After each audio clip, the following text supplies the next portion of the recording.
Hey,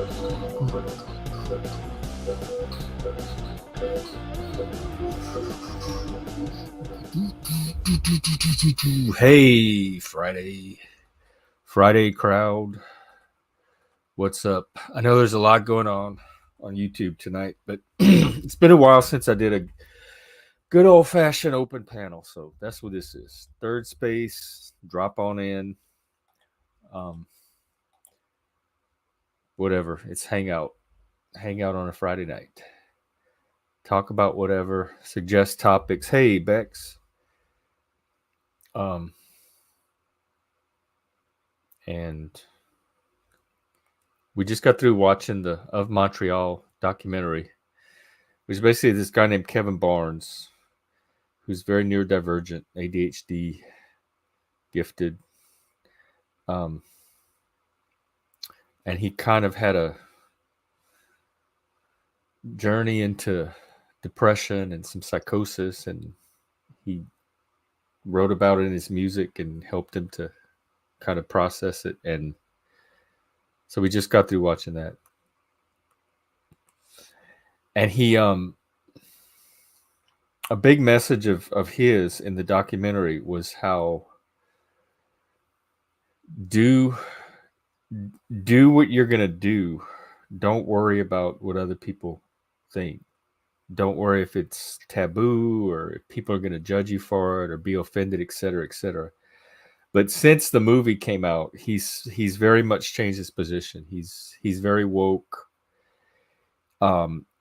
He went back and apologized. One of his characters that he explored in his songs over a few albums is called Georgie Fruit, and it's a now Kevin Barnes is this little white guy. He's a black transgender guy. I got to get this right. Hang on. Georgie Fruit's actually some of his best work. This character of Georgie Fruit. Let's see.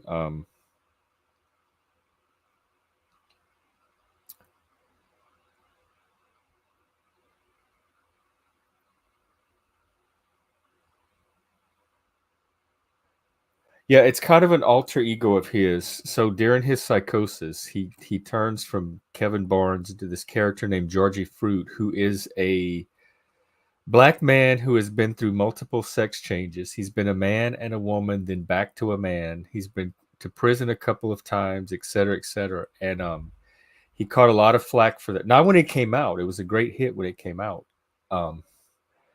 But he caught a lot of flack from that, like 10 years later when they go back and scrub everything for wokeness. So he had to come out and apologize for that.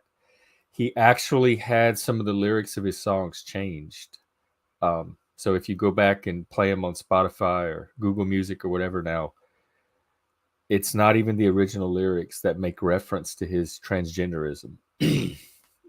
So all of this, that's exactly what he was doing when he made the album. He was doing wherever the art was taking him, regardless of the social consequences or whatever. But at some point he retracted. He changed his position on that. And he, in fact, since then he's done songs on gender identity, and he does concerts as gender, like different genders, gender fluid. He uses they pronouns, but still very, very good band. Probably one of the best musicians. Probably the last from my generation. That's probably the last great band of my generation. Or like the generation just after. Like I can't really think of a band after Of Montreal who really peaked in the mid to late 2000s and early 2010s. They just came out with a new album, by the way. That's why we watched all this in the first place. Hey, Daniel Barry, what's up? Try to get an evening stream going here. So, oh, well, hang on. Oh, I thought this was happening live. Wow. Okay. Sorry, somebody just said. I do want to check to see who is subscribing. I mean, streaming right now. Though. So let me check that. I know there's flow state. Let's see who's on flow. I know verbal combat is happening tonight. Wow, flow is full panel. Um, the usual characters. Oh, Joshua Jones on there. Cynthia, Wizard. Oh, somewhere in time. Good to see her. Andrew, flow, etc. Okay, so that's flow state. Let's see who's on verbal combat. Although it probably just started. Oh, midlife bro logic. He's streaming as well. He has Rishu and StreamYard. When you have a comment at the bottom, it hides the name, so I can't see where the people are. I just see faces, and that's very frustrating. I wish there was a way to tweak that setting. So anyway, midlife bro logic is streaming as well. You can check him out. Provo Planet. What is he up to? Ego Birth. Burn Eye, the crypto. That sounds very Provo. And Ego Burst. So Provo is streaming if you're into that. And here we go. Verbal combat. Open panel blood sports. We have again, can't see the names because the comments are hiding. Nobody I recognize. Very few people. Like from what you can see, some of them in shadows. So anyway, verbal combat is played too. Lots of stuff to watch tonight. So if this is like the overflow panel, the chill out panel, if you're not in the mood for any of that other stuff, just come hang out here with me. I do want to peek at the news. I haven't really done that lately. And I did see where the International Court of Justice, which really doesn't have any jurisdiction here, or in Israel, I believe, is trying to get Israel to stop its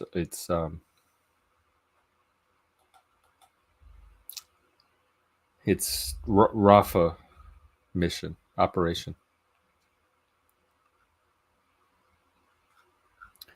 So that's news. But most of the people I looked at are like, none of it's binding.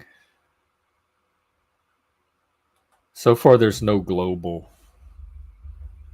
Like national sovereignty is still, as far as I know, the highest political reality that we currently recognize, or that has any like practical effect. There's no governing body beyond that. There's organizations that try to guide that, but they don't have authority or autonomy that supersedes national sovereignty. So Israel's still going to do what it wants. The U.S. is still going to do what it wants, etc. Some stuff at the Trump trial, which I have not been following on purpose. That's it for news. Doesn't look all that exciting. So, outside of that, until people show up, I think I will. Oh, you know what? I have my little notebook. Let's see if there's anything in there I can throw in tonight. Mage, the Mage game. I still am interested in getting together some players for this role playing game called Mage, which is set in modern times, and it's about the. It's called the. Well, there's several factions fighting for control of reality because whoever can convince enough people, ordinary humans, the masses, the people that are being programmed and mind controlled and conditioned and everything. We talked about that today, in fact, in a Discord conversation. Controlling of the masses. So anyway, in the mage game, mages are the humans that are awakened to their higher. They call it the avatar, the higher. It's different for each mage. Each tradition of mages conceives it a different way, but the higher like consciousness within them that allows them to have this power to affect reality. Everyone else is just an ordinary human, and they're called sleepers, and they actually control, like, so whichever paradigm enough sleepers, the most amount of sleepers adopt as reality becomes reality. And then a certain type of magic works within that paradigm. So each faction of mages is trying to get their paradigm to be the dominant one that is accepted by the masses. And currently, for a while now, the faction called the Technocracy, which uses magic. So like in the mage universe, the Technocracy, like the inner council or whatever, whoever's ultimately driving the Technocracy, they are working with technology that's like 40 to 50 years advanced from what we have in our world today, even the military. Like, that's how far their technology is advanced. So it's stuff that to us would appear science fiction. But under the technological paradigm, if they roll it out the right way, it gets accepted by the masses as technology and science. And so because they control the dominant paradigm, they're kind of the force or the faction that all the other factions are kind of warring against. And there's five factions, but there's only a few that players actually play. There's a faction of dark mages that have they're like inferno mages that work with demons and dark magic, and they have their own agenda, but that's not really open to players. They're more antagonist. There's also a set of mages who have gone completely insane from dabbling in, like, at the edges of magic and paradox, where two reality paradigms kind of meet and collide, and nobody really knows what they're up to. But they're definitely their own faction, and they're not really aligned with anybody else. And they're also fighting for control of reality, but in a very mad, chaotic way. And so the three other factions, the Technocracy is one of them, and you can play the Technocracy. They're not painted as completely the evil guys, and the other mage characters are not painted as necessarily the good guys. So you can play somebody that is a tech optimist and does believe in the, like, that you are helping humanity by bringing better technology to the masses. So that is one of the factions. But in general, you're kind of fighting against the technocratic scientific paradigm, because you come from a different tradition of magic, and your magic is not as effective if it's working under somebody else's paradigm. And so for that reason, there's many traditions of magic, and the traditions are also kind of spiritual traditions and cultural traditions. So those are all being eroded in the face of this technological kind of encroachment as more and more of reality absorbs this technological paradigm. So you're if you're one of these other factions, you're trying to kind of fight against that so that your magic or your paradigm has a better chance of taking effect. So anyway, it's an interesting, fun game because it's really kind of about ideological control of the masses, and there's conspiracy theories and shadowy forces controlling people and reality from behind the scenes, etc. So it's perfect for this crowd. If anybody's interested in that, we are recruiting for players. If we get 3 or 4, that's probably enough to get started.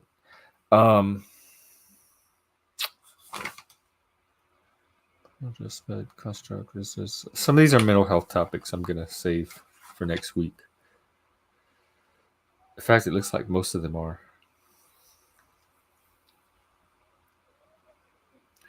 I did want to briefly, I guess I could pull this up. Since no one's showing up, we can get a little nerdy. One thing we do here, or that I try to do here, is like take all of these different beliefs and opinions and theories and examine them for evidence, etc., and try to make some kind of truth about them. And I've never really verbalized or articulated this, but what I'm using is actually the Socratic method, and or what Plato later developed into what he calls dialectic. And so I just wanted to. This is from Wikipedia. I just want to read a little bit about the Socratic method, and to give a better idea of one of the things I'm trying to do on this stream.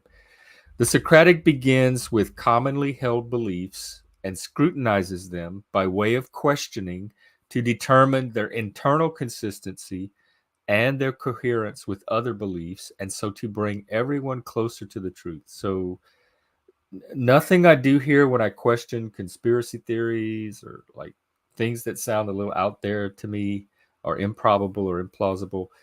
It's nothing that Socrates wasn't doing like a couple of thousand years ago in ancient Athens. And then Plato has what's called the dialectic, and um,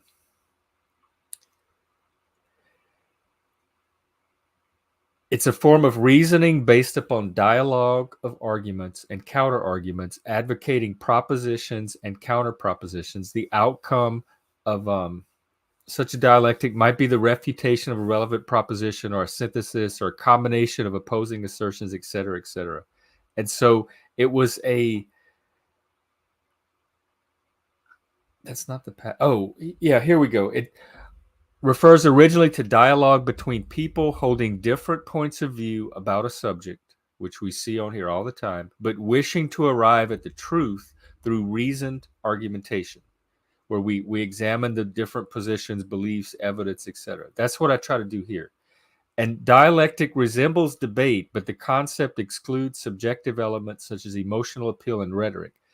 That is what channels like the Crucible and some of these debate and Bloodsport channels do. So when I say they're heavy on rhetoric over dialectic, that's what I'm talking about. They're less about carefully examining an argument, and they're more about who can make the better or the more entertaining appeal, um, or the more persuasive appeal through rhetorical techniques, maneuvers, emotional appeal, etc. And so on here, I try to. I don't want to get too nerdy tonight or too much into intellectual history, but like in ancient Greece, around the time of Plato and Socrates, there arose the sophist movement, and it was these teachers that went around teaching people how to persuade, like these politicians and orators and leaders, how to persuade people of their position to adopt their point of view or their position on an issue. And so what came out of that was this sense that all of truth is relative, and it's whoever can persuade somebody or be most convincing, that's what people adopt as truth. And that's kind of what we see in postmodernism with the woke, and how it, like, there's no way to tell objective truth because every truth is valid, etc. And so Plato, or Socrates, and Plato through Socrates, etc., was looking for a way to kind of find some sort of stable truth that wasn't relative, like above and beyond, or transcendent of this relativity that came out of the sophist movement. And so that's kind of where some of these techniques developed, the Socratic method, dialectic, etc. It's an attempt to sort through the relativity of truth. It's kind of like the blind man and the elephant, where each one of them is touching a different part of the elephant, and like nobody knows the whole elephant, they just know the little part they're touching. So they each see a different, they're each experiencing a different thing. One is the tail, the trunk, the ear, the leg, etc. And that's kind of where we are now with social media and all the range of information that bombards us from all sides. And we have to somehow, we're only, no matter how much we take in, we're only getting a part of that elephant, and we're only seeing it from our little end of it. And how to figure out what the whole elephant is from that, I think it takes people talking, and like what are they seeing on their end. There's a video game on Steam that I like. It's a co-op game I used to play a lot, and if anyone wants to play, I'm down. It's called We Are Here, or We Were Here, something like that. And you play it with two people, and you're like each in a different part of this castle, and one player sees some things in their part and the other player sees some things in their part, and you have to work together and describe what each of you are seeing to help each other solve the puzzles to get you out of this castle. And it's really fun. And that's kind of what I think we have to do what right now with reality. Like, how are you seeing it? Um, how am I seeing it? What is the truth? Let's compare. Why do you have the belief you have? What is the evidence you're basing that on, etc. And that's the kind of stuff I try to do here. So I guess that's one of the. I guess I did do a little short topic after all. Well, if no one's going to come up and be on the panel, that's all I'm left doing. So, um, I'll try to keep this one going.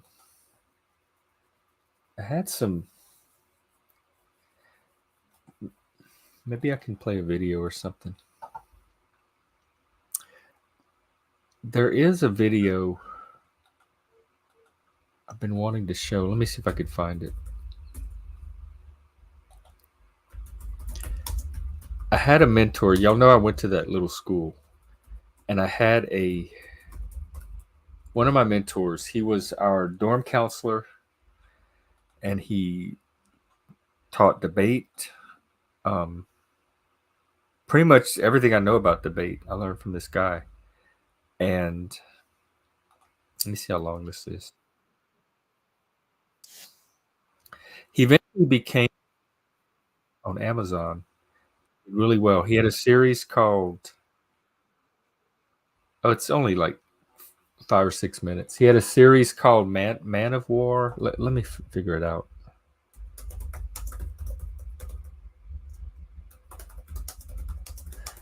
It was like a sci-fi series, and some of the book, Man of War, yeah, To Honor You Call Us is the first one.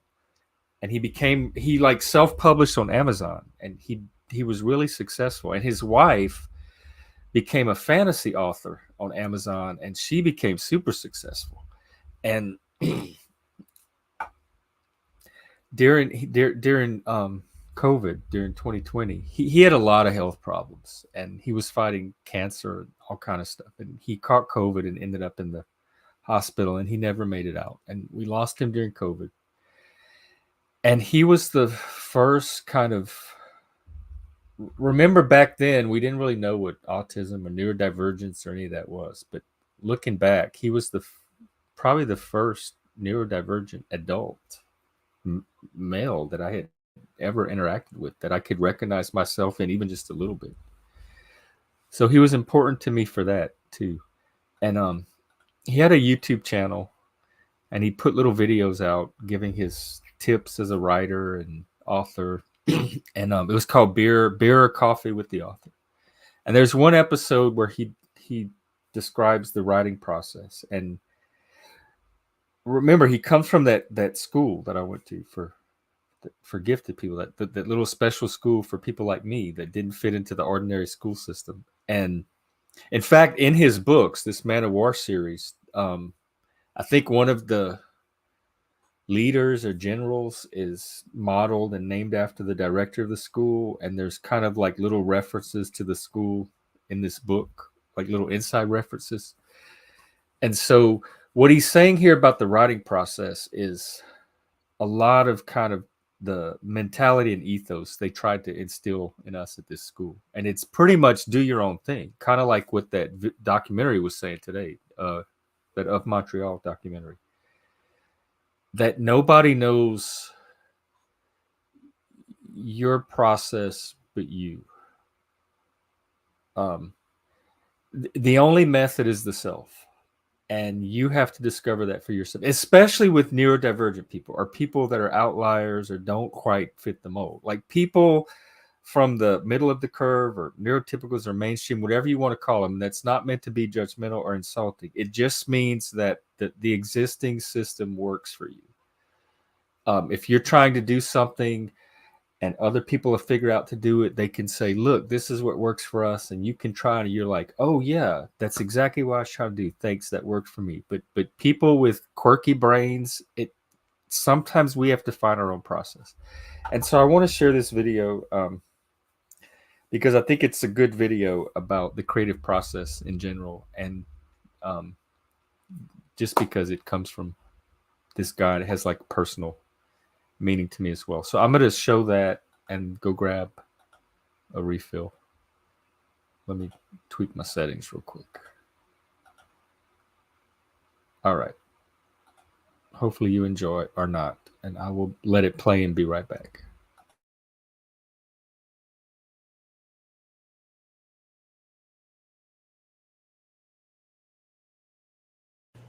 Hi folks, I'm military science fiction author H. Paul Hunsinger, and this is Coffee or Beer or Coffee with the author. We're drinking beer tonight out here in rural Mojave County, Arizona. Moosehead, imported from the deep, dark, and mysterious land of Canada. Anyway, what I thought we would talk about tonight is an issue that people seem to bring up to me a lot when they're not talking about my hair, which for some reason is of intense fascination to many viewers, and that is the process of writing. People are continually asking me, what is my writing process? And I've been very reluctant to answer these questions, not because it's some deep, dark secret, which it is not, but because I think a lot of people who get this are simply going to try to emulate it slavishly, and when it doesn't work for them, they're going to think that they can't write. I know this because back before I started doing what I do now in terms of writing, many years ago, I read books about how to write, and I sat down and tried to implement those methods and came up with absolutely nothing. My wife, who's a tremendously good writer, tried the same thing. She came up with nothing. My father, who was an excellent writer, did the same thing. He came up with nothing. And so what I'd like to talk to you today is the opposite of this issue. That is, that no one can tell you how to write. All these books that say you have to write an outline, all these books that say you have to spend time on detailed character sketches, well, maybe you do and maybe you don't. But someone who says that you have to is full of it. I mean, literally full of it.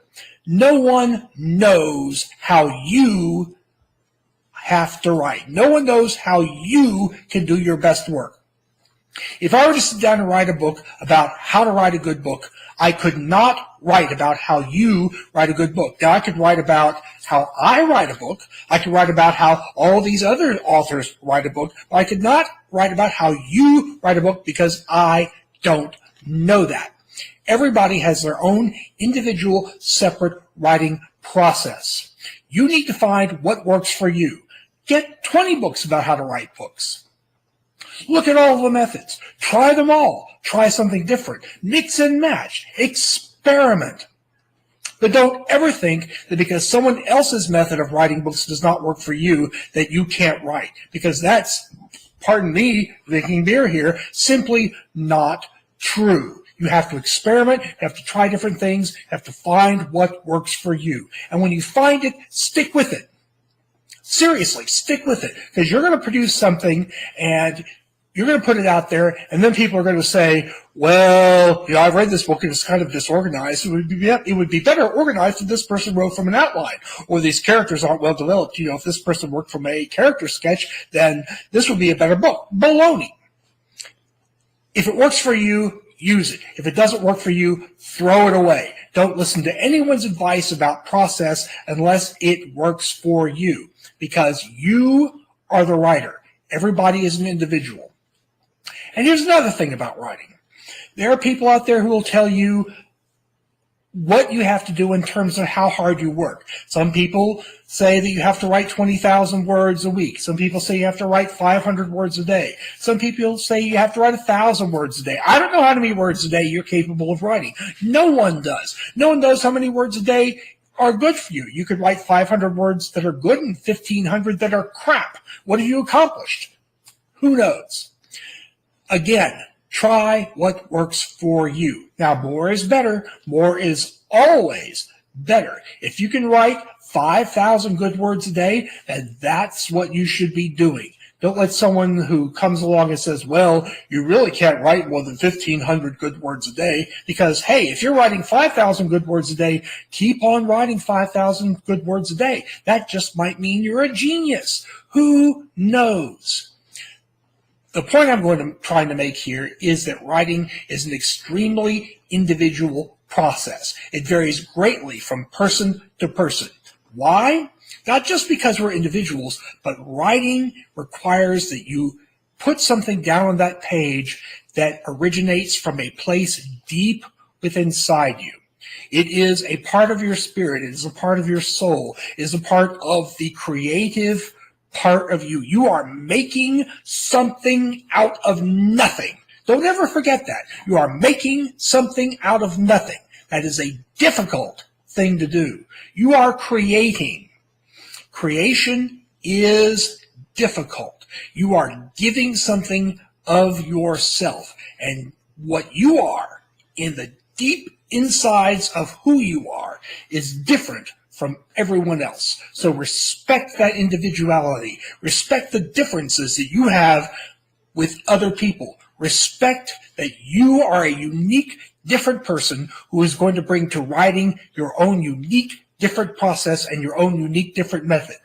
Do what works for you. Ignore what does not work for you. Write like you are. That's basically all I have to say about that subject. I'll be back at some uncertain time in the future, and I look forward to speaking with all of you again. Thank you for being patient with me, and I wish all of you a good day. Hail Satan. Hail Satan. Very inspirational, at least for me. All right. Hey, Auntie, good to see you. Auntie, you're like, I know things are not like the best for you inside and everything, but you're like the calm, stable presence here. Just seeing you every day is just very grounding. So, I mean, maybe that helps knowing that for other people you might be playing that part. Yeah, I'm having a great night so far. I haven't done a stream in a little bit, and I was itching to get a panel going. But Friday night's a busy night. I mean, I knew that when I started, but still, I like hanging out, sit on the porch, and anyone's welcome to. Well, a qualified anyone is welcome to come up and join me. But y'all know who you are. Let me see if. Oh, I guess, man, I might get through my whole notebook tonight. What else do I have in here? I talked about spirituality today. I had a bunch of quotes, but I want to save those for later.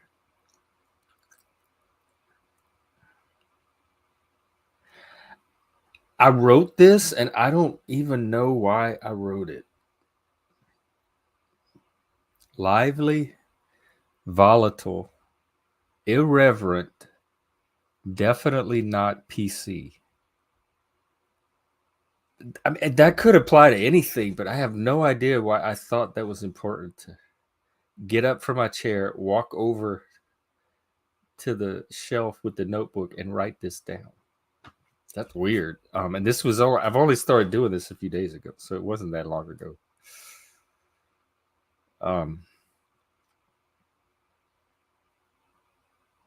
Oh yeah, and there's another thing I wanted to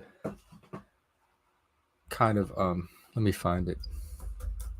I do a lot of one of my hobbies is Cajun history, and so I have I have a whole shelf of Cajun history books and a ton of documentaries, all kind of stuff. And one day, as part of a personal project for myself, I started to put together like one of the books. I don't remember the name of it right now, but there's this concept in anthropology called the ethnographic boundary or a scriptive boundary, and it's from Frederick Bartz. And let me see if I can describe it briefly. It's a way of like people have this tendency to think of cultures as like if you're Italian, it's because you have these certain things that inside of your culture that make you Italian. And um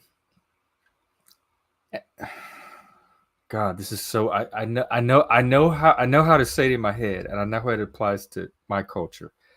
But the content of cultures are not static over time. So if you study, like, let's just take my culture for instance. If you study Cajun culture at one point in history, or even Acadian culture when they're in Nova Scotia before the exile, and then you look at it at another point in history,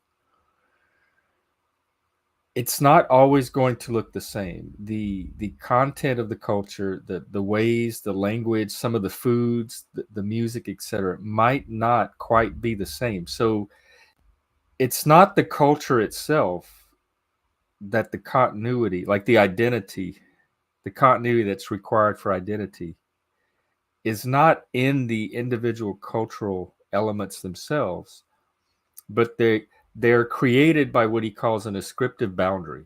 So when two cultures meet, let's say you have like this clump of white people come over to North America and meet Indians. The Indians are going to have a certain experience of the white people and describe them in a certain way, notice common features, etc.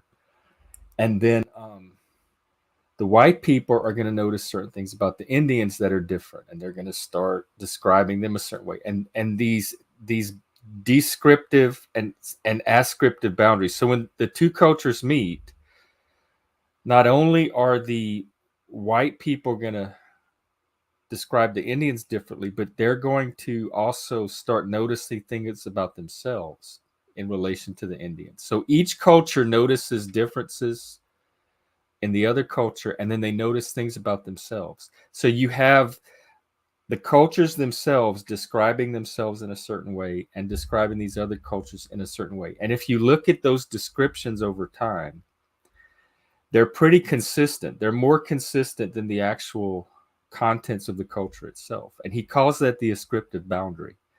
And so I was collecting these descriptions of Cajuns and Cajun people from white people, American people, English people, and to get an idea of how Cajuns appear to other people and how other people appear to us.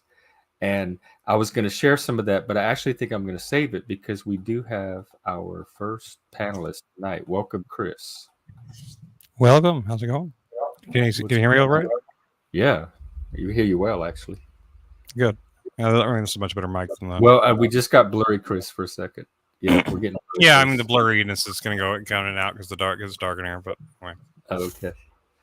I have to go. I have to go to the storage unit tomorrow to get my mic stands. I don't have any mics. I forgot my mic stands like last time I was there. I thought I got them and I don't have them, so I don't have anything to stand this thing up on. EML style now tonight. Yeah. And these aren't the kind of mics that you really normally would hold, like you would hold in your hand. So they're really meant for being stable. So anyway, no, yeah, go on. Finish talking what you're talking about. I was listening. Oh no, those are my nerdy topics for when there's no one. I want to prioritize other people when they're here. I just came by to hang out since we just finished watching the documentary, and yeah, I was actually about to say in the chat I was gonna do a stream where I went through the whole Hissing Fauna album like in order on Beat Saber, but what is Beat Saber? You saw Beat Saber. It's like the VR game where you slash the blocks. Oh, the one we saw you with the little helmet on in the corner. Yeah. Like, yeah.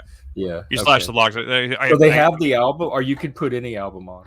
I can just like there's a website that uses like an AI learning thing to automatically generate Beat Saber tracks for any song, but I can't actually do it because the Pass the Grotesque Animal is the song is like 11.5 minutes. So and like the limit on the song is the song limit length is 10 minutes. So I can do everything except for Hissing. Well, but that outro is just kind of long. It's like minutes and minutes of the same thing. So yeah, I suppose I could trim the track and then make it, but yeah.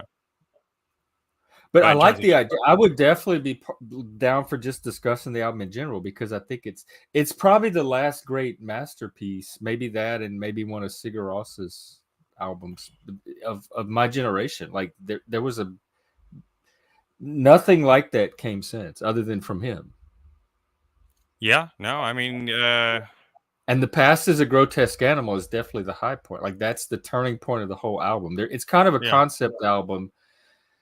And as he, like, the first 6 songs are about his life and relationship, etc. And then as he goes into the psychosis and the breakup and the depression, anxiety, he begins to morph into these inner characters.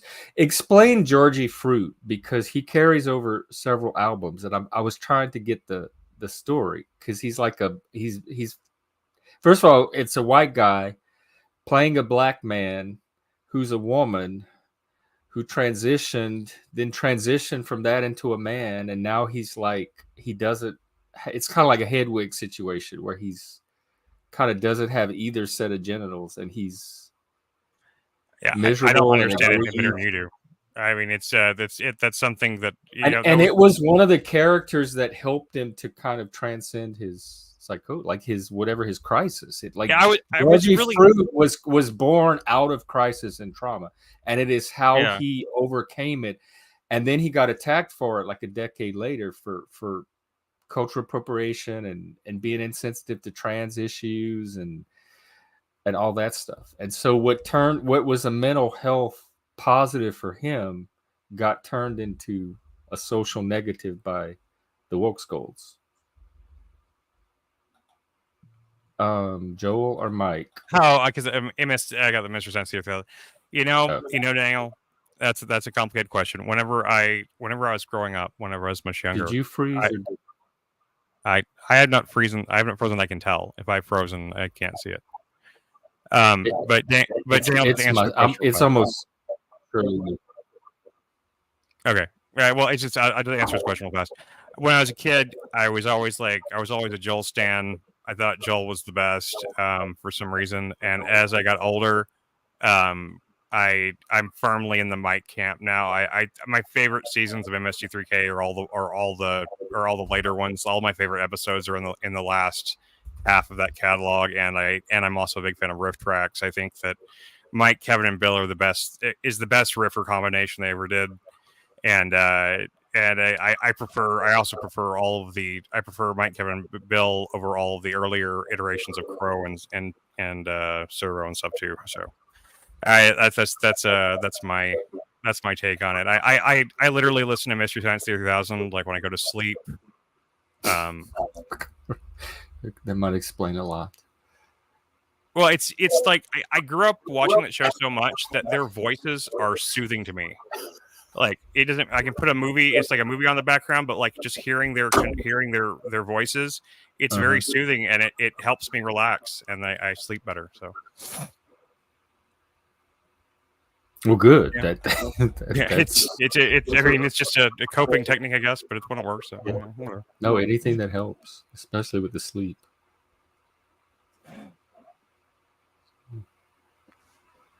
I also have all of the. I have every bit of MST3K merchandise I've ever been able to find. I have a doormat that's got the MST3K thing. I have a blanket, an MST3K blanket. I have several other T-shirts. I have all of the pops, all the little pop characters for it. The fun pops. The Funko Pops, yeah. I have all their Funko Pops, which there's only like 2. There's just like Tom Servo and Crow, but yeah. I think maybe. Do I have a Servo and Crow? Yeah, I wish. Yeah, if I had a Rexel replica Servo Crow, that would be badass. We did make a little we made a little Tom Servo out of a vodka bottle and a sweater and a little like gumball type thing at one point. I think we still have it. I think it's in the storage unit though. So we made like our own little Tom Servo at one time, but I don't have a bowling pin to split in half to make a Crow with. So oh well. He asked, so. Good questions, Daniel. Good questions. Keep them coming. I had no intention of bringing up MST3K. that is we were talking about Montreal. Yeah, I know. No, but of Montreal, Hissing Fauna, Are You the Destroyer is in my top 5. Either my top me 10 too, or top for 5. sure. Oh, me too, for sure. It's definitely one of it one of the great classics since they had great classics. And you know what's fucked up about it though is when you realize that album is now classic rock compared to like when we were growing up. Like what we thought of as classic rock, it's old enough now to be as classic rock as like the '70s stuff from Hendrix and stuff Taylor like that. Swift's gonna be classic rock soon. No. but hissing fauna, man. I mean, and just everything. Elephant Six, like I've actually got to meet that one guy from Elf Power that was in there. They got the Elephant Six got started in Louisiana. Yeah, but they're part of the Athens, Georgia scene. Colleges up there. It was North Louisiana, but it's still Louisiana. And hey, Daniel, I'm a Swift. You're talking to a proud Swiftie here. I am not a Swiftie. We allow a lot here, but there are limits. I think that one album she put out 1984, whatever, that one was okay. 1989. Yeah. Oh, that was great. That was some of the best 80s music since the 80s. It was okay. It didn't. I had a boss at the time. It was almost as good or almost better than Madonna's first album. I had a boss at the time that played it constantly in the office. She just kept it on a constant loop, and the best thing I can say is that it didn't ever get on my nerves to the point where I wanted to like smash the stereo. So she had a little boom box in there. She played that on all the time. It never got on my nerves. So but I haven't been impressed by anything she's put out since then. I think I find most of her stuff to be kind of like either slightly annoying or just boring, but that's just me. I mean, I'm not a huge like mainstream pop person in general. I think maybe like except for like Beyonce's Lemonade was great. That was well, so that was I a like fantastic album. Too. Not necessarily. She just put out an old country album, which is cringe, but the one before that I liked too. See, I did like the Break My Soul song. That Break My Soul song annoyed the shit out of me. To me that sounded like almost like a Muzak interpretation of something from the 80s. Like it just sounded like it just. I love the 80s though. It's one of my favorite genres. I do too, but I don't like Muzak interpretations. Like elevator Muzak to me. Anyway, I wasn't hearing the music. Hissing Fauna. Yeah, Lemonade was good. Hissing Fauna hit at a time. I remember walking into. We had a record store in Las Vegas called Zia Records, and I had been a fan of Montreal for a little while before that. Of course, I had Sundelic Twins and like Lindsay loved Disconnect the Dots. That was like one of her favorite songs like she'd ever heard. She loved that song. So like I was really I'd been listening to them since Satanic Panic in the Attic. I think that was their album. Anyway, there's an album they put out around the same time. I had some of their early stuff. Satanic Panic was when he went electropop. Yeah. That was the first album theirs I'd heard, and I heard that years back. And I walked in and I saw there was a new Montreal album. I didn't even like bother trying to listen to it. I bought it on the spot. I would just like, it's of Montreal. It's going to be great. You know, and I didn't, this is back when you actually had to go and buy the CD, you know, I bought the CD and I got in the car, we put it in and like, and you get that initial, like just that first, like, I'm in a crisis, you know, like in that and like, and I just connected. Well, no, the first song is Suffer because the first song is Suffer for Fashion. Yeah, it's the second song. And I like that one's like number 4. I like Suffer for Fashion, but it didn't grab me until Himmelzagate, like a Promethean Curse. That was when that came in and like it just grabbed me right there from that point forward, and like I was like I kind of like I tried to listen to as much as I could on the drive home, but then I remember getting out. We got out of the car and like I went in straight inside and put the album in and like just listened to the album like all the way through. It's like one of the only albums like I think I've ever like. And it's a song about it's Himesdale Gate, like a Promethean Curse or something like that, yeah. And it's about mental illness. Like the song is about his brain chemicals went out of whack and he got better chemicals, and please chemicals don't like mess me up anymore. And it's a song like it's like an ode to his brain chemistry and the medicine that helped him to get it stabilized. At the time, I was struggling with those exact things. I was struggling. Daniel, RCA and Columbia. I did them both because you got RCA, you got like 4, and you had to buy one, and then you got one free. And Columbia, you got a whole bunch, like 12, but then you had to buy 5 or 6 over years. And I remember those. That's how I got like half my cassette collection. Yeah, unless you there was a way to get around it. I can't remember. I did. Yeah, they never held you to it. Like they couldn't really Yeah. enforce it. So if you didn't meet your obligation, you still got to keep the free stuff. They didn't come and collect it from you. Basically, you had to let them send them to you, and then write refuse, return to sender. And You had to check the little card every time and send it back. And this was back in hand mail where you had to buy the stamp and all that. And if you didn't send it back by the deadline, then they would send you the CD and charge you. But if you didn't open the CD, you could send for a return form and send it back anyway, and they would take the charge off. So it was a very complicated system if you knew how to work it. I found a cheaper, an easier workaround. I would let them send me the CD, and it would come in that little box, that little cardboard box thing, right? And then I found out that you could write "refused, return to sender," and the mailman would take it back and charge. And if you did that about 12 times, they would just drop the thing. So, like, if you did that over the course of the next year, you had to let them send you whatever their CD of the month was, refuse it, return it to sender, and they'd eventually just clear your account. And then I did it like 8 times. I got CDs. I got so many CDs from Columbia. So you wouldn't even bother with the card. You would just let them send you the CD. No, because it was kind of like a sneaky workaround. I figured out, like, whenever I was doing the refuse return to sender thing, whenever I would just send the cards back, they would never stop coming. But they would they would just cancel your account out after like a year if you return them, because you're charging them postage to send them back. So. I never had trouble fulfilling. I was a fierce collector. Like I couldn't. I was broke. I would have taken a lot of the albums, but I didn't have money for them. I wouldn't have been. Well, sometimes like you get the little monthly books, and sometimes like some of the music was discounted, like 50% off, 70% off. So when you hit those sales, you could get some good deals for cheap, and some of them would count towards your obligation. You had to buy at least one at full price, so you get all this cheap music. I'm sure there was probably some good deals. I mean, that was when I was like 14 and 15. Like I didn't have a job yet. I wasn't old enough to have a job. I remember. I think the first time I did it I did think I did it the first one when I was 12. I remember my mom got really mad at me too. She was like, "You did what?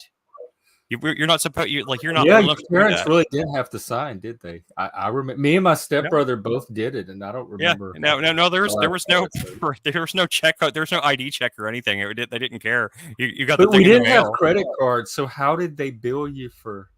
Did they just send you an invoice? They would bill you by mail. They would bill you by mail. They would ask and then you for have a check. to send them a check.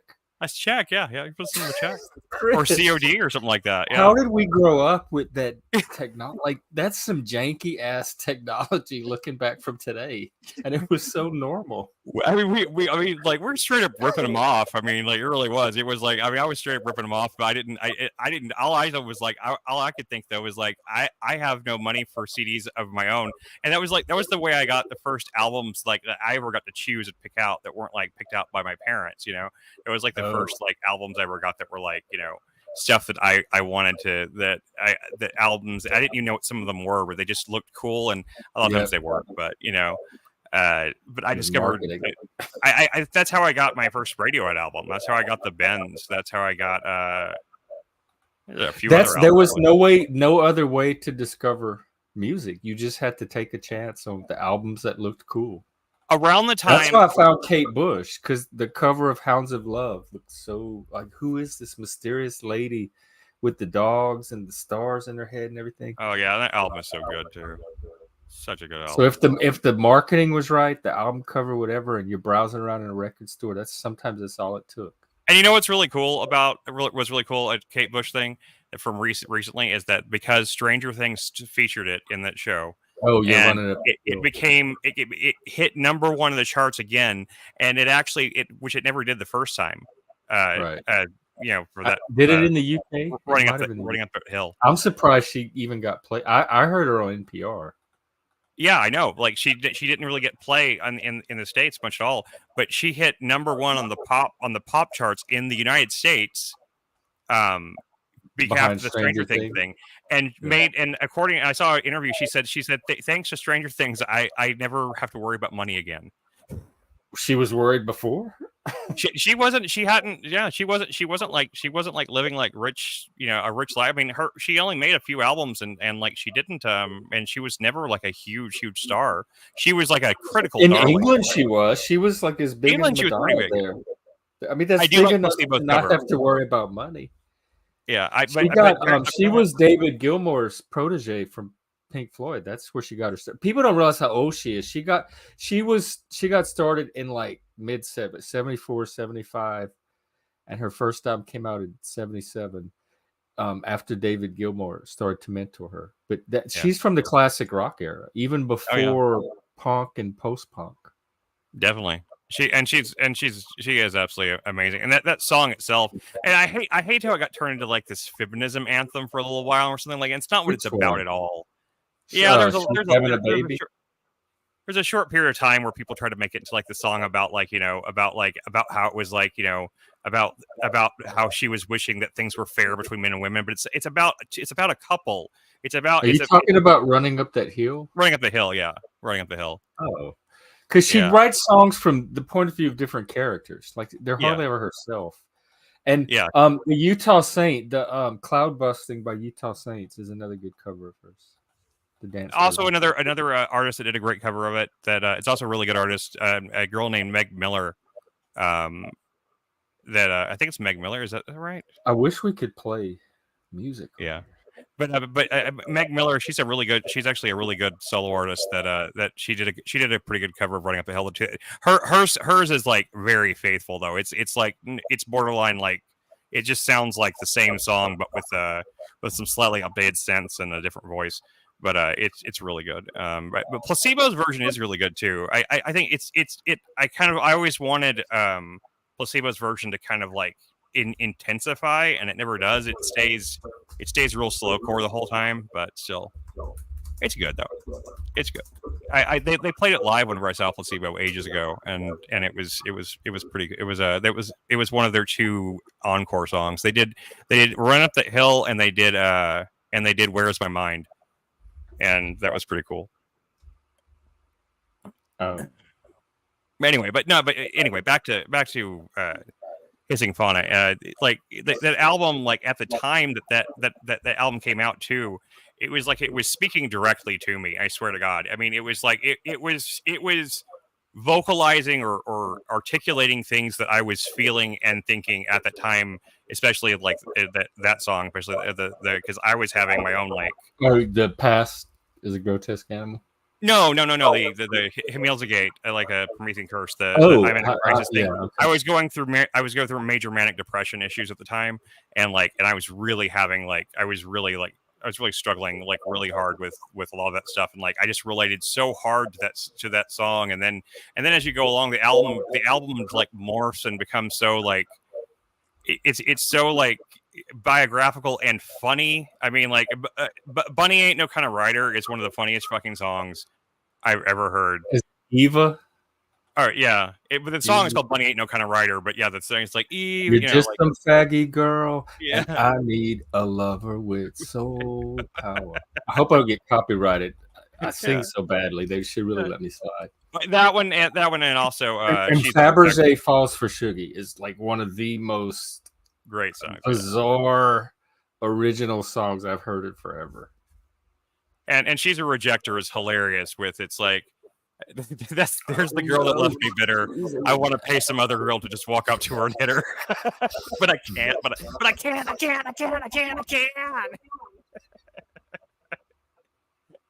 There's there's little sides that he puts in his music that just I just love no one wants to dance. They're outside smoking cigarettes.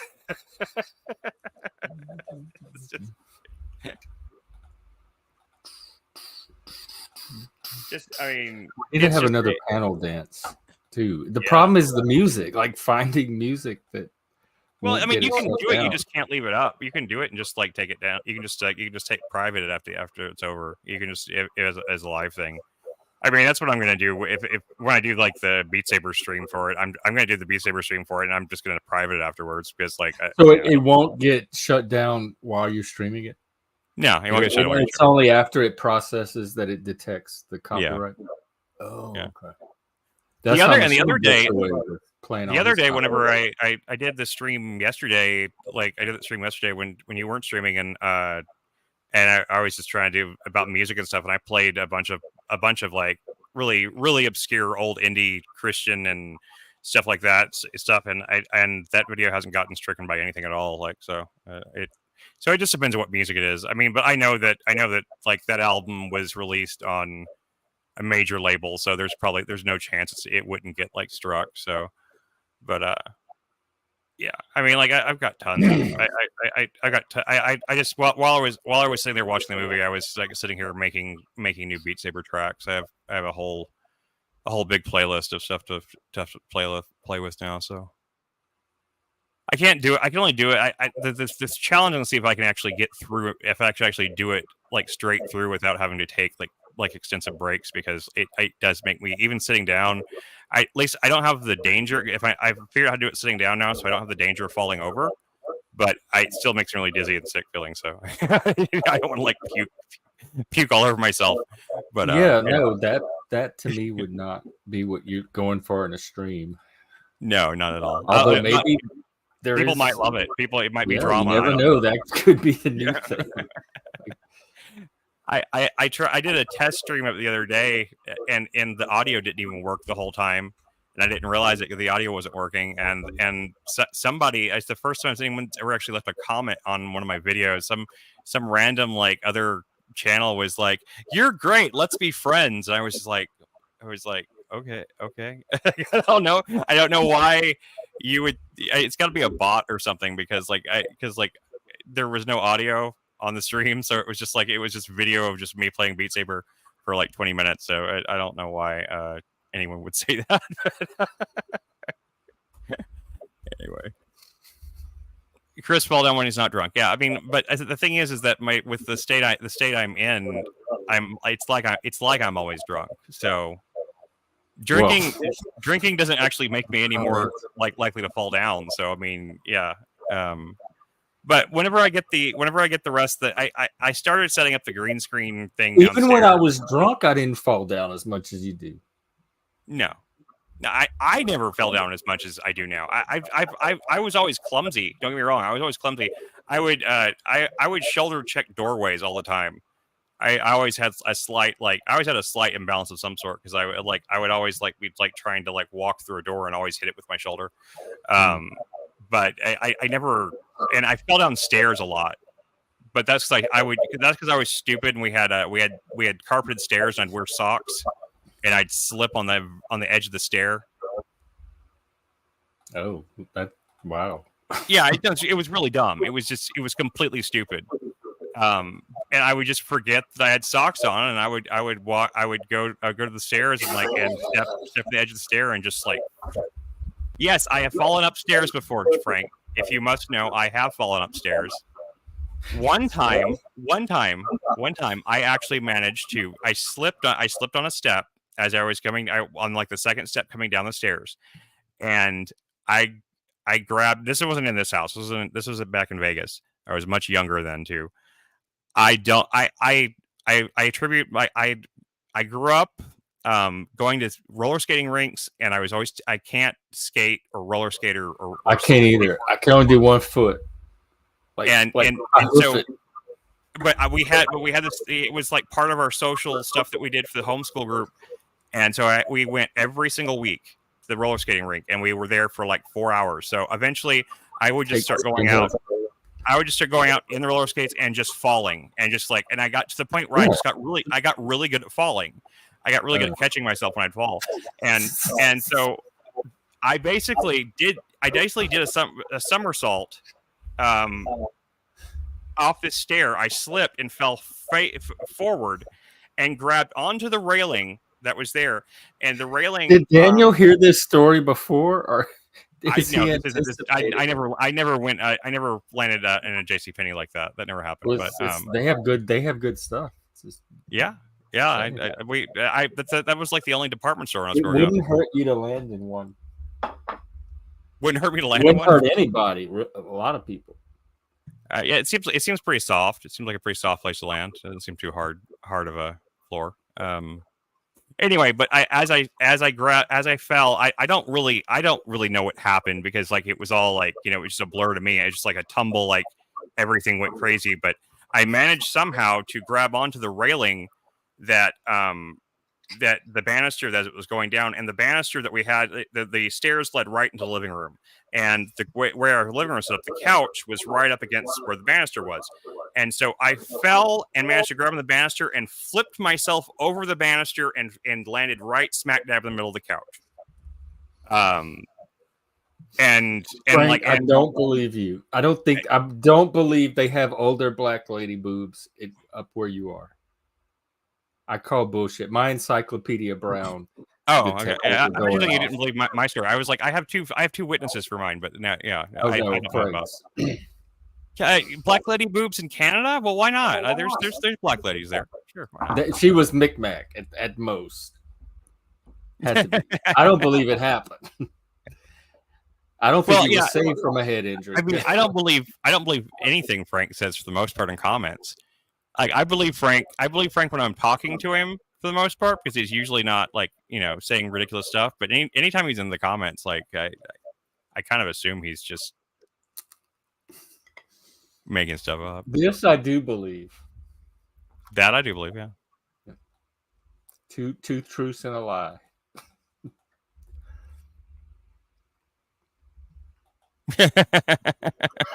Miss Mabel. Miss Mabel, can I use your titty? Oh, it was Charlene. You got the name wrong, Bryce. You got the name wrong. Oh my God, I'm already enjoying my Friday night. Thanks, guys.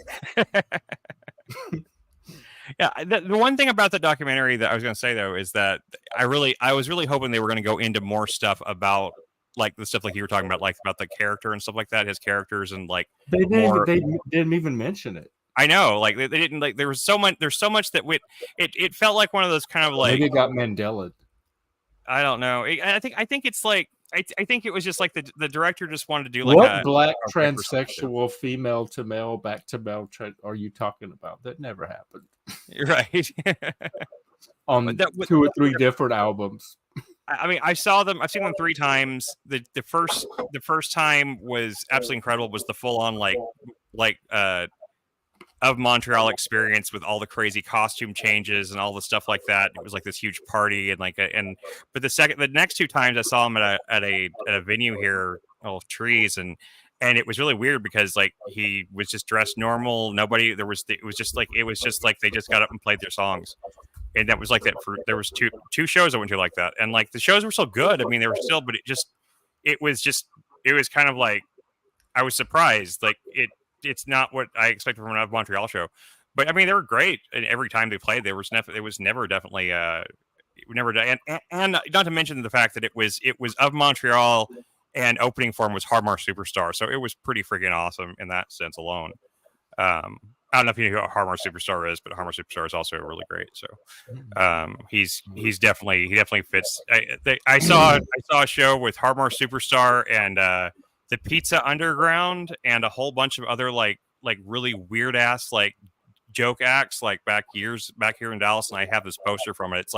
It's like gold foil like laminated and it's signed by everybody. And actually one of the people it's signed by is actually weirdly enough Lizzo, who used to be part of like that weird like small kind of collective of stuff. Lizzo back before she turned into like this huge pop star, she was actually a she toured around with acts like Harmar Superstar and what was the band? Oh God, the Candy Boys was one of them. There was just so many, and they were all joke acts. Like none of them were serious except for Harmar. And well, it looks like Daniel knows it. I've never heard of Harmar. This is the first time I'm hearing of Harmar. Oh, Harmar's amazing. He's got an amazing voice. He came through here and did a show where he was on tour where he was just covering all Sam Cooke songs, and man, he killed it, man. I mean, Sam Cooke is not an easy is easy guy to cover and to like do justice to his songs, and like he totally did justice. It was amazing. Um, but yeah, I mean, like he's done everything from like real classical, like almost doo-wop kind of stuff to like hip hop, and he's been a producer. He's produced songs for like major artists like Britney Spears and stuff like that. But one of the songs he wrote a song for Britney Spears. They produced it and got her into the studio, and then she wrote the lyrics and refused to record it, so he recorded it himself. It's called Tall Boy. And it's like the lyrics are like I want a tall boy, and so it's supposed to be like it's very much from a feminine perspective, but he just recorded himself. It's pretty great. Yeah, I mean, like those were amazing shows around here. We've had some really good ones come through. But yeah, I have several of I used to have like 4 of Montreal t-shirts, but like my ex, one of the crazy ex roommate girl, like she shredded one of them for some reason. I guess out of spite or something. I don't know why she did that, but yeah. She just tore your clothes up? Yeah, it's the only shirt that she did that with. She just took scissors to it and just Did you throw her out? Oh, that was I found the shirt way after I threw her out, so. Oh, okay. Yeah, she was gone by then. I just found the shirt when I was cleaning out her room, so. Yeah, but anyway, yeah. I mean, like I have that figurine somewhere that it was real tiny. It was like this tiny little figurine like this, but it was like something he actually hand molded it and painted it. It was like a little tiny sculpture he made. He had some really huge like ceramic pieces too that were like expensive, but we bought this little $25 like figurine and some pins that he sold, and they were really cool stuff. He did almost everything he sold was handmade and hand screen print. Even the t-shirts were. He said, I think that you talking about Kevin? Yeah, him and the band screen printed most of the shirts themselves. They didn't even have them done. Because David does most of the art, or all of the art. Well, the Kevin supposedly did these sculptures. Supposedly they were his. They are definitely his style. They definitely look like something. I mean, they're not like the prettiest things. They're just very unique, you know. they're kind of grotesque in their own way, but they're kind of cool. A dude in the Fight Club crowd could sing like Sam Cooke, huh? In the Fight Club crowd? I don't know what you mean, but anyway.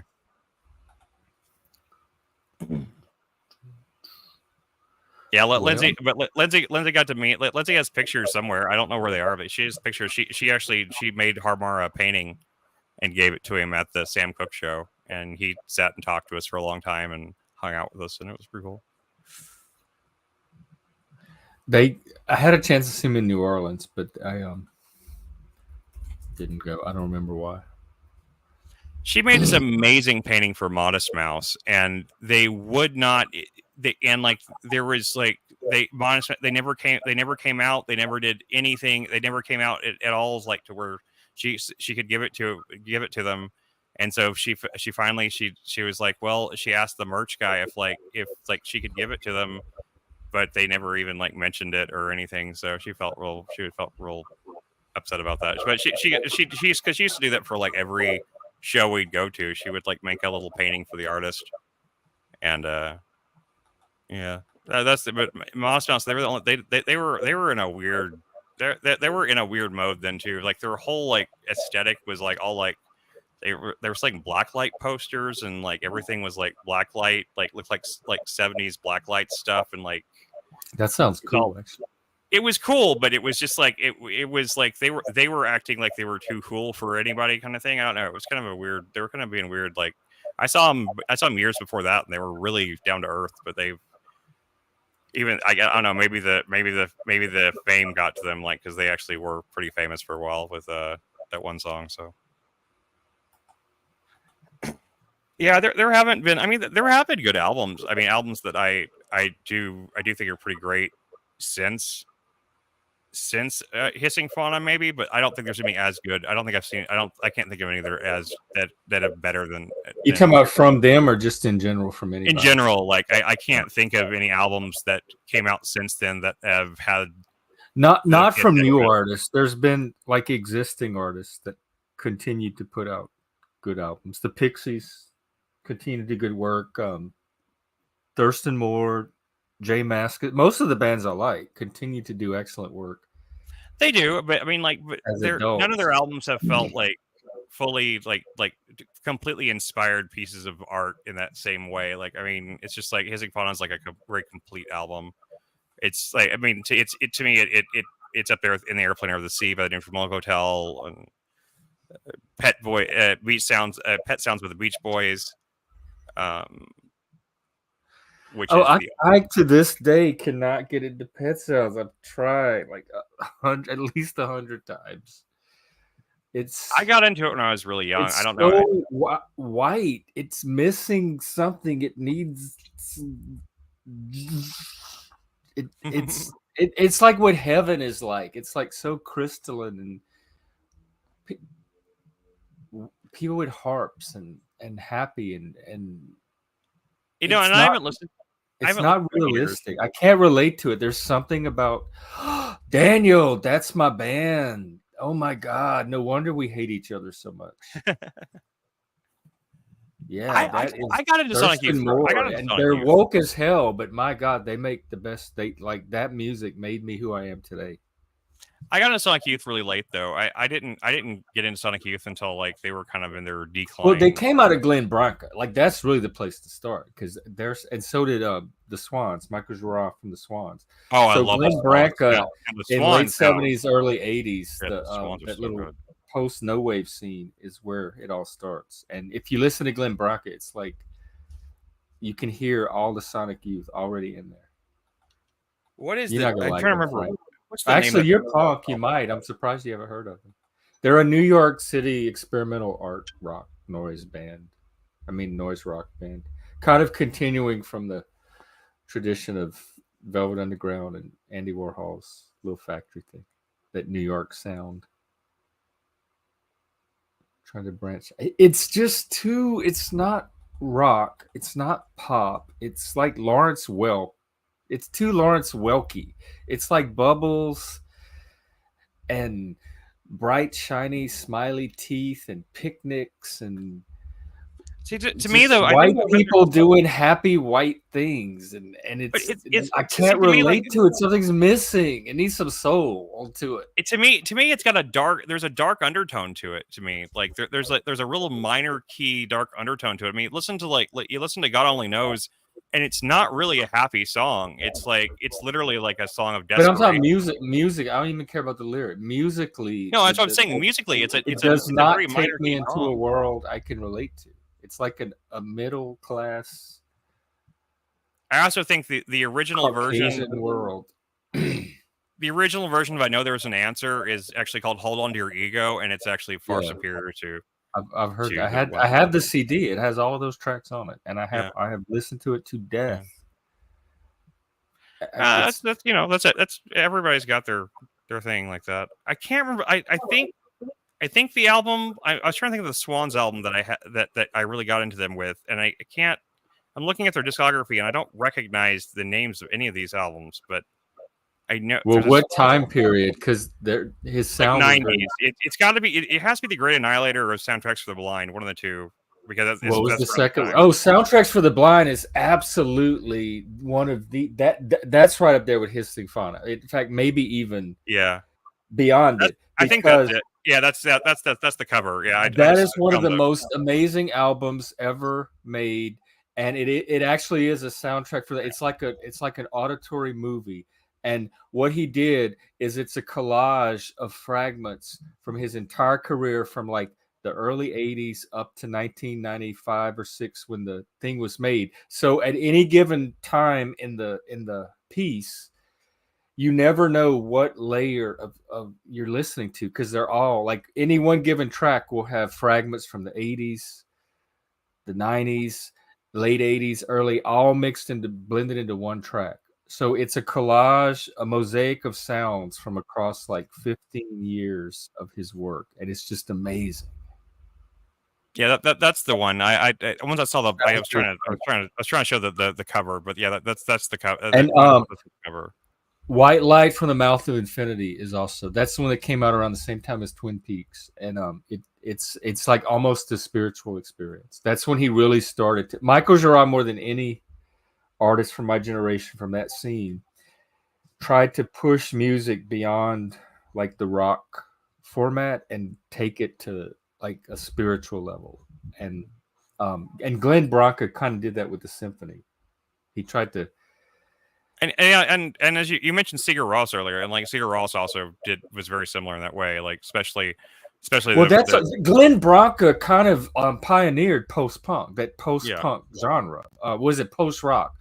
Post-rock, yeah. And so like like that was like around mid mid-90s when Soundtracks for the Blind came out. That was another milestone in the post, because after that you get Godspeed, you Black Emperor, you get Sigur Rós, you get Mogwai. They just start coming one after another after that Swans album and after the Glenn Branca from the 80s, because it's that long form symphonic experimental sound more than it is like a rock format.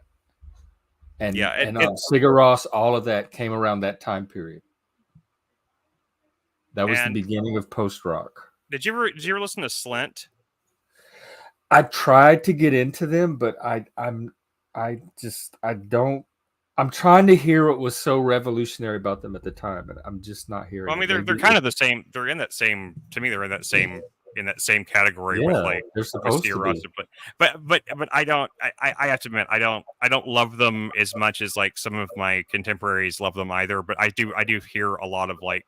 There's one track on Spiderland that is, I can't remember which one it is. Which that one really, is it? I don't remember now. I haven't listened to the album in ages, but I think it's like the second track or so.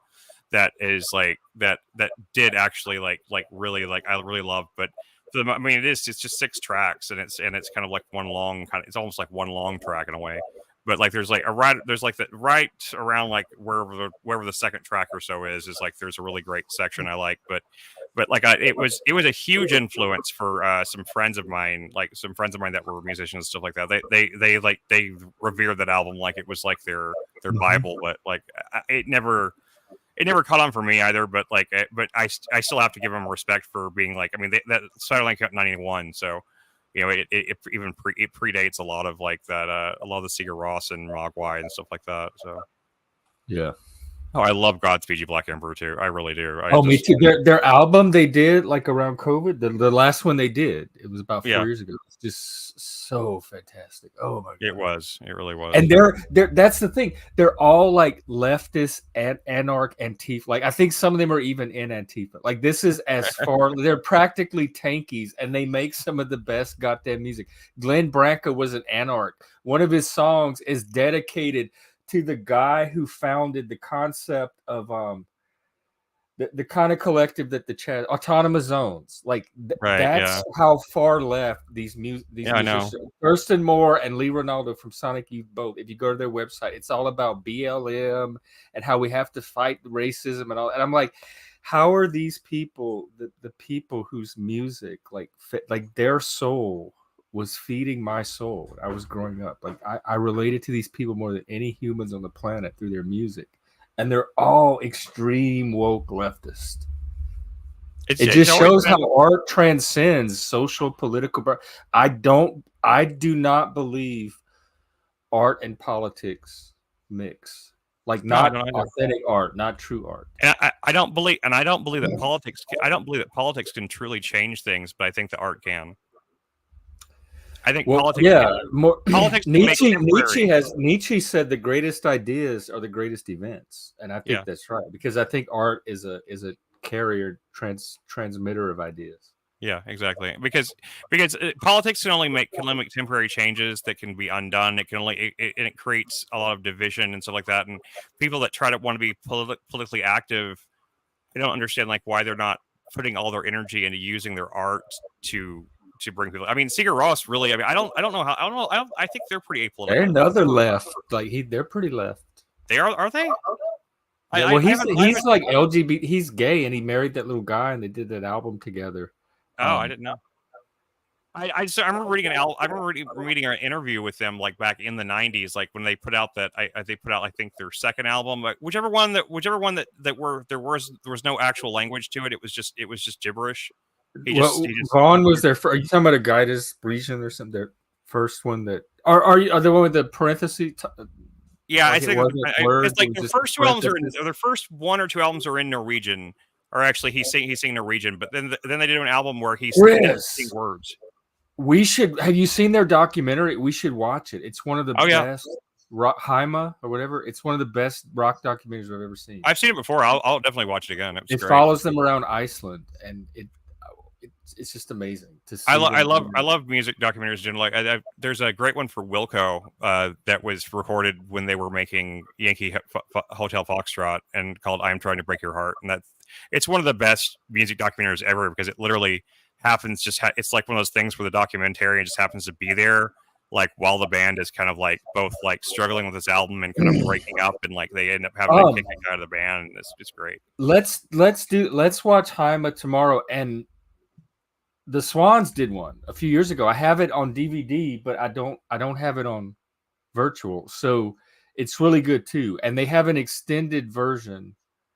They have like the normal version, but they have the extended cut with all this extra footage. So let's do like a rock documentary marathon tomorrow. I'm down with that. I love that. I mean, I like. Have you ever seen, in terms of, since we're on the subject of rock documentaries, like there's "I'm Trying to Break Your Heart." There's also one called there's a great one called oh god, it's about the Dandy Warhols and the Brian Jonestown massacre.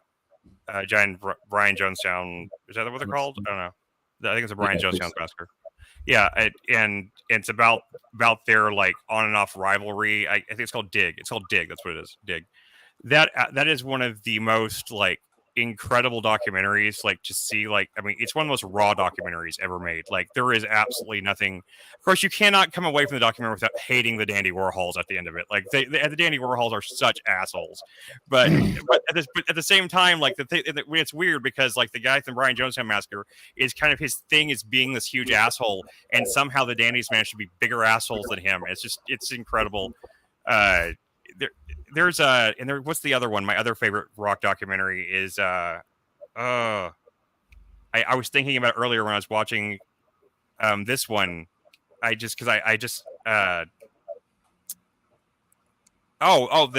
Sparks Brothers. The band Sparks, the Mall Brothers. Yeah. Edgar Wright made a whole documentary about the Sparks Brothers that came out 2 years ago, and it's actually really, really good. It really goes into a lot of their songwriting process. It goes into a lot of like stuff about them, and like they have such an extensive career. I mean, they go back to the 70s. You know, like they've been putting out music since like the mid 70s or so, and like and before that is under different names before they became Sparks, and they're just like, I love Sparks too. Sparks is also one of my absolute favorite bands. Like that. I picked up Hello Young Lovers, the album, one of their albums, like just in a bargain bin one day. I had no idea what it was. I had never heard of them before. And the first track in the album is called "Dick Around." It's like, all I do now is dick around. And it's all like operatic and everything. It's like this big giant like rock opera song about how he doesn't have anything to do anymore, and he just sits around the house and there's a video for it that has a bunch of like weird paper doll cutouts of kitty cats singing it the whole time, and it's just great. And they have a song called "Metaphor." It's like a metaphor is a glorious thing. It's like chicks dig dig metaphors. It's like it's about how you should use metaphors to get girls. It's very, very great. They did a collaboration album called FFS, which is hilarious, which is Franz Ferdinand and Sparks an album together, and so they put it out called FFS. You know, it's just kind of funny, for fuck's sake. You know, it's really good too. It's like And then they did that, and then freaking whatever his name, the French director that did Holy Motors and a whole bunch of and a couple other like really great films. He made this movie with them, with Sparks, is like a musical called Annette, and really wasn't good, and it made me really sad. It was like that was the movie I was most hyped for that year that came out. It was like 2 or 3 years back. I was so hyped to see that movie, and I actually went out to the theater to see it, and it was just like, I don't know. It's the very opening scene of it's great. The very opening musical part is so good, and then everything after that is just like weird and uncomfortable to a degree that makes you like, it's not funny, it's not emotional. It's just like, it's like an ugly film, and it's from a director that I respect so much, and like a band I love so much. It's a sad thing to say. I mean, it's just Adam Driver. I mean, I just don't like Adam Driver that much. Sometimes art just be that way. Yeah, sometimes it does. It's probably, it might be worth watching again. Maybe I just wasn't in the right mood for it. It might be worth watching again. Well, tomorrow let's do Sigur Rós and Swans. Yeah. I'll have to find the. Oh, and if you could find that Northrop Frye documentary, you would. What's that movie like Girl 6 where you like hunted forever, determined to find it? I'm sure I'll find it. You said it's called The Canadians, right? Let me see. Let me try. Which is an unfortunate name, because that is not going to make it any easier to find, because that's like, so there's going to be so many things. Well, you know, it's Canadians. You know how they name things. So. Yeah. So yeah, but if I do a combination search of Northern Fry and the Canadians, but the show is called The Canadians. Yeah. So, if I do a combination, I do a search where I put the Canadians in quotes and then put Northern Fry, I should find like some degree of like reference to it, and then I just have to find. There's a method to my madness. I can usually find things if I have a good starting point. It's like the one thing I've not been able to find is the. And I used to have a hard copy of it that I can't find. I have no idea what happened to it. So it makes me so mad. I had a hard copy of there was a documentary with the Danielson family, which is like where Sufjan Stevens came from, like we were talking about earlier. And they're such weirdos. They're weirdos like in like to like they're very similar to Montreal in a way. Their stage shows are like these crazy cut and paste, like, you know, all homemade like props and all this like crazy stuff. They dress up in different weird uniforms. He dresses up in a tree outfit, and it's really crazy. And their music is kind of bizarre and strange, but the documentary about it was, to me, is on the same level as that Male Wolf documentary in terms of being inspirational. It's just like, it's so inspirational to me because they literally are like the weirdest fucking band in the world. And they even managed to get Steve Albini to record one of their albums for them. Like Steve Albini was like, thought that they were so unusual and so different that he wanted to, you know, who recently died, by the way, and so R.I.P. Steve Albini. He was a great producer. Yeah. I don't know much about his musical output. I know there's a lot of people that he was in Big Black, and he produced Surfer Rosa, one of the Pixies' first ones. Yeah, he did Surfer Rosa. He produced In Utero. He produced In Utero. He produced he produced one of PJ's Harvey albums too. Dry. He's produced some of the greatest albums that have ever been made. He really has. I'm not even the biggest Nirvana fan, but In Utero is by far their masterpiece in my opinion. I prefer it to Bleach or Nevermind myself. I think In Utero is a very dense album. I really do, but. You know, I'm not the biggest Nirvana stan in the world anyway, but I do think that I really think it's sad that Kurt Cobain died, because I think that he would have gone on. I think he was only just beginning in terms. I think he had a lot of talent that was untapped, but you know, it happens. So. There's some artists that whenever they go out young and stuff like that, you kind of wonder if like they ever would have like done anything else anyway. But like, you know, I don't know. I always thought he was great. Have you seen of course, you know, another good, even though it's not really a documentary, another good rockumentary thing to watch is also, once again, one of my all-time favorites is 24 Hour Party People, because it's a fictionalized documentary, but you know, but which is the story of Joy Division and stuff like that. There was that movie that they made called Control about them, but I didn't really like Yeah, it. I saw that one too, and they had a documentary they made. There's a documentary about them too? Okay, I'll look for the documentary because I'd like to see a real I documentary. think it came out around the same time as Control. I didn't really like Control. I felt like Control was too. It didn't show like that's the one thing I felt like 24-hour party people did such a better job of like giving a portrait of who they were in their who they were like in like it showed them in like being having fun, like there was humor in it, and despite the sadness of it, and whereas like Control was just dour and depressing and just like it was so dark. And I love Last Days. In fact, that scene where he's like in the house by himself and they start playing that guitar song and the shot just pans slowly away for like minutes and minutes and minutes. That's one of my favorite scenes and pieces of music in any movie. Like I love Last Day. I love Gus Van Sant and I love Last Days. Visually, I completely forgot about that movie entirely until you mentioned it. But yes, that was a great movie. Yeah, it had a great performance by whoever that was that played Cobain. Did a great job. But, yeah, that's why I like people that dance weird, like whose bodies move weird, because I relate to that. And Ian Curtis was one of them. And the Tom guy York, from Simple Minds. Tom York's another. You're seeing Tom York doing his like spaz out thing, like on. Okay, let me tell you my Tom York story. I was dating this guy in Texas, and he had tickets to the REM concert in Houston at the Woodlands, like their big fancy concert area. And would I go with him? And we did.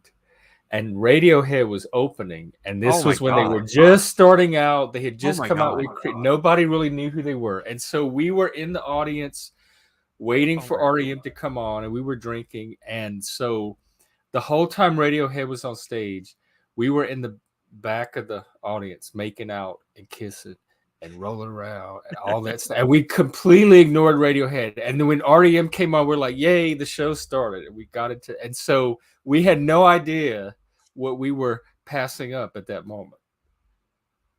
I've been there though. I've had that happen before too though. Not with any bands that ever got big, like as big or as great as Radiohead, and are honestly early Radiohead. I mean, you're talking about like Pablo Honey era, that I'm guessing, right? Like mid '90s. Pablo Honey, probably. Like it was like Creep was probably the only song they had that anybody knew. I'm guessing.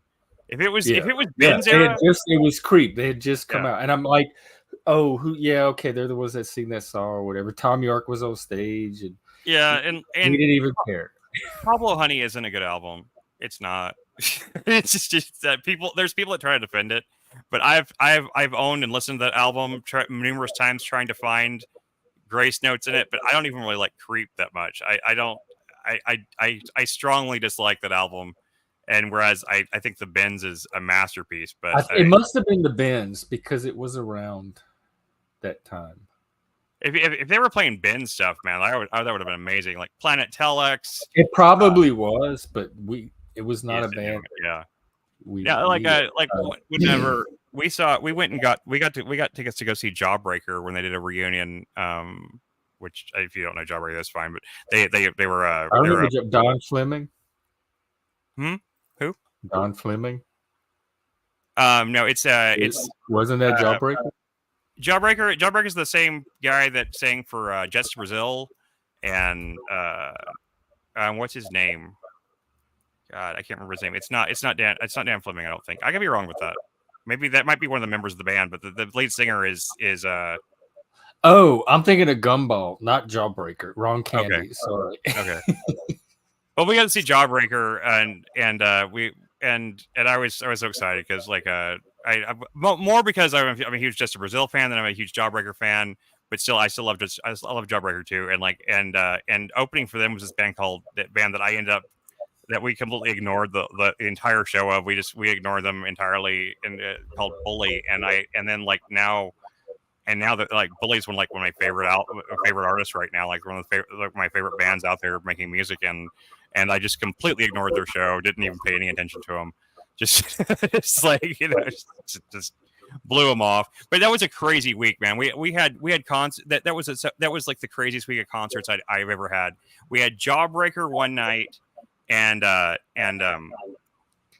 Jawbox was like 2 nights later, and then there was another band that also played, another like really like legendary band played that same week too. And I can't remember what the third one was right now, but like we saw like 3 shows that were like once in a lifetime shows like in the same week. And Jawbox is the band that did that song in the 90s. They did that song Savory. I don't know if you remember that song, but it's like a really great noise rock. You'd probably like, it's very Sonic Youth-ish kind of like noise rock thing. They had the one hit. They were a one-hit wonder. They never made any other albums or any other music that ever caught on. But I don't know. I'm not gonna know. Just yeah. But anyway, but we got to see all those bands at the same week, and it was a lot. Paranoid Android better than Creep? Oh hell yeah, definitely.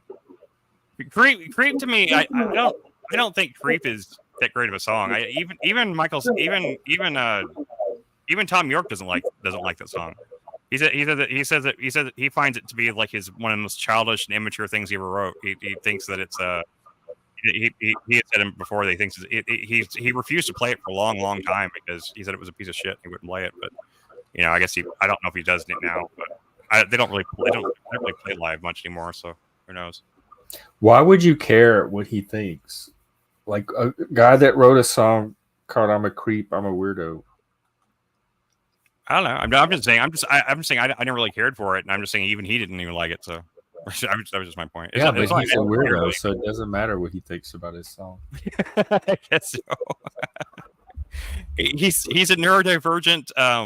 Is he near? He probably like most of those musicians. The challenge is finding the musicians that were part of that subculture that were not neurodivergent. Oh no, he definitely is. He's talked about it before in interviews stuff like. I watched an interview. I've seen Frank Black before and stuff, but I watched an interview with him the other day, and oh my God, was he spurging out? Like he's got to be on the spectrum, and I never picked up on it before. Yeah, he's that spur. He's a spurg and he's an asshole too. But he was back in the day, man. Doolittle and Surfer Rosa are brilliant albums. I agree. Like undeniably brilliant. Definitely, they changed my life. You talk about music or art, or things changing your life. They definitely changed. I mean, I got introduced to them. Obviously, I was too young when Doolittle came out for that to even be on my radar. I was like, what, 9? That was 80. So. 80. Well, it was recorded in 88. I think it came out early. It came out in 89, yeah. And but my friend Leland that I was in a band with gave me a copy of Doolittle like whenever I was like, I don't know, around like 99 or so, like that. And it was before Fight Club. It was before Fight Club would come out. I know because whenever by the time Fight Club came out, I knew Where Was My Mind. I already knew that song. So, but that's not even one of their best songs. Yeah, it definitely is. I don't think it is. Yeah, it's not. But that's the one everybody knows them for. Like, oh my God! Like almost every other song on their albums is better than that. I mean, I think everything on Doolittle is better than. Like it doesn't. Where's My Mind does not capture Pixies sound. Like it doesn't. You can't give someone that one song and they have heard the Pixies. It's just got a great guitar riff. That's it. It's just got that great guitar riff, just the way it comes in, like the da da da da da da da da. It's just a great guitar riff. I mean, it's a silly song too. It's literally just like you're upside down in the ocean. Where's my mind? That's the whole song, you know. Like, it's not even like it's about nothing. But but that was Frank Black. His songs were about nothing in a very proud way, and that's one of the things I always thought so interesting about Cobain is that Cobain literally said, like in like one of those in those journals of those he released, like there's a line that he wrote. He said like the only thing I ever wanted to do was to rip off Frank Black. Like he just wanted and knowing that and listening to Nirvana, you can totally hear it. You can totally hear. I knew it then. I knew it then because when Nirvana came out, I'm like, this is somebody trying to be like Pixies. All of us thought that. Every kid from my generation, we were always looking for the next Pixies because one Pixies album was not enough, and you couldn't wait for a couple of years for the next one. So you were always looking for the band that sounded the most like the Pixies. And when Nirvana came out, it was like, oh, this is the next Pixies for everybody. In Wow. fact, Trop Lamone came out almost to the day, the same time as Nirvana. And so it was competing with the Pixies in the record store at the same time. But I was also like, as a gay person, the amount of gay people that were into alternative rock. Right. I think I knew me and one other guy when I lived in Austin, and then maybe one or two other people my whole life. Like I was such a minority in that subculture. Like there were no gay people listening to that, and then in that subculture, I was like the only gay pretty much that hung around that crowd. There might have been one or two others here and there. In the gay subcultures that I knew, I have to say there were very few people listening to alternative rock, and yet in the alternative rock subcultures I was a part of, there was actually several gay people. So I don't know what but there was never like because it attracted all the misfit, like all the Right. LGBT. We were coloring our hair, all that stuff, but the amount of gay people that actually liked that kind of music, I could not. Oh yeah, I know. I remember one time I had a friend and his boyfriend had had Goo, like their mainstream album that came out just before Nirvana, and I got so excited that there was another gay person with the Sonic Youth album. I thought I was the only one, and I felt like not alone in the universe because this one other gay had a Sonic Youth album. I feel you, man. Well, like my one, I only really have one other serious girlfriend before Lindsay. And the whole reason I met her was because like from that same time period, the other band that wasn't Nirvana that came out at the same time that had a huge impact, but people don't know them as well as Sunny Day Real Estate, of course. And Sunny Day Real Estate, you know, like they I don't want to say they premiered like the same that there was like the very first episode of 120 Minutes is where they premiered. That was March of 1986. Okay, then that wasn't the first one then, because Diary came out in 1990. But anyway, it was like one of those songs that Circles was like this song that like really like it kind of sparks like it's been called like the god, he's been called the godfather of emo before, but that's really not fair because like I don't think it's his that was like one generation past me. That was your generation when emo. But it was still it came out at the same time Nirvana and stuff did. No, emo emo was about at least a decade later. Well, yeah, I know. But, in Vegas. But Diary came out in 1990. Like I say, like people say that emo was derived from Sunny Day Real Estate. I don't think that's actually true. The term emo actually was originally applied to Fugazi. It was actually a slur somebody yelled out. It was an insult that somebody was yelling out at Fugazi after one of their concerts one night. It's like, you guys aren't even rock anymore. You're just emo, and that's the name stuck, and they ran with it and stuff like that.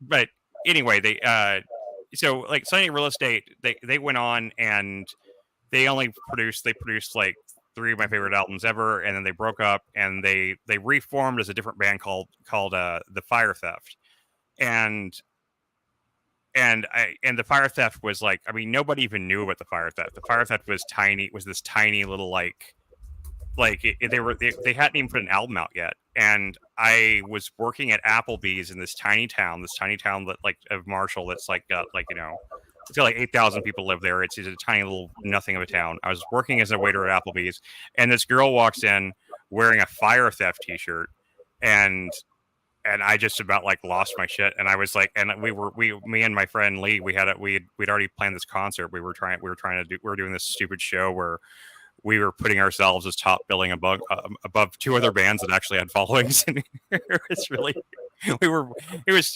doing like joke comedy music really, but like I got so excited and I went and found like I went to my car and got a flyer and I made sure I got their table, and I was like, and like she was with her boyfriend and everything, and I was just shamelessly like flirting with her, and I handed her the flyer to our show, and she came to our show, and then, you know, one thing led to another. We ended up dating for a while, but it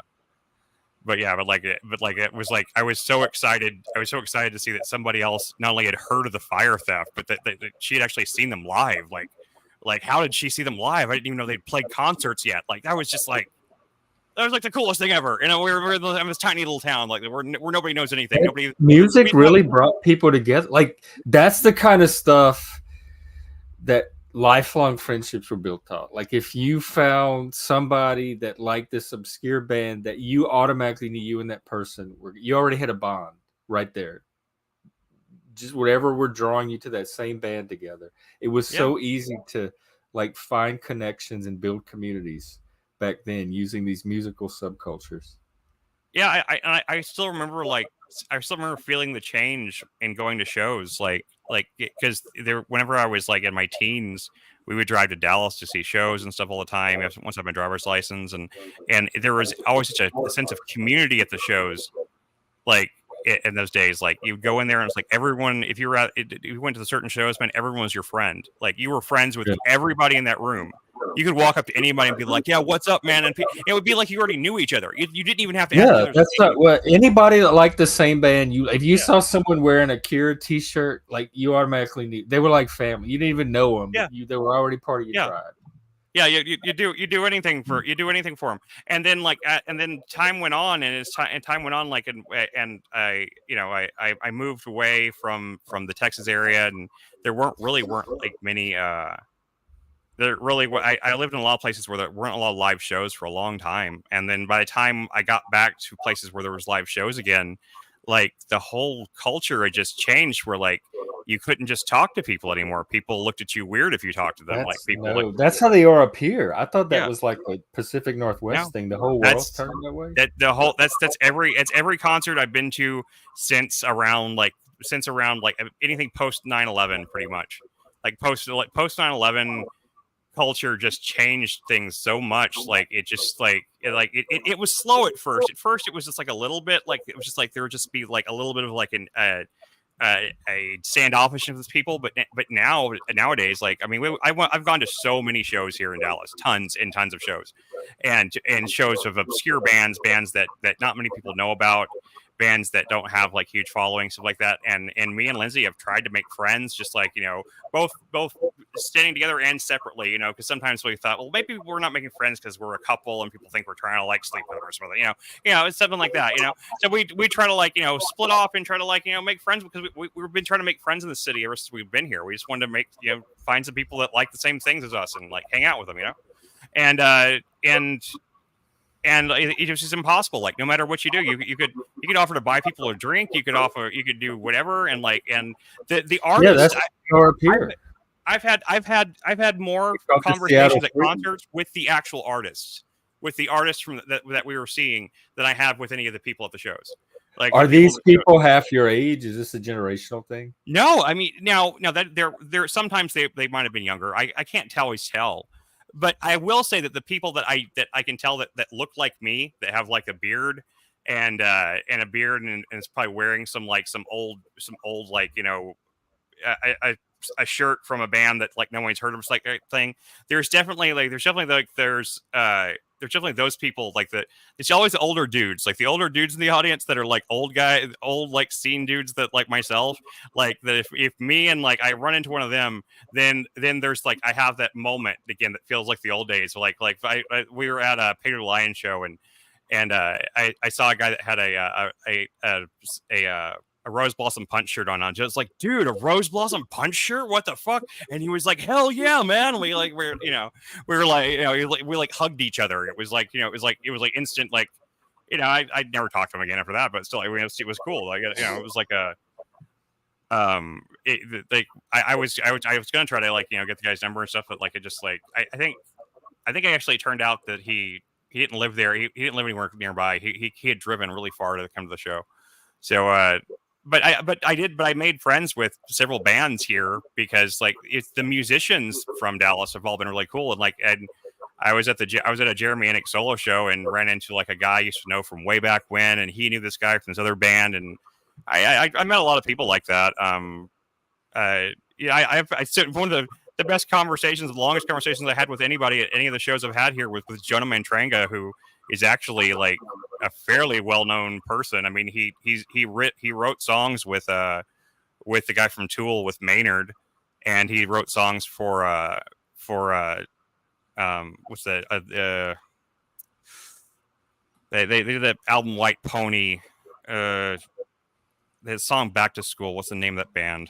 Can't remember now. But anyway, but he's like, but Jonah, he was a real early '90s alternative guy. He had a band called Far in like '91 that had put out an album called Water and Solutions. They did a reunion 25th anniversary where they did the whole album and stuff like that down here, and it was pretty amazing. And he's like genuinely the absolute nicest person I've ever met in real life. Like, I mean, he's so nice that it's kind of like almost off-putting. It's like, how can you be this open and kind? It's like you just feel like he has like a good heart. He's just like a good person.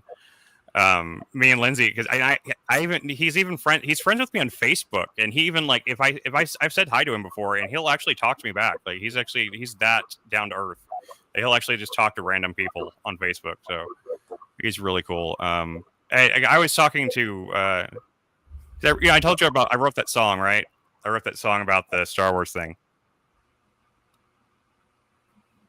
Well, I decided that I'm going to take that song and I'm going to turn it into, it's going to be the centerpiece for a musical about kids that grew up in the 80s and 90s. I'm not gonna do a jukebox musical where I just take songs from those kind of things, but Jonah Montranga does this thing in his shows where he'll be singing like one song and then he'll just kind of like he'll suddenly segue into like a piece of another song.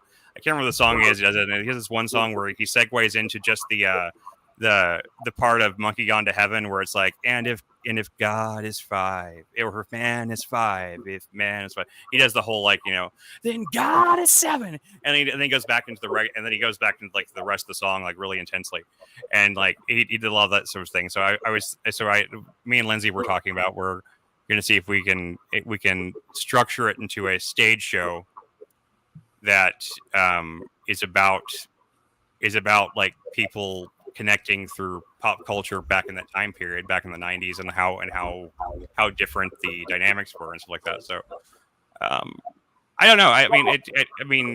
Lindsay was kind of excited about it. So like, if she really wants to work on it, then I'm going to try to, work on it with her. I think she needs an outlet like that too. So we're trying to get her. I preemptively talked to a gallery today, downtown in Dallas for her. Oh, okay. I have to talk to them again on Monday, but they're going to try to set up an appointment, and we're going to go in and show her. We're going to go in and take her. 6. Then God is 7. Then God is 7. One of the best songs ever written, man. One of the best songs ever written. Monkey God again, like that. I think Pixies are better at the rock stuff. The ballads are some of their weaker. Yeah, it's okay, but it's not as good as all the other like hard rockin' stuff on Doolittle. Yeah, it's great, but I Same love with Where Is My Mind. Like, I don't listen to Surfer Rosa for Where Is My Mind. I listen to it. I don't either. I don't know. Surfer Rosa is Break My Body. I listen to it for Cactus. I listen to it for Bone Machine. As far as Doolittle goes, Debaser is my favorite song in Doolittle, but I just fucking love the fact that the song's about Unshin Andalou anyway. It's just like I love it, like that song. That was a song that like changed my life. When I heard that song, I was like, I'd never heard anything like Debaser before. And I listened to rock. I've been listening to hard rock music for a long time. I'd never heard anything like Debaser because there was nothing like it. Well, there were impressive. Talking Heads being one of them. But just that that I got me a movie. I want you to know. Slicing up eyeballs. I want you to know. Girl is so groovy. I want you to know. I am Un Chen Andalusia. I am Un Chen Andalusia. They did do it live whenever we saw them at the Bomb Factory here. I watched one of their live concerts, and every single song they played sounded identical to off the album. I couldn't tell the difference between their live songs and the studio tracks. They just sat there on the stage and played note for note. Debaser was the only song they played that had any real energy in that whole show, is what I was about to say. Because like they literally whenever he did when he got to the part of the show where I guess he felt obligated to do "Where's My Mind." He literally sang it off key and off time with it. Place shady. Fatty is parroting. He's like Weird Owling Pixie songs. Cute. Oh man, it's just such a. But they were disappointing both times I saw them. I have to say, I mean, saw. It's not bad, but you expect something more than just them on stage reproducing the studio. Frank Black does not want to do Pixies anymore. He doesn't have wanted to in a long time. He does Pixies. He just put out a new album, and he said he wrote so many songs. He wrote like 40 tracks. He said we have enough for a whole other album already. Yeah, but they don't. It doesn't sound like they don't sound like the Pixies to me anymore. They sound like Frank Black and the Catholics, which is what I liked it. It's a different. They did it with Bossa Nova though. They went from rock to kind of quirky pop rock. And they did the same with this one, but it's really good quirky pop rock. No, it's good. It's better than Bossa Nova. It's just not. Oh, interesting, Fatty. Which ones are you having them right now? Are you creating them as we speak? I don't know. I don't know anything about that. But yeah, I saw them. I got to see them. At the Bomb Factory here, and we paid out the ass for the tickets. It was expensive as hell, and I was so excited to see them. And then like the only two cool parts of the show were they opened with Debaser, and they actually put their heart into it, and they were moving. They actually moved on stage. The whole rest of the show, they stood almost entirely motionless and just sang songs, and it was one of the most flat concert video was. Yeah, it was so disappointing. And then the only cool part after that was the fact that they closed Into the White, and they did like a big fog machine thing. So like the whole room like got completely like where you couldn't see anything but white, and then they were gone. You know, whenever the smoke cleared. That was the only cool thing they did. And then when I saw them open for, they still call it Into the White. Do they have to change the name? I don't know. they still called it Into the White. But then I saw them open for Weezer. And I was going for I won the tickets, and I got to take my daughter. I was like so excited. I was like Clover, I'm gonna get to take you to see. You don't know who they are yet, but I'm gonna introduce you to the Pixies. You know, you're gonna see the Pixies, and she got really excited about it. But she was kind of excited to see Weezer though, because at the time Weezer had a couple of hits of some semi hits out there, and she was more excited to see Weezer than anything. But then we got there, and we had really good seats pretty close up. We won them from the Dallas Observer, and so we had really close seats, and it was cool. And Frank Black didn't even stand. You couldn't even see him on stage. He stood in the back where the drums were, and the girl was the only front man for the show. And it was so weird and awkward. It was like he wasn't even the like girl. Was it Kim or Paz? Oh no, it wasn't. It was whoever him and Kim Deal were talking. Him and Kim. That's the reason the Pixies. Paz Lucinto. Because Kim Deal felt that she deserved a lot more credit for the music than he would give her, and they still have fights about it apparently. Plus, she was kind of like drunk and on drugs and never showed up. But like Kim, she was not a victim. Yeah, I mean, in fact, they tried to record Bossa Nova without her. They weren't even going to tell her. Yeah, she found out and she showed up, and she's like, "Oh, guys, were you going to make this album without me?" Yeah, and that's when they started the Breeders. That's when she did Pod. Yeah. Oh, she was in Perfect Circle. I didn't know that. I like her. She sounds just like Kim. Like she's a perfect replacement for Kim. Yeah, very similar bass style. She vocal style. She sounds just like her. She's good. She really is good. I like her. I never saw them with Kim. You really put in your time.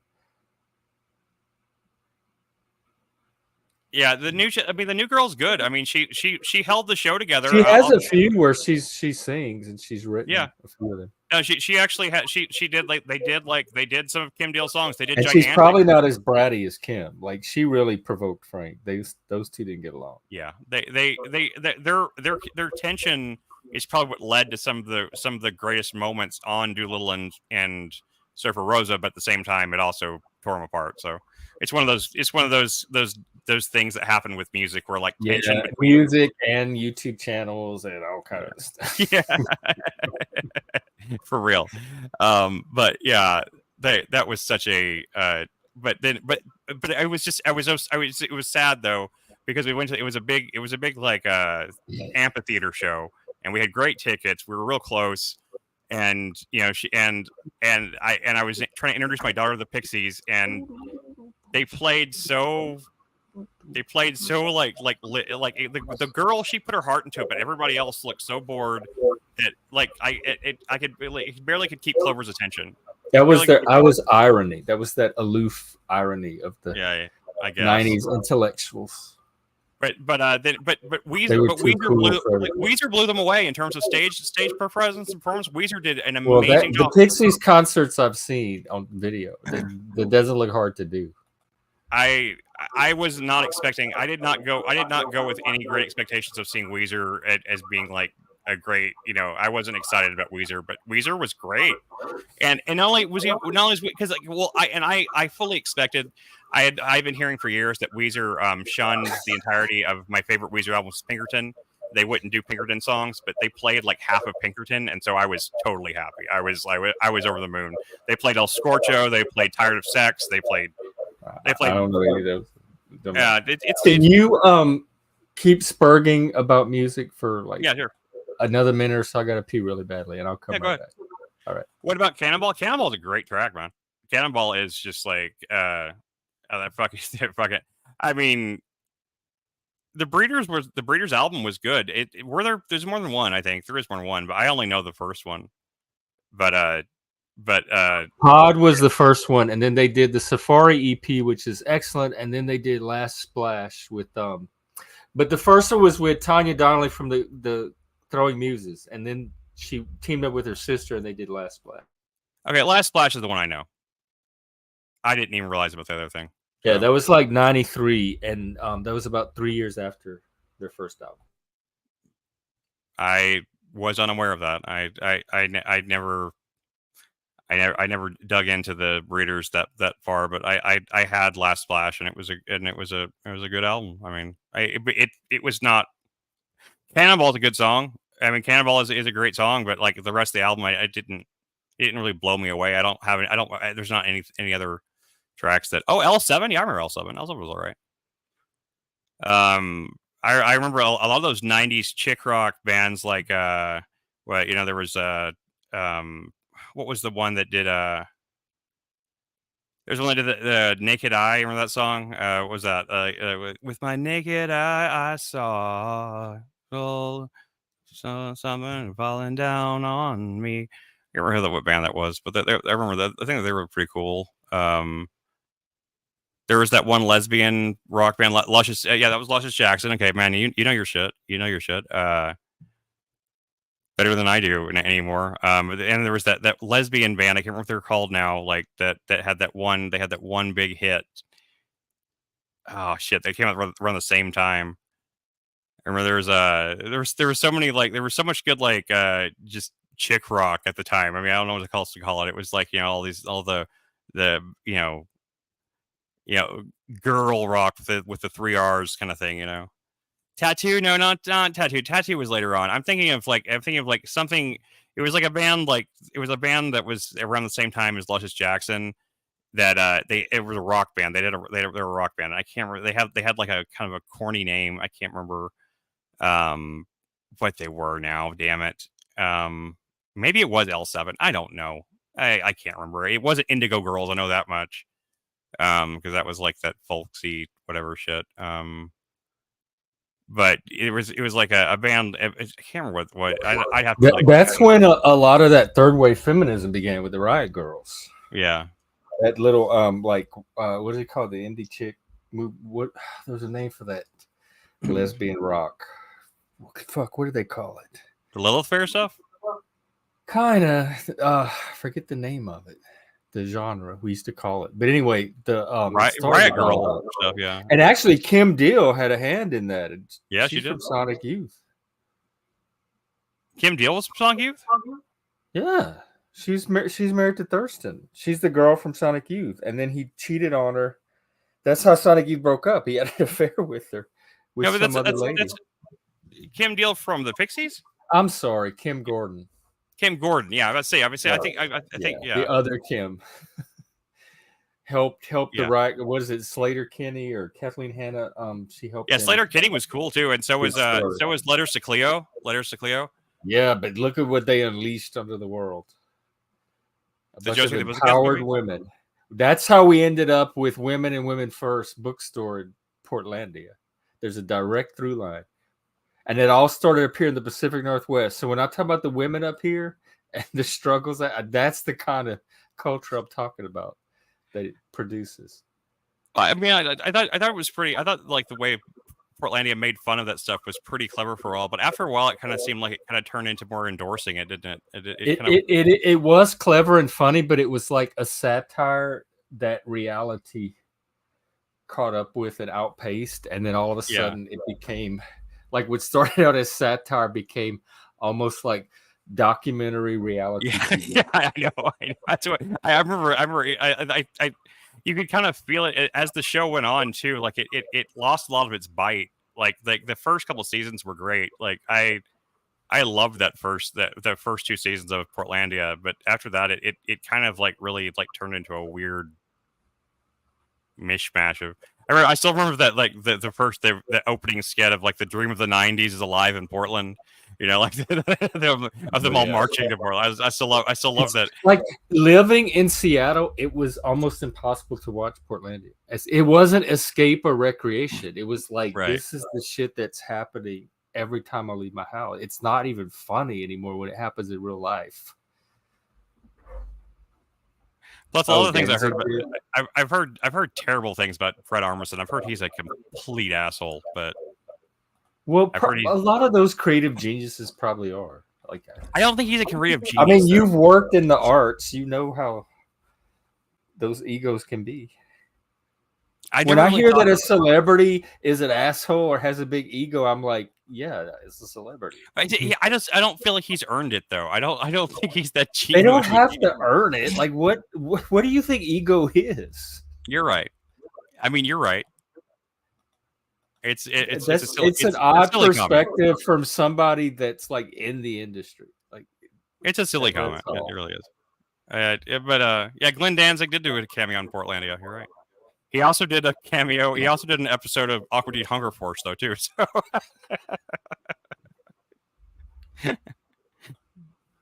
where some sort of spell causes like all of like their Carl's house to like to his sprinklers spray blood and everything. So Glenn Danzig shows up by the house.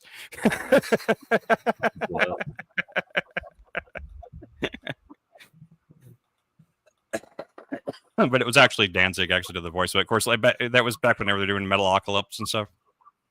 Oh, that's actually, we talking about rockumentaries. Honestly, honest to God, one of the best or at least most entertaining rockumentaries ever made is Metallica, Some Kind of Monster. I don't even like Metallica. I don't like. I was about to say because of the Napster thing. I still cannot get over them for that. I can't either. But that documentary is so fucking hilarious and like I don't not intentionally maybe, but like it's like them like literally like it's really that's what that show Metalocalypse was based on. That documentary, it was like an animated version of that because it was like this band. There's this band like of like these guys. They're supposed to be these hard rocking guys, and like they have to bring in like a band therapist that's like this really like wussy guy that's like telling them to talk about their feelings and stuff, and they get so angry and like they're like fighting and throwing things at each other, and it's just. Chris, I started watching this show on Netflix. It's a reality competition. Remember Linda Perry from Four Non Blondes? Yeah, she mentors these up and coming musicians, and like she's gonna pick one of them to be the winner and create a song or something. And it's exactly what you described. Like she gets them in the studio, and it's all about their feelings and what conflict are you having with this band member. It's like therapy music, and then she like somehow pulls a song out of all of that and gets them to do their best performances. I got about 2/3 of the way in. It's kind of interesting. The thing that the barrier was from I could see the editing and manipulation because it's like a maybe B or C class reality show. So it's kind of like House of Villains, where the editing is really obvious that they're trying to manipulate you in certain directions. So it took me out of the interest of actually seeing these kids develop because it felt a little manipulated. But she's a very interesting person, and her approach to making music is Four Non kind of Blondes is an interesting band like for that that. matter. I mean, I was she never did like that one tuned into it. song. Yeah, I like that one song. Yeah, I mean Wait, everyone likes let's that see. song. What did I you had the do? album. Wait, we got a celebrity here. What did you do for them? You helped build his Fatty? cabin, He was like their janitor or something. This is close enough. and you did the interior trim on Lars Ulrich's place, and wow. That sounds very gay, Fatty. Oh man, like Lars Ulrich is such a little bitch in that documentary too. God damn it, he is so. It's hilarious just to watch him being like just getting like punked out by like because Hetfield is like a monster of a guy. He's huge, and like Lars Ulrich's this tiny little dude, and they get in these fights and it's just like Hetfield just like towers over him and like just. It's great, man. And I seriously, I mean, it's not in the same like league as like watching music documentaries about bands you love, but like I remember watching it and I watched it twice because it was so hilariously entertaining, like just to see like these big metal guys. They're so like they're recording their worst album at the same time. It's also about them recording the worst album they ever made by far, which was Garage Days, which is just. It's an album that sounds like it was recorded in a tin can. It is just an awful piece of recording, but yeah, that documentary is amazing. I almost watched that movie that came out not long ago called The Sound of Metal or something like that. That was about like some drummer like that was losing his hearing or something. I didn't, but like I started watching I watched like the first 15 minutes. The drummers out there. I was like the first 15 minutes and it didn't really draw me in, but it had an interesting premise to it anyway. It was kind of, yeah. I really think there's something to like the culture of the 90s, the kind of music, the kind of movies and stuff. There's something very like that. Like, because they were very like all the tolerance and everything everybody is searching for was already there. Right. They came along and fucked it up in the mid 2010s. Like all this acceptance and tolerance that all these people want today was because just it would leave them with nothing else to do. So they had to manufacture this whole other level of invisible intolerance to keep their racket going. You're right, Daniel. It was Saint Anger. It's my mistake. Saint Anger is the album. It's my bad. I think I said no. Yeah, I completely fucked that up. Yeah, it was Saint Anger. Saint Anger was the album they're recording in that documentary. Garage Days. I think of it as Garage Days because like Saint Anger sounds like it was recorded in a tin can. So I just think it's like I think I somehow translate it to Garbage Days or something like that. And like what do you think of Saint Vincent? Saint Vincent? I think she's a really cool person. I think I've read some interviews with her. I don't love all of her music. She built and created one of the coolest guitars I've ever seen. I used to have one. He was the Swans for one of their albums. Yeah, and to me, she's working in a genre that's kind of passé. Like she did great during the time of Kate Bush and all of that. Tori Amos. She feels like she belongs to that era, but like her songs don't quite. She has a few songs I like, but I do love that guitar she designed. I had one of the cheap versions of it before, like I had to sell my stuff, and like that was one of my favorite guitars to play. I love that. It's not even just the shape of it. It's like a really cool shape, but it's also like the pickup setup and the way the electronics work is just really cool. But I think she's an innovative person. And I think there's not anything left to innovate in that genre, though. That's my only I'm like, oh, this would have been amazing and cool 20 years ago when I was growing up, but right now it looks dated. No matter how fresh she comes up with it, just the genre itself seems dated.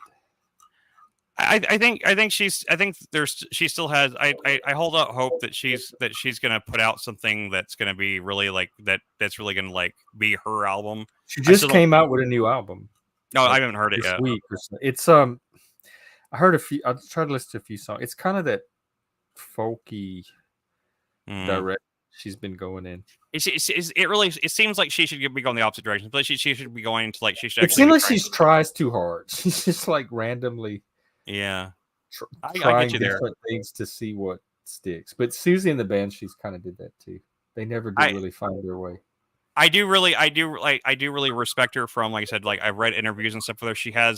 She has really strong, like she's really not like she's not terribly woke from what I've read, and she's really like she really believes in like the power of using music to like she supports a lot of charities that like get that keep music schools going in schools and stuff, like music programs going in schools and stuff like that. And she's No, I haven't, Fatty. I'm looking them up now. Russian Siberian Indigenous Music Group. Oh wow. that's interesting. Siberian native dub rock. I don't know what dub rock means. What, like, is it like dubstep? But like, is it like double time rock, or like what is? I know dubstep is just short for double step, which really is just short for having like But wobble. dub is that like, isn't it reggae or Jamaican? Yeah, probably so. And then they do, because a lot of musicians, like indie musicians, started doing dub mixes of their indie songs. Electronic musical style that grew out of reggae in the late 60s and early 70s. Wow, is that old? Subgenre of reggae.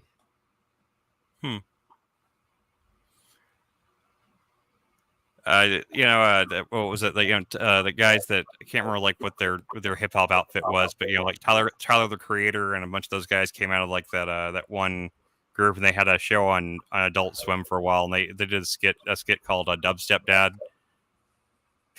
It was really funny. It was just like that.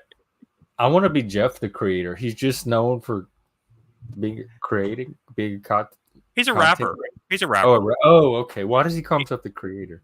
Tyler the Creator. I don't know. It's just that's just what Well, he he needs to calls change his name because that word has a different meaning in today's age of content creators. I just think he's a YouTube person. Yeah. I mean, you have a YouTube channel. Yeah. Hi, I'm Tyler the Creator. Oh, you have a channel too. I can't remember what that group they came out with was like. They all came out of this one big hip hop group that like kind of exploded on the scene at a minute, and then they kind of went. They all went their separate ways, but they got some of their stuff's okay. I think they're kind of overhyped. Their show was funny though. They had some funny shit in that show. I think it was called like, I can't remember what it was called now. It had a weird name.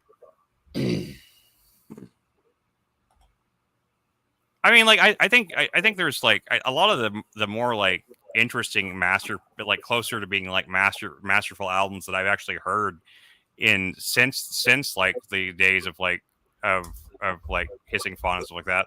A lot of them have been in like in hip hop type, or like more in like that direction. Like 13 and God put out an amazing album called yeah, I can't remember what it's called, but anyway, they put out an amazing album. Guys like Dose One and Aesop Rock, like they put out some really amazing stuff. But that's kind of the reason I got into hip hop so much for a while. Why I started making hip hop, because like that was like the only music I was hearing that was doing anything new. That was like shaking my soul at all. Do you know about Pillar Point? It's this little guy. He used to be from Seattle. I think he moved. He only did 2 albums, but it's like really good 80s style music. But Kevin Barnes produced his second album, and it's like the closest thing to Of Montreal that I've found outside of Montreal. So if you haven't checked out Pillar Point, both of the albums are really good. The first album sounds like right out of the 80s, and the second one has that Kevin Barnes electro pop dance sound. You could hear like some of his little noises and tweaks and edits in there too.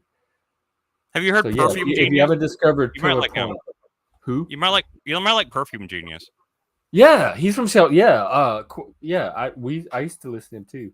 He had that one album with Queen on it. Yeah, Queen's his best song by far. Yeah, Yeah, I love that song. I think he moved to New York. Yeah, like He's real popular up here. yeah, he did a show here the same night that we were going to see Cake, and we had to choose between the two of them. And I always want to see Cake, I so would I have went picked to Cake Cake. too. Yeah, but yeah, Cake was great too. Cake, man, Cake did such a thorough show. Like it's always great when you go see a band like that and they play like every song that you possibly could want to hear. Like they played every good song off of every one of their albums, and they have In quite a fact, few albums. it makes me want to just go listen to music. Yeah, Fatty, what? Oh, wow! Look at this, like convergence, you're synchronicity, working on a Pixies matchup. That's alignment. awesome, dude. This That's is the badass. universe at work. There's something mystical. We're being programmed or conditioned or something here. UncleFatty, well, Somebody, you should contact me. Like, you should contact me on Discord. Like, maybe you can contribute to this musical thing I'm making. I'm trying to make this. I want to have a lot of different artists contribute to the songs on it. I want to make like songs that are like of their time period, and maybe like that reference like other a songs. K-Tel record for the panel verse. Right. Yeah. I don't know. I want to try to make something that like first of all like it's gonna be like my daughter my wife she went to school for theater. My daughter is in theater, so I've been thinking like I ought to do something that like they can both be involved in, and like and it's like a whole family project, like something that like Clover I can give Clover a really good acting role. I can give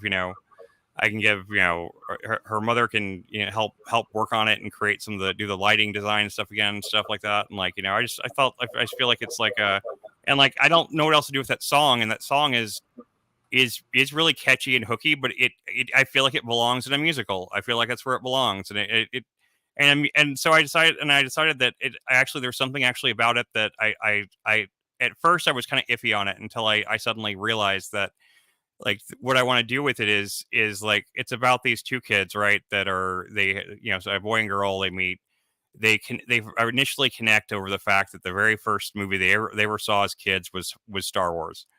And I'm not a Star Wars geek. I was for a long time. 1977, and you have Empire Strikes Back in 80. So really, it's Jedi in 83. That's Well, yeah, but it's like, but see, like for me, the very first movie I remember seeing was Star Wars because my parents rented a VCR and Star Wars and brought it home and we watched it, and so it was the mid '80s whenever right. It's for you, but I don't know if a yeah. musical would convey that. Like, yeah, but like in the musical, it would be like that. That was the idea that there would be kids that would be born in the '80s, and like but Star Wars was still like was like the first movie they remember seeing. Well, just use Return of the Jedi then, and well, that's fine too. Whichever. Center around that, you can bring in the other two as you need it. That's fine. I kind of liked the whole idea of like it being like that they saw it at home, like on like like renting a VCR type thing. Except here's the thing. VCRs didn't start coming out till like mid to late 80s. So a lot of the 80s stuff you're talking about is look at what it was 85. Here. I mean, I was 4 or 5. Need help? Hey, if you need help, I can be your consultant because I was there. I'm sure. Yeah, I was 4 or 5 whenever my parents first rented a VCR and they rented Star Wars and they brought it back to my grandparents' house. And it's the first movie I remember watching. I remember sitting in front of this tiny little TV that was like I remember my dad it took him hours to figure it out, how to set it up. And we finally got it working. I remember waiting so long. I was so excited because I didn't even know what Star Wars was, but I knew I wanted to see it, And I remember I sat there and I watched it and just went enraptured like with this movie. And like my full 4-year-old mind was blown, And so like I had this idea that like these two kids, this boy and this girl, that they meet and they have this first connection over seeing Star Wars when they're kids, right? And then it cuts to years later. We're talking about years later down the line. Their relationship they've broken up. They've kind of split apart, but they recently reconnected, and they reconnect and they decide that they're going to go see the last Star Wars movie, of course, the one that we shall not be named, the Rise of Skywalker. They both go see Rise of Skywalker, and they both come out of the movie also, just ultra depressed, right? It's like this depressing experience for these two, but the bad movie like starts making them go. So we start like going to flashbacks throughout. We flashback throughout the relationship, and we see the relationship and at different points. And it's I had this kind of like, I thought there's something kind of a beautiful idea about how this terrible bad Star Wars movie could bring two people back together. Yeah. And it and rebuilds they rebuild their relationship because of a bad movie. And I thought there was something that like I don't even care about Star Wars anymore. But I thought but Star Wars is such a cultural touchstone for so many people, and throughout the whole thing. Premise. That's a really good premise. Nobody's done that yet. That's definitely something where you can reflect on, almost like a Natural Born Killer style, where you're using clips of actual news clips and shit in it. That. Yeah, exactly. Yeah, and like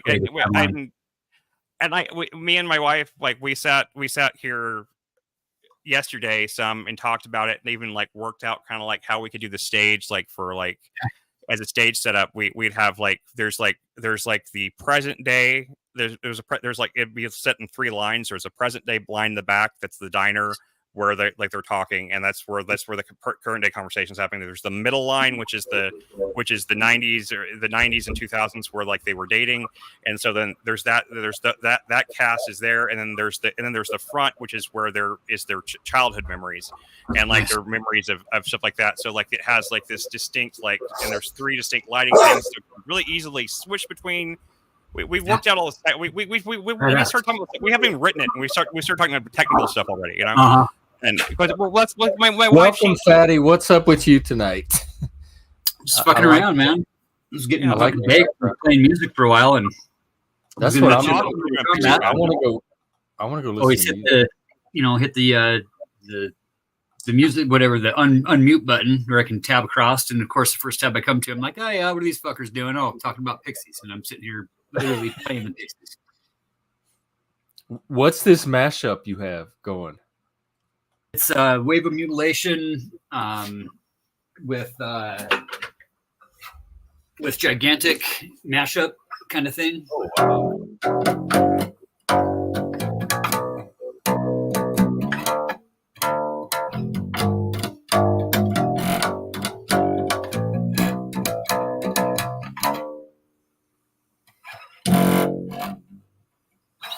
Yeah, but Wave of Mutilation, and what was the other one?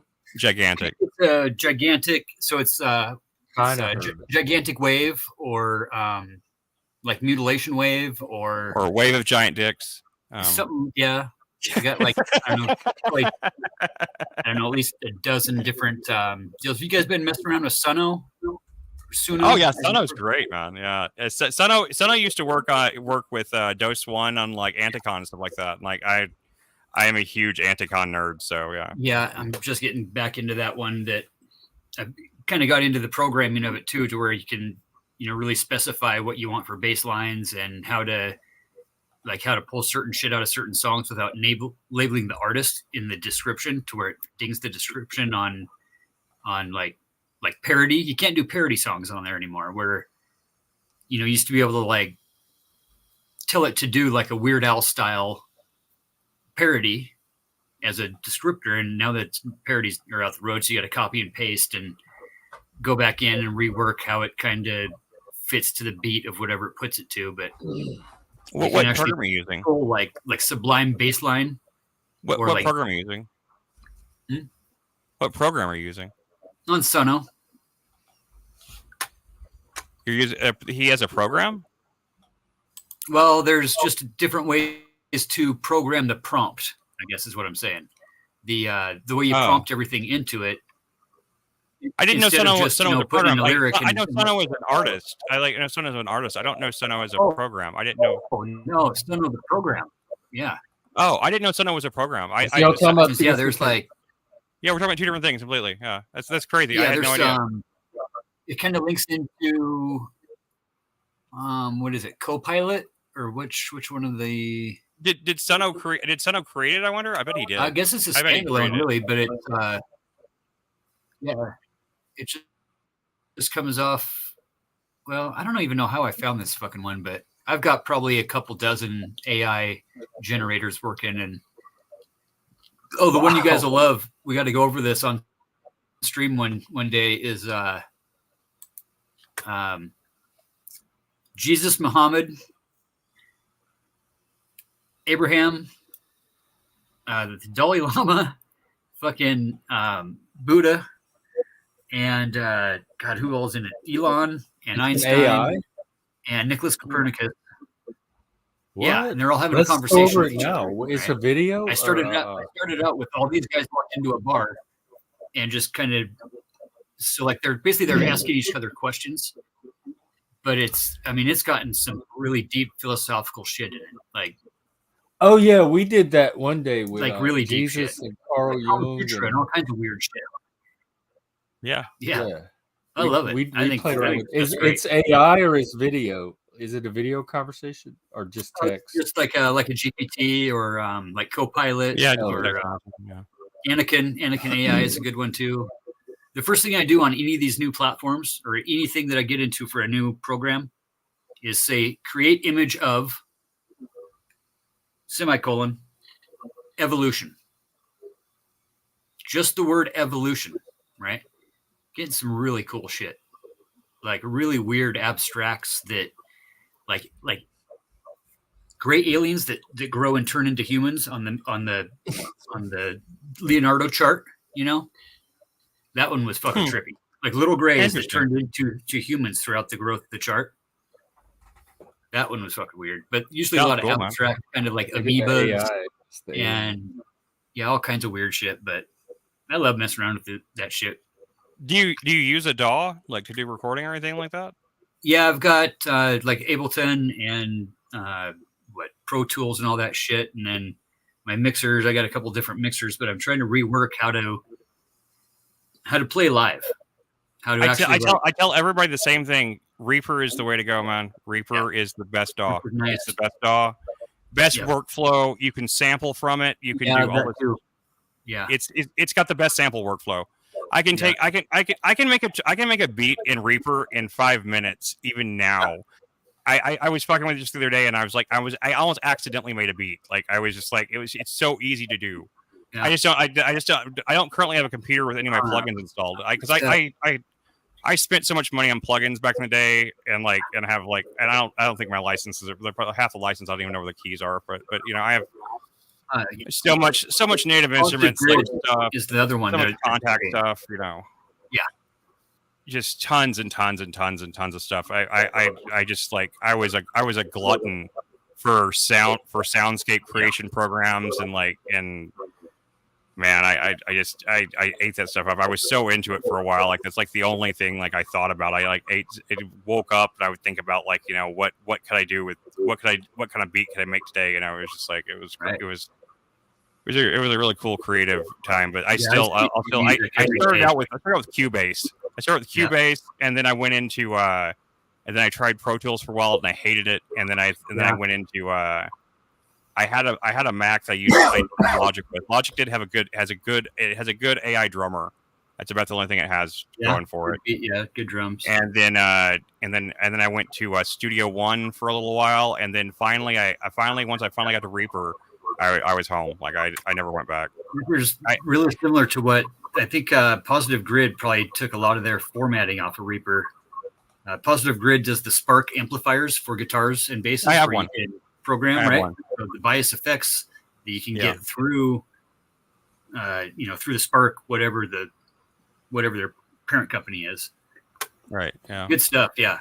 And I love that thing. It's great because like you can plug in, you can just like Bluetooth your whatever to it, and it'll tell you what key you're in. So you can. I was learning to play lead like that for a while, and like it was really fun. It's in storage, but I still have that little amp somewhere. Yeah, it's a good amp. It was a good little amp, little practice amp. Oh man, that is gorgeous. Do you make that? Fucking Schecter. That's a Schecter. I got a $1,200 guitar at a freaking garage sale for $150. Lady had no clue what she had. I bought this ugly ass looking Schecter off this dude off of like on Facebook Marketplace like a few years back, and this thing just looked dingy and gross and everything, and I took it and I started like just trying to like clean it up some, and as I started polishing it, and it just looked like shit brown when I got it right. And I start like polishing it, and I really, and I started noticing, like, I started saying, like, wait, there's wood grain here. I thought it was some like veneer type shit on it. And so I got my drill, and I put my polisher attachment on there. I got the polish thing, and I polished the fuck out of that thing. And that thing had this gorgeous redwood, like solid. It's a one solid piece of wood. It's one of the nicest guitars. I gave it to my dad, but he can't play it. He had a stroke, but it's a gorgeous guitar, and it sounds amazing. I upgraded it with better pickups. The pickups that were in it were shit, but yeah, for the most part, Schecter's like top notch. You know, they don't really do a low budget Squire type. You know, they do. They have it depends on what year you get it from. There's a few years there. Yeah. It's really the pickup. The only thing their bodies are always solid. Their pickups can be kind of I don't know, kind of tinny sounding to me. Yeah. So I put a couple of humbuckers in them. Yeah. And in it I put a humbucker and a Telecaster top pickup, and I put a humbucker in the and I can't remember which one. It's one of the it's a real classic humbucker I put in too, but I can't remember which one it is. But, yeah. I built guitars for about a year. I did that. That was one of my ADHD during COVID things that I went nuts into refurbishing. I was doing horse trading, for guitars. I was horse trading guitars back and forth. I would get one in shitty condition, then I would shine it up real good, then trade it to somebody else for another one, and just kept doing that until I had nicer stuff, and I did that and then after I lost I just sell it all, and I broke my heart selling that stuff. Yeah, I love those guitars. Put my heart and soul. I always say, if they come back to you, maybe it was meant to be. They won't, but it's okay. There's always other guitars. Fuck them. Yeah, I lost all my good shit really in the divorce. My wife pawned all the shit when I was not living here, and oh wow! I found my bass, my original bass that I had in high school. I still have yet to find my guitar, but yeah. My dad has Martin acoustics that were each probably worth $4 or $5 grand. And my god! Yeah, I don't even like Martin acoustic. That still hurts my heart. Yeah, I love Taylor. I'm a Taylor man. Taylors, yeah, a dozen acoustics and all kinds of shit. And the kids were just getting into school and didn't have, much stuff around. But then by the time I got custody and had custody for 16 years, I got 2 stand-up double B, double bass, stand-up basses, full size scale. Sweet. I got a couple of cello. I think I got 1 cello left. A couple of horns. A couple of statues. Tons of drums and all kinds of fucking shit all over the place. I just miss my Telecasters. I had about 1 Telecaster of every type they ever had. There's all those weird kind of Telecaster builds, like the hollow bodies, and there's those Chinese ones that had the 3 pickup setups on them, stuff like that. I had 1 of every kind of Telecaster I ever wanted, and I had to sell them all to pay rent and it was just it was like knife into my heart, and I was convinced I'd be able to buy them back. I just had to get through this next thing, and it just turned into years. The shit we tell ourselves when we're in the pits of the fucking. Yeah, but it's like one of those things too. We're but if I hadn't had this to sell, then I'd probably be homeless. So at the same time, learn to live without fear. If you just wouldn't have been afraid, right? Right, you need to stop. I did. I was living in fear, and that's why No, living in fear. Yeah, you can't fucking and my snowboard. If I would have had my original snowboard decks that I had, the original Burtons, the old Craig Kellys, I had so many of those boards. Now the guys are getting $1,000 for them. I had brand new shit that I hawked for $40 at pawn shops for bags of brown weed. Shit, man. Uh-huh. It's just too young to know any better. Yeah, it's just like there's so much stuff like that, man. Like that stuff that like, I mean, look at how like video games right now, like they're like they keeps going through phases of different generations of games. Or suddenly like I have like a small collection of like old Xbox 360 games, and I found out like there's several of them that are suddenly worth like over $100 each, and I'm just like I'm not like, it's not worth all the trouble going to eBay and like going through all that shit to try to sell them. But like it's just stupid. It's just like there's like these nostalgia waves come up, and suddenly everyone's like, oh, I gotta have that, you know? Like it's just weird. The new cubes are pretty cool. I still got 2 original Nintendos with a bunch of original games, and then a couple of 64s. If they're in good shape, man. You got a Sega Genesis that works too. That's a good one. But all the I got new a Sega shit, Saturn that still works. tough. You guys used Steam, the new Steam app or whatever, the Steam program, gaming program platform, whatever. The website that you play games on? Yeah. Right. Yeah. I have a Steam account. We talked about streaming some of them. So with Mel and Pandora, we're trying to do this weirdo Wonderland thing, and what is that? Well, it's basically just it's Stoney's idea. It's Stone but Not Alone's idea of just having a virtual. So he's in the process of building a virtual room, right? That's soon to be accredited and available to the public as a platform for AI VR, for virtual reality space, right? You have to have the helmet thing, and you can walk around and you interact with other people and folks and things, and he's just getting all the programming done. But the premise is to have like, you know, basically we got 24 people that are kind of like, say, in the game, and like 60 to 80 people watching the stream. But a way to have a game like the game of Clue. Wait, what's the game? Fuck, how come I didn't know about this? What is the game? I want to be in it. We're making it. We're trying to make it up. Oh, me and Chris were working on the same thing. Let's do it. That's I've been thinking about you guys on this, and it just hit me again. Like I should have been talking to you guys about this for a few weeks, because like the late night streams that Mel does, she does earlier, like what? So Pacific time, she'll go from like 7:30 to like 11:30, maybe at the latest, on Stone But Not Alone's channel, and it's all about this weirdo Wonderland game. And then I've got the Discord page going for Wounded Weirdos, because we always talk about real hard subjects at Mel's panel, like mental health issues, you know, men's mental health, women's SA issues. What? So I'm putting together a Discord page just for mental health help, and just for like a place for sourcing, right? For you know, a whole page just to the Mindset Mentor and to whatever. Do I know Mel? I don't know. I don't think you guys have you seen Stoned Alone? She I just started a mental health channel in my Discord too. What's Mel's channel? Does she have her own channel? Do you know Stoned Alone? It's that lady that's always on with them. I thought she was a drag queen for a while. Mel and Pandora is her name. The like cat eye glasses and like the big I didn't know. Kind of Cheshire cat looking. Yeah. Big gal, big cleavage, big hair.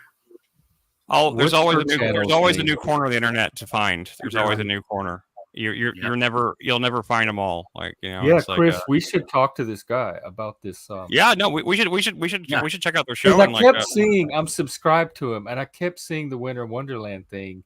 Yep. But I didn't know what it was. It just looked weird. So they did a season of just kind of like Stoney would come up with a preference, like a preface of how a twist or a turn or a plot would go, and it was like they were all on this island, like a deserted island together, right? Ooh. And you had to kick people off, kind of like Survivor type of thing. Hell yeah! But we want to make it more like Clue, where people die, right? Do the mole. Do it. Add a mole element where there's a secret traitor or murderer or something, and then whoever doesn't figure it out each episode or something is the one that is at risk of getting eliminated. That's pretty. Yeah, that's the premise right there. That's kind of the thought is rather than doing like a, you know, just make it up as we go type of thing, actually having like a computer of some sort, a game, a pre-programmed situation or scenario that's like a choose your own adventure type of. You can even get like an AI to help you with it. Yes, right.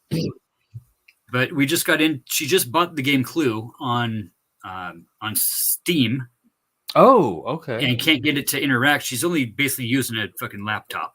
Some of the games, live stream a bunch of some shit. of the games don't work. Like if you're on Mac to Windows and stuff, some of the Right. games do and some don't. So that could be one of them. I've been trying to get this game Dokapon Kingdom to work. I forgot all about that with the demons. You haven't gotten it up yet?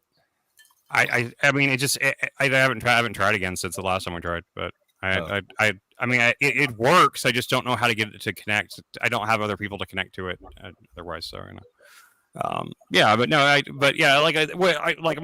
a similar type thing. Like our idea was kind of like a game show type version where, like, you know, you'd play little mini games and you'd win votes, and then you would have you can use your votes to either vote somebody off or use them as protective votes to keep as canceling votes to vote to keep yourself protected. So you could like win, like, you know, you could get like 25 votes, and then you got to decide how to hold on to them or to put them up as defense or to put them up as an offense type thing. And so, like, you know, maybe we could integrate the two ideas together and like make something, you know. The problem is like mixing that with the murder mystery, like elimination style, unless you do. That's true. They can be two different things. Like the elimination is down to maybe 2 or 3 people, and like the top 2 or the bottom 2 or 3, and then you vote between those or something, like a Big Brother style combination. But the best thing to do is get the people together and then workshop it and play around with different models and see what works. And that's been our problem is getting people to actually show up. That was our problem too.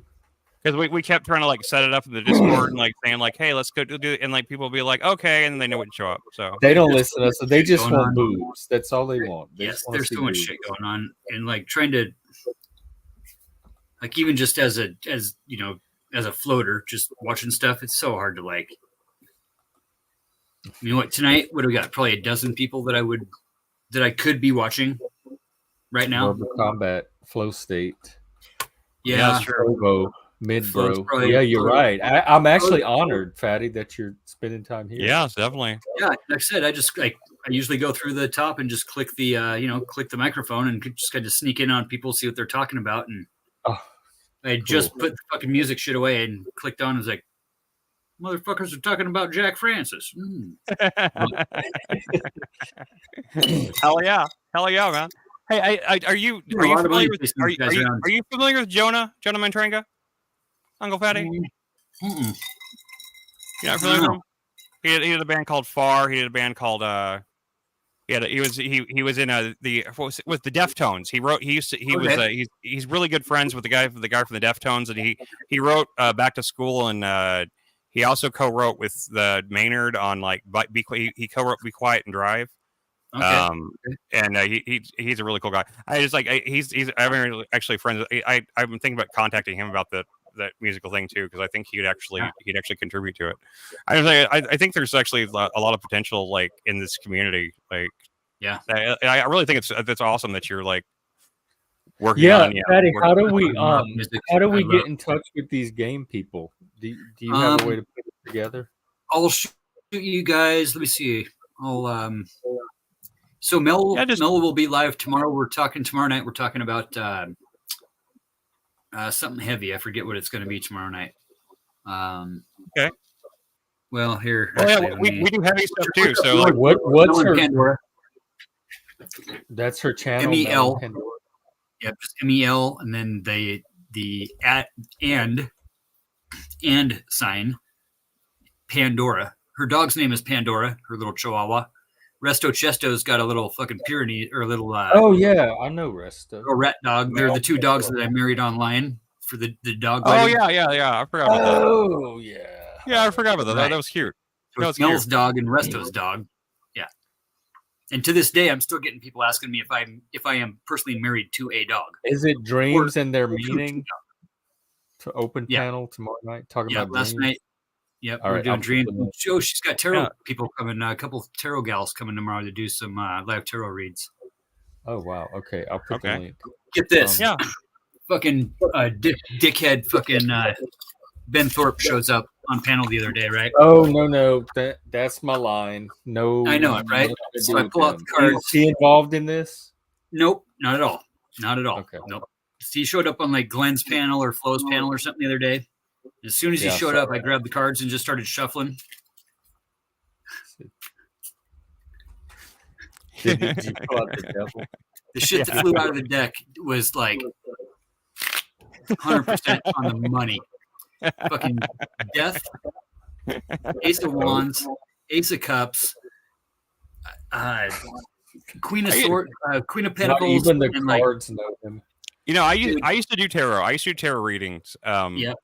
And I was really good at it. I got so good at it that I scared myself and I stopped doing it. Yeah, I did a lot of Well, that try it now. It might help you. Yeah, I mean, I can't read. I can't do readings for myself. I can't. It doesn't work for myself. I can do readings for other people. Yeah, but in situations, I always kind of grab. I always did Celtic Cross. That was my. I always did Celtic Cross, and like my Celtic Cross readings. I mean, I could, and like because of course I didn't realize. You realize it's you're reading the person. You're not reading the card. You're using the cards because you can see their reactions as you put the cards down, and you can just read the people, right? You know.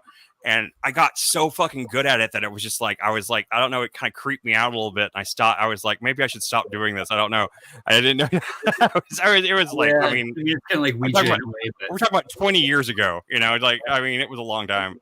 I do have a tarot deck around here somewhere, though. I do have one. I have like a Rider White tarot deck around here somewhere. This is a holographic deck I've had for shit probably 30 years and found it up at my mom's like a few weeks ago and brought it home, forgot about it. And just kind of randomly pulled it out here and there in different situations, and like shit's right on the money. Pull one out now and see what our future is. I usually just let one fly out as I shuffle, just kind of because you know it's almost like I don't know, somewhat predestiny if you see the top card before you pull it and all that shit. But usually something just flies out of the deck, and it's I trust the demons. You know, typically just the right whatever it is, and.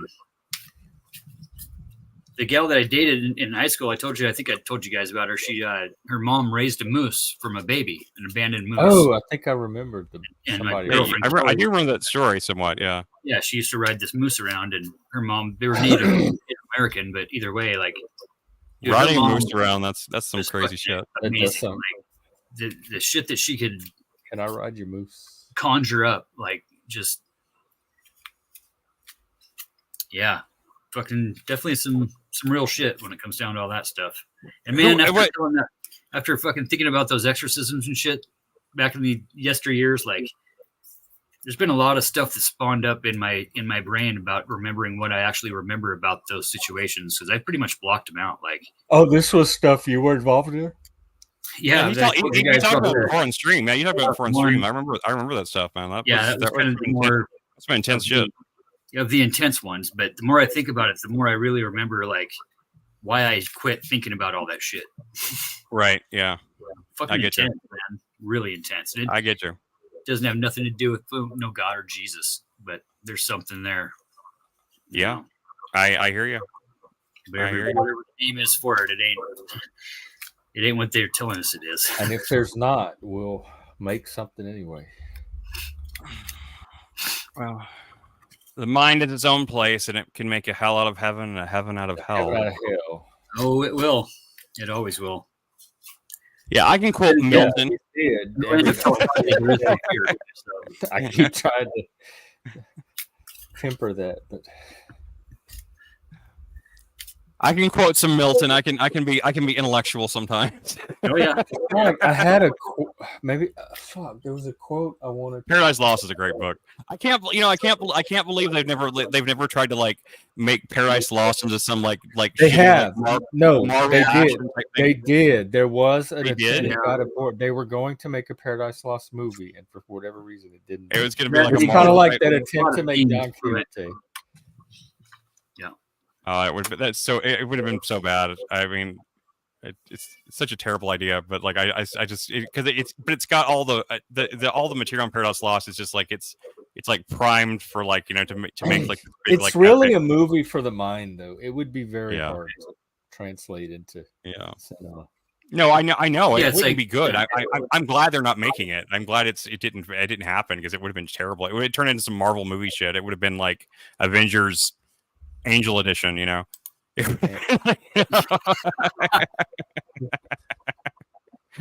just would have been like the devil just would have been Thanos. Clockwork Orange. They sort of remade like Avengers Endgame with like with like if Thanos would have been the devil and Captain America would be Jesus or something, or if Iron Man would be Jesus or yeah. There's something to that. Definitely something to that. Which actually, I mean, to a degree, that is almost what drop this Avengers Endgame guy is that in a way.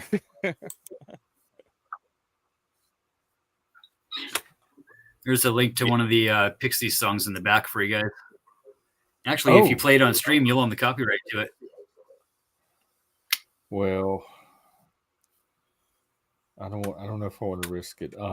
It's one you made, like you played it yourself. Yeah, 100% original. Yeah, except that first one that plays it on YouTube owns the rights. So 100% original Pixie song. Well, I personally will still concede the rights to you. As far as mashups go, but. Trying to meet you. Hey. Man, I love good like and the whores go. I got to see Girl Talk once. Girl Talk's been live once, and like that dude is something else. Like his ability to take like 3-4 different songs and like mash them up into one like solid thing track live, like just like random, like just taking random records and doing that shit, man. Like that dude kills it, dude. He is amazing. Check out DJ Cummerbund. I've heard him before. He is badass. Cummerbund. And I liked him in Sherlock Holmes. Bill McClintock. Yeah. Pixie Shifter is another one, or Pixel Shifter is another one that does mashup stuff. We've been Pixie shifting all night. And Bill McClintock and who's the other guy? Sick Ick. You guys know of Sick Ick? I have heard of that one. I've been watching some like recently. I came across some stuff in my algorithm that was like channels talking about some of these newer like musical genres that have come out. These mashup type genres and stuff like that are like mashups of like. I love the new mashup stuff. Yeah, it's catchy enough because you already know the lyric, but it's got just a different beat on it, and you can at least tune into it and. I've come across a lot of new artists I had, and it like not all of it necessarily. I'm not as much into like the various wave genres as some people are, but like synthwave variations that have come out. C-wave. Was that Otacon, dude? You guys will like that. No, yeah, I'm gonna check it out. I'm gonna check out a couple of videos, kind of on his outros after he gets done with his streams. Yeah. Who? I'll definitely talk about.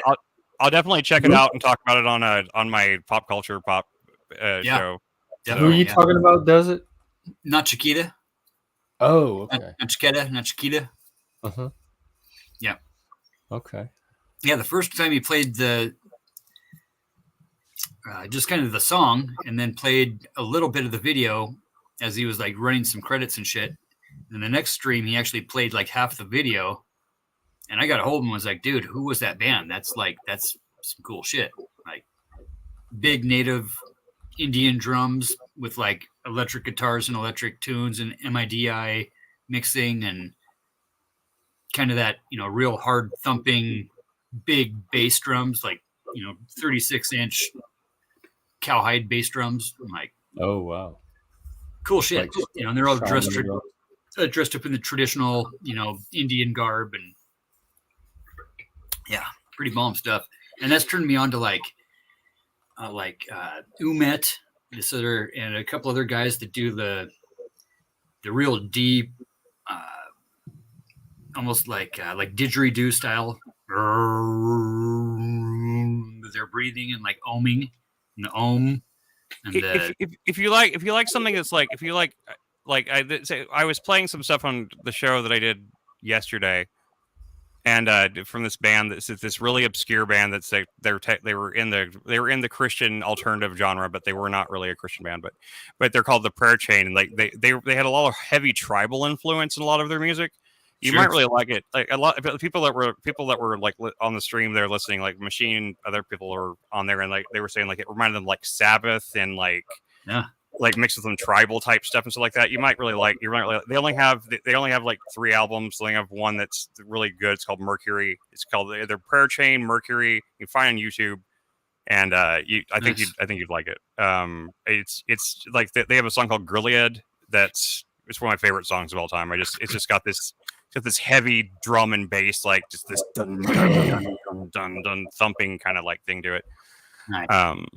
Yeah, it's really you might really I'll always spread the word on that band because like nobody knows them and like they never got any respect for how great of an album they put out. They put out one of the best albums I've ever heard. But yeah. Protein Mercury. Yeah, dope. It's cool. Yeah, that's a lot of what I'm like my little like side project podcast thing is I'm trying to do is just talking about like the pop culture that like pop culture almost from a biographical kind of perspective, you know, kind of like the music that affected me the most, like growing up and stuff like that, like the reason it affected me and a lot of the really obscure stuff, just kind of like highlighting stuff that people haven't heard before and like are unlikely to ever hear, that barely exists anymore. You know, like the labels don't exist anymore. Like nobody even owns the rights to like a lot of this stuff. It's just right. It's just out there. You probably heard of Floater. I mean, you've heard of Floater, haven't you, Jeff? Being up in Seattle. I've heard of Floater before. I don't know. Yeah, Floaters. You should go listen to rock. me. I've seen them. Oh, hey Shelby, this is the girl who gave me my hat. Nice. Hello, Shelby Smith. Good to see you. It's just a stream of 3 old men talking about music from our past. And I want to go listen to it. We're talking about it. I'm ready to go hear it. That's fine. We can wrap up Discord and listen to it. Yeah, we can do that.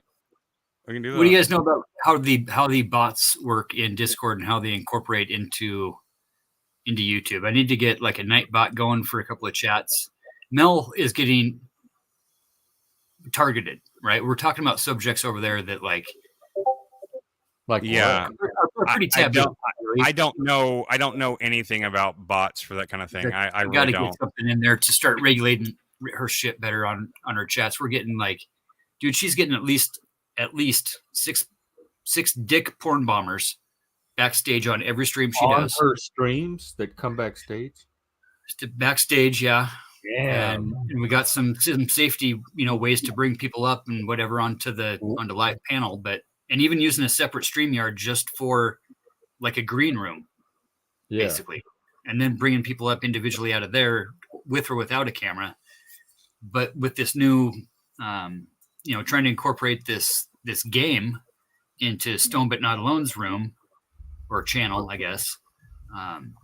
Having those bots, I need some help with Discord. I definitely need some integration. I mean, how is Discord going to help you with StreamYard though? That's what I'm. Well, because really, we're going to get away from that and start using Discord and OBS, and then just stream through StreamYard so people can come on. Crucible used to do that. They used to run everything through Discord before they brought their guests on.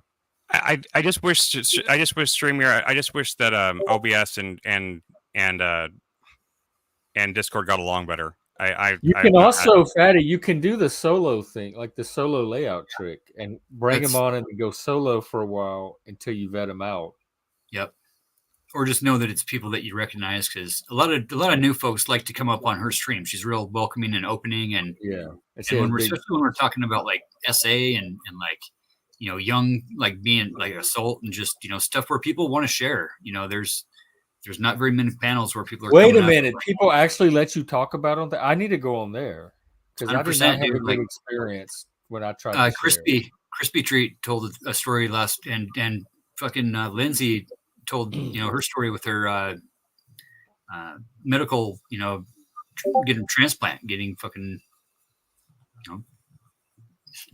like a lot of SA topics, like We've got a decent couple of men's health panels, but that's something here. How do I find out about those? I should try. We're just scheduling them right now, and right now she's just doing some random stuff because we got all these fucking porn bomb issues. But well, we need to let me know if y'all need some help. But yes, I have been thinking about you, and that's not you're doing late night streams too. Like she'll start at like 10-ish to 11-ish, and we'll go till like 7 or 8 in the morning, or like Pacific time. Oh, okay, wow. Just to her, that's like 4 or 5 in the morning until noon. She's in London. Oh, right. So we've got people from Australia, we've got people from all of like Europe and Russia and Asia and Hawaii and Samoa, and we've got literally people from every continent on every stream that she does. Do y'all you're on Discord, right? Yeah. Okay. Yeah. He's on the Discord. I see him on there all the time. Your guys' page. I gotta get back. I'm just getting back into this shit here this week. I got 2 jobs going right now. They're fucking like Memorial Day deadlines that we're not going to hit. Monday, right? Yeah. Everything's going to be closed, and I'm not going to remember. I'm going to get stuck. Yeah, we've been working without food. I don't know. Oh, shit, yeah, Mondays. I forgot that. Yeah, I like they even forgot that at the gallery when I talked to them today. They were telling me to call them Monday, but they won't be open. Yeah, maybe they will be open for Labor Day. Maybe they will be because like they might be good tourists. Memorial Day, whatever. Labor Day is the other one. Yeah. Sorry. You don't wear white after Memorial Day or Labor Day, or just don't wear white. Pretty much, I guess. Wear white. You're just gonna get spaghetti sauce on it anyway. That was from that John Waters book, Serial Karen. What was it called? With Kathleen Turner. Karen Turner. Is it? Oh yeah, Serial Mom. Sir Fatness. That image doesn't fit you at all. So yeah, like why don't we go listen to music or something? All right. Sounds good. Get my spaghetti monster shit put in line here. I'm sure all the assholes are talking about it. Well, who wouldn't want to worship him? He has little wings. Spaghetti monster? Horns. Yeah. No, he's cute. Yeah. Oh yeah. I like the updated spaghetti monster. Oh, I got a bunch of new stuff coming out. Yeah, for if I wasn't already pledged to Satan, I might. Hey, the thing about the spaghetti monster is he reaches his noodly appendage out and welcomes all comers. Oh, that sounds hot. So, yeah, and it's kind of the spaghetti monster thing is very heavily linked to Discordianism and the Church of Bob and everything like that. So they don't actually you can be a member of both. You don't have to choose one. Discordianism doesn't care if you're a Christian and a Discordian or a Satanist and a Discordian. You can be both. So. Yep. Welcome. Oh, I definitely am. Like Discordianism is definitely part of my Satanism. There's a strain of it in there. I can't help it. Like there's a thread of chaos in my heart that will never not be there. It's just just don't let it destroy your life. There's the spaghetti monster stained glass that I did last week. Oh wow! Wow, you made that? Is that real? It's AI. Oh, you made that? It's AI. Okay. I thought you actually made that as an made it on the computer. I thought you made actual stained glass like that. I was like, holy shit, that's amazing. That one's cool. Gotta upload more. I got the spaghetti monster flying over the Vatican and everybody praying to the spaghetti monster up in the sky. Oh, I thought, is that a colander? I thought it was. It is a colander. Yes, the colander. Yeah. It is. Or a cheese grater for Parmesan. And they made Oscar the Grouch the fucking spaghetti monster. Right. That's Oscar the Grouch, I'm pretty sure, right? Yeah. It's not exactly. And this is all from AI. The AI did this. Yeah. Oscar the Grouch would never look that happy. Make a gay priest with a colander on his head. No, I just said Oscar the Grouch. I said make the Pope. I said the Pope praying to the flying spaghetti monster. That's all you said, and it came up with the gay and the colander and Oscar on its own. Yeah. Yeah. Wow. Right. Well, of course, it's going to add the We're gay. going to have AI depth psychology soon, where Freud analyzes the AI. What is up with all that? Yeah, he's got it's gay. woke, dude. Like Yeah. if they Didn't had say they had to make anything woke. about gay. Why would it make the priest Nope. gay? You didn't even say anything about that, Nope. and it made Nothing. like Dude, I know. I asked whenever I was trying to get those FedCast things, I was trying to those Fed test things, like, well, what more than one of the ones that spit out was not only did it make them black explicitly, one of them was like black with like rainbow stuff all over, and it was like, oh yeah, it's LGBT. I mean, like it tries is to it? wokeify. Oh my God, It is it? wokeifies everything. Y'all know I'm not a conspiracist, right? Oh yeah. Yeah, I know. How did that end up in there? There's only one possible explanation. And the stained glass too is all rainbow. Could it be Satan? I don't even know if Satan wants credit for this one. What happens if you play AI backwards? I don't know, but the Intelligence Christians are having artificial? a heyday with this one. AI, yeah. Maybe it's a palindrome. Yeah.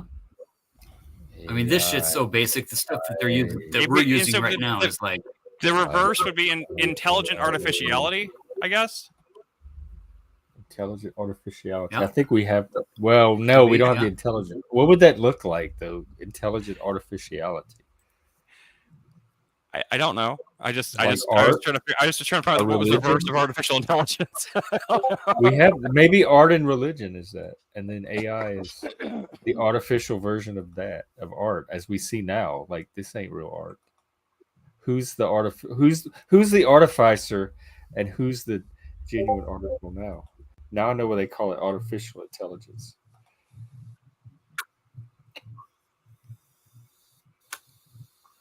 here. Check these ones out. I'll throw. Let's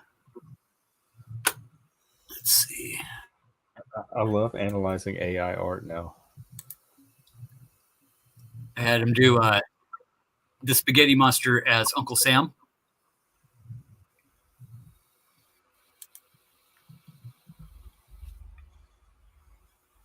There we go. I only wish I Got a liked share the Church of screen the going there for Subgenius you. more. I have to admit, I much prefer Discordianism over Church of the Subgenius. I find Church of the Subgenius to be kind of far more cynical. But they're both funny. There's a younger kid that took over the Spaghetti Monster Church, and he's all about it. He's pushing it. He's got some new pages and new artwork and demonstrating. They went out and they're doing they're demonstrating at the Trump rallies and all that shit. What does it have to do with Trump? I thought it was nonpartisan. Basically, they're trolling the anti-gay movement is what they're doing. The spaghetti people are? Oh, the anti-gay movement. Is there even an anti-gay movement left? What is it? Where's the Uncle Sam picture? Yeah. Oh, bigger than shit, dude. And not only that, but wait, really more than anything else, Jeff would like to talk to you. Let me look at this real quick. Oh wow, this is huge. I love him. Right? I like Cthulhu Sam. I like Cthulhu Sam there. He's pretty cool. I am a huge. Especially I like the one with the red face. Yeah, that's. Look how cute. Look at that. He got this little wheatgrass and his little upside down fork and his little skewer. That guy's badass. This one I like. That's one I like. That's I like Cthulhu Sam there, and he's ready to go to war with the most impractical gun ever designed. It looks like, but still. Well, I love it. Looks like it shoots spaghetti sauce. It's steampunk. It's steampunk Uncle Sam Cthulhu spaghetti monster. Exactly. Yep. That's the steampunk on it. That's the Uncle Sam I want representing my country. He's cute too, though. The third arm is kind of weird, but yeah. Was your weird. the same for all 6 fingers? What was it? And that one looks like he lost his mind. Yeah, look at the fingers on this one. This is America. He's got like 3. He's got. Patty, what was your prompt for these? Right. What was your prompt? Just spaghetti monster. The spaghetti monster as. Yeah, the spaghetti monster as 4th of July Uncle Sam. So it Do didn't you- do that weird like Keep them as Oscar the vague as Grouch possible and let the AI station. think about it. This one is weird. This one actually creased me out, especially Right? that coat. God. do you iterate with your the- like AI conversations? Do you do the alien thing eyes, like the reptile eyes. This the is way too the way much. I work with the AI is like Gemini or the one in or Bing's AI or something like that. The Copilot, I guess, like the way I work Yeah, with them is like creator. He I'll doesn't look start like out. he's having any fun. I think these are on celebrating. Yeah. So there's I start evolution. off I just with, typed in I'll start off with the evolution basic into, prompt. It's just evolution. That's it. So you have the That's all I put in dog was coming out evolution. of the ocean and the bears coming Right. out of the ocean. Well, everything's that one under was the trippy. nothing's happening out of the water yet, except for the dry land at the bottom of Yeah. the ocean with the mushrooms. The in it. monkey, look at the monkey squid. and the that one's monkey awesome. jellyfish. It's awesome. Floating monkey head. This one's pretty badass. The amoeba the like skeleton. whatever doodah into the flying What? monkey. What the fuck is this? Where's the line That of descent? Or- Right, look at the skeletons, like how they take the skeletons break down with the ear, right? I love that little purple octopus just looking at us. Yeah. Yeah, dude. Ooh. And I can take Oh, each one of these and wow. crop them out, Yeah, I and am then put 'em not back threatened into, by like, this AI Mid-Journey, so or put them far. back into like no I never got to play Mid-Journey because I refuse to pay for it. But jelly. Look at what these monkeys Yeah, evolved Mid-Journey, from Night Cafe, and what they Tinder, evolved into. those are Oh all- my god! I haven't seen Like much the from Mid-Journey amoebas that was much better than Gemini and Yeah. Copilot. So I just stuck with them. They're pretty solid with image creation. Pretty much they're all using jelly. This was going backwards. Yeah, a lot of their The deer, and then he meets that right. walking creature. Yeah, The monkeys are Like, evolving into deer. Look, this see, section right here is way like, ahead of fucked the up. trend here. I always Yeah, feel it was and then evolutionary outlier. the octopus are becoming sky creatures or jellyfish or whatever they are. They're The floating. one's into the kind of sky. just floating Yeah. in the air. These That's guys, also water. these guys are The shark is above the water. Look, all these creatures that made it out of the water, but somehow kept their marine quality. That's a terrifying world that I'm looking at right there. That's not a world I want to live in. Man, like you got like I got This should not fascinate as much as it really does. good on the coral though. The coral humans don't survive that world. I tell you what, with the flying jellyfish monsters, no way. No, we're fucked. Flying jellyfish monsters will kill us They're all. so It's like cute. Alien from Aliens, doesn't it? It's almost like a Alien Predator type of thing. That one's trippy. I don't know where that guy came from. Oh, this is Yeah, wild. good shit. Oh, they hit the arrows. The monkeys in the basket. monkey It dog. looks like they get less complex as they evolve. I thought it was the opposite of evolution. I love the fact it's just a tinier monkey and a slightly larger monkey and a slightly larger monkey and a slightly larger monkey. What than are the they dog. in? Are they in like a carriage with wheels on it? Did they create a? Yeah, What is that? something with little wheels on it. Yeah, vehicle? They made there's a a wheel vehicle up against the tree. with technology evolving through the monkeys. Yeah. See, the AI knows it had to put itself in there. Right. That's its predecessor. It goes Honestly, from complex honestly, to not complex to complex to Just another creature moving in the wrong direction. Considering the gaps we have in the fossil Maybe there record, is this is as likely to be accurate as anything we actually know. Look at that so. dog. Excuse me, monkey. Yeah. Didn't mean to disturb your Yeah. evolution, but can I get through? like a long necked That little dingo. monkey carriage fascinates me. And then one of Yeah, the okay, dude. That's they the first gradually walk upright. Then he's like, "No, this is Yeah, I'm I'm going tired back of this. down. I'm going back to all fours." Oh, And hey, his legs out dog. like a dog taking a piss. Yeah. Oh, that's its leg or a tail. Well, I think it's a leg because he does. They I think don't this, have, this don't have is some tail very here. non-linear evolution.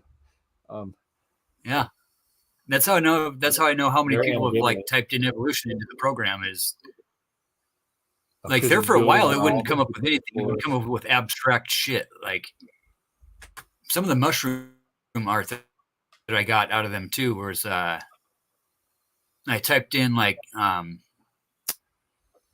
bunch of numbers, just a bunch of random numbers across the top of the number board, and it would come up with the randomest cool shit.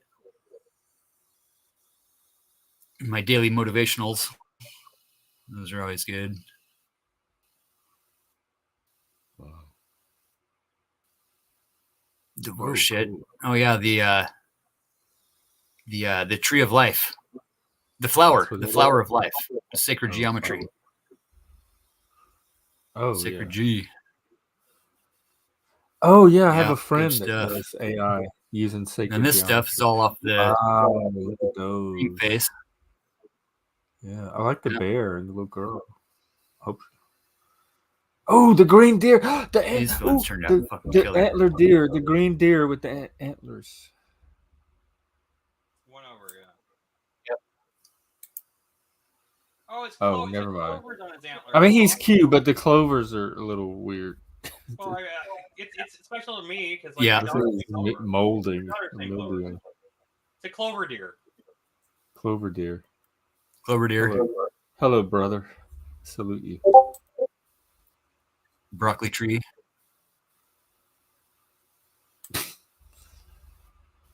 Yeah. A broccoli tree.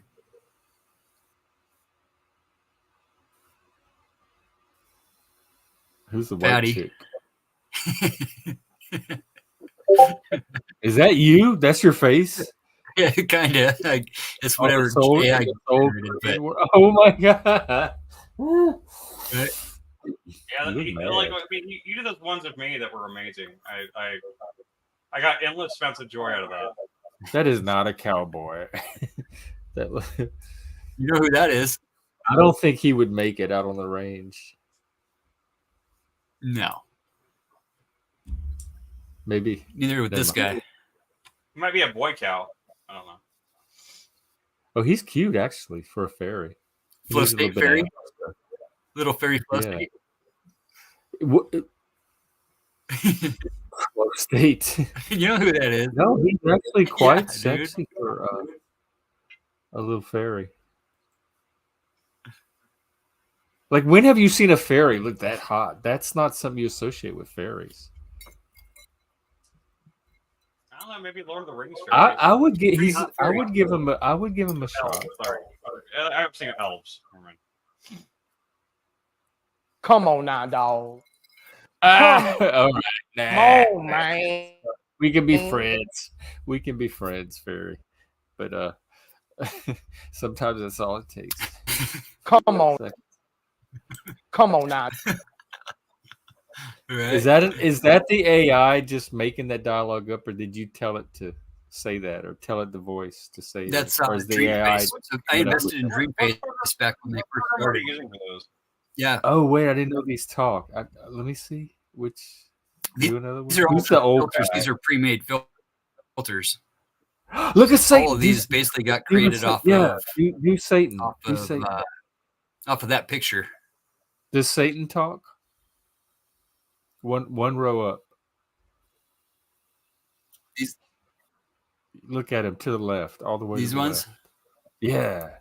Now that one turned out fucking killer. Is that you? Yeah, I think it is. Yeah. Fatty! Oh my god! I haven't made those ones I've been talk looking yet. for my satanic daddy. I had no idea.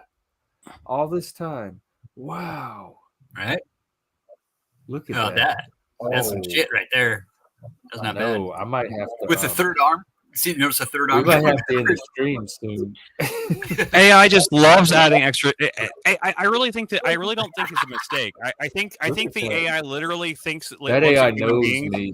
The AI it still looks at human beings. It's like there's not enough fingers and not enough arms. Like, you guys just like you're missing out here. If you had extra fingers and arms, you could get more done. I really think that it's trying to tell us something. You know, it's like it really thinks that we should have extra fingers and arms. It really does. It does this all the time. Like, too much for it to be like an accident. And eyes in her forehead. It clearly understands the fact that humans have 2 arms and 10 fingers. So, what was that lady saying? That Medusa-headed lady, the one that was talking. Yeah. Oh, that's the same one as Flo. It's right next to it. Yeah. Come on now, dog. Oh. Come on, man. What about the green cowboy dude in the middle? I did a few others. Oh, there you go. There's Fatty Fairy. That's you? How old were you in that picture? I like the mushroom. Look at that. Does he talk? Oh, Fatty. Right. Stop. Perfectly placed, right?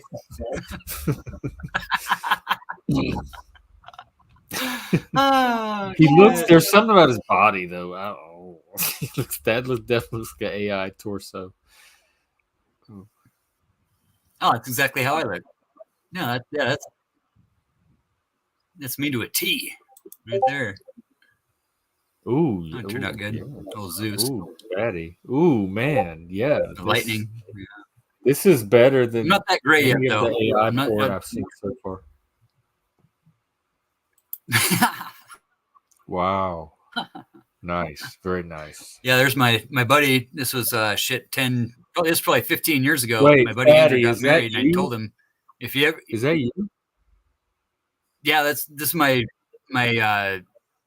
Oh fuck! I was still married at the time. Fuck, this was a long time ago. Is that you in the Holy picture? shit! This is probably 25 years ago. Is that you? That's him with the long hair. Yeah, that's Fatty with That's long hair. you?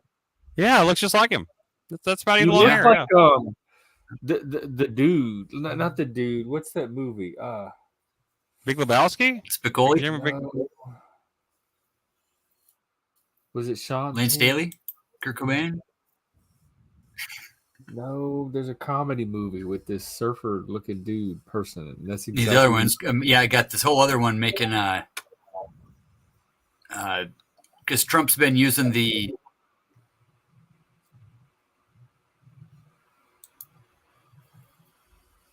Yeah, it turned out cool. Oh, I like that. Mel loves black roses. Is That's that it, about Friday the the 13th toxic Jason political holding a basket of polarization skulls and how filled it's with black. destroying the country? Something like that, yeah. The flaming red and blue, and Or like the Danse Macabre or Memento Mori for the modern world. yep. Man, the solar flares have been going nuts. Have you guys been paying attention to the Aurora Borealis and the Northern I've Lights? been seeing them a lot, like all the pictures energy that's online. coming into Earth right now from these fucking solar flares. Were you able to see them from Idaho? I They're bet that's intense why my over here with it being connection as dark. keeps going out. Yeah. That's got to be why my internet keeps acting. Yeah, up. bigger. I'm switching to fiber optics. Yeah, these ones. This was like 2 weeks ago. All the Northern Lights we're getting right now are off of these flares that are. You're not using fiber optics already? Like I didn't even think there's people out there. These are the big not on ones. fiber optic. Yeah, My parents don't on even have fiber, fiber optic internet now. It's And fiber internet's usually cheaper and is usually cheaper Yeah, I'm on than fiber. DSL or anything. Yeah, If definitely. I find a switch to fiber. job, It's not bad. I might spring for the fiber optic. I mean, like, do you guys have only I like one love- internet company up there? Okay, wow. Right, over here. I'm gay and I would not even come up with that one. Do you guys have like only one internet company up there in Seattle? I mean Washington? You No, have, like, where I am, we have the main one. I think it's Comcast or one of those. But you don't we have like competition little- though. Huh? We have what? You don't have competition though, because like down here in Texas, they have They have have little sub companies, but most people just use the main one. But they no, have a fiber optic dude, like company. find like Well. a Frontier or even AT&T does better fiber than Comcast is shit, and like they will fuck you over so hard. Like they're the worst. I mean, they used to be Time Warner. But you know what? Either way, all the other small companies, Comcast still owns all the other small companies. I'm on TDS. I mean, and I they're like- haven't had any They're on issue with Frontier. it other than their- Frontier is their owned by little- Frontier used to be owned by Verizon, and then they split off from it and became their own company. That's what I have is Frontier, and Frontier is solid. I've had no issues with their service, like, and they're cheap too. They're very inexpensive, and yet I still get a full gigabyte connection. I get gigabyte up and down. So I mean, and it's like now I still have that ACP thing until like it phases out in like a couple months. But Oh, that right one's now my internet only costs like $10 a month right now. But still, that's going to change. But it'll only go up to 50. Yeah, that ain't. Did you cheap. tell it to make a train made out of smoke? Yep. Freight train made of smoke was the prompt. It did it perfectly. That's pretty cool. But it was in the smoke filter.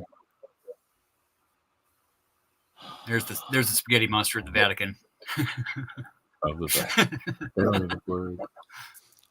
Reminds me of the South. It reminds me of the South Park episode with the great. Praying to. It reminds me of the South Park episode where they're all praying to the great green spider, and they're like, and even the great green spider's like, you should stop fucking boys, and they're like, but then where are we gonna get our sex from? Wait. Flow This was, state. this was down in Moscow. That's my daughter and her husband. That's This really is a real pretty. photo. That's Oh, cool. Intense. And they get that seriously, purple. like there's a Native American tradition that you can whistle and make the lights move. Weird. I'm And sure. you said they're in Moscow? And Moscow, Idaho. Oh, okay. Oh, Little. I was like, yeah, why are they in South Moscow? Moscow. They call it Moscow. Moscow. Okay. Moscow. I'm sorry. I thought you They're meant out on the Moscow, Palouse like down in Russia. the grass field. See, I mean, you're 5 minutes out of town and you're in darkness. There's nothing around. There's you can barely see the lights on the towers, on the radio towers, but literally they had the cameras running and we're doing. It gets that the ions get that thick in the atmosphere that literally you can whistle and change the fucking way the patterns look in the sky. For real. Like, it's fucking no joke. I'm not sure what to say. It's a pretty shade of purple. I love that violet. Yeah, I love the purple, the green. That's what the color green my hair used to be. with the way the green contrast, just like that. That's such a shit. good. That's such a good palette. It's such a great color palette. I love that.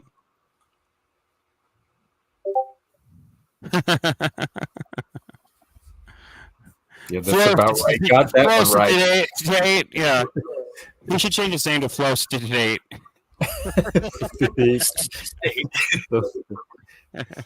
It's pie. Flow State. Yeah.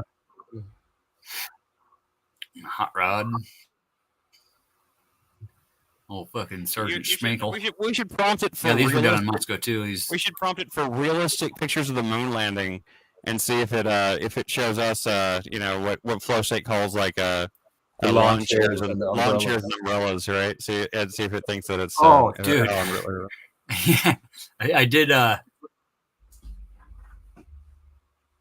snowboarder. I did snowboarding on the moon or something. Snowboarding on the moon a while ago. Those turned out fucking killer.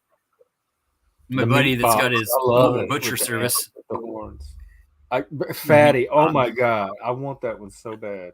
That is so perfect. Is there a real thing called the meat box? Yeah, we filed his business stuff a few weeks ago. We just got his EIN number and all of his shit for his taxes, and we're basically building a mobile kill and butcher service to where you can do private private stuff for people that's not on the market. Because there's a huge need for that up here. So it's for butchers and big. When do you find time to stream? You do all kind of stuff. Seriously, dude. Butchers and natural things that. If you need these an animal these are the ones butcher, I want to show you, dude. This is spaghetti. You call the meat box and they come and it's butcher all spaghetti monster shit. Like nobody has to know. Yeah, that sounds like murder disposal service to me, but still. So if you're gonna sell the meat box, well, hey, let's check in with our. If you're not selling in a again. store, then you don't need USDA approval. If what? Wayo, he's having this stuff is all prompts from Dante's Inferno. This is all hell. Now this is this is all Dante stuff. I can get wow. Crystal, you do know hell, crystalline. That teddy bear on the heaven paint looked more hell than. Don't get me wrong. Hell in its traditional, with the traditional like vision of heaven, certainly sounds more interesting. But hell wouldn't be pleasant, though, right? It would be like a realm of torture and pain. Yeah. I mean, This is torture and pain to me. Look how boring this looks. That's oh yeah, no, that also looks like torture and beautiful to pain. look at, though. This looks more like hell than anything. It reminds me of that It does look like hell. video look he like did about Donald Trump. That was called in this dark place. Or Oh, hey, something. we got a new. Hey, Barbie. Canadian tank. Oh, Yeah, So wait, you just told her to make a Canadian tank? Killer. I love just. You told her to make a Canadian tank, and it just surrounded teddy bears automatically. It was like, well, Canadian equals surrounded by teddy bears. That's really what happened. Oh no, because Speakeasy is in Ontario, and his things are the bears, right? Oh, okay, never mind. Okay. Ooh, there's I Lindsay. thought the AI Oh, thing. that is. I just thought that AI associated Canada with teddy bears, and I was like, that's fucking hilarious. But never mind. that's gonna turn somebody that's- somewhere off. I just said, yeah, a Canadian tank being driven by a teddy bear with a teddy bear army at its side or something like that. But yeah, this Dante stuff turned out killer. This was They all look like metal album It's, covers from the. They look like album covers from the '80s from metal bands. kind of, yeah. I thought it was more like Superman's hometown. I mean, seriously, like I mean, even Christian metal This bands is what from I the like. '80s. Christian metal bands from the '80s had covers just like this too. I mean, like they all had this like this the list that look like this.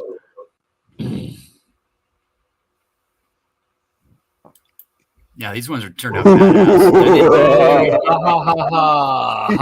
Welcome. Goodbye. That was cute though. That was funny. See, you gotta be careful because I thought it was Barb, and then like sometimes she comes on and has trouble getting her camera on and all that. So it all looked like normal Barb, like nothing raised a flag.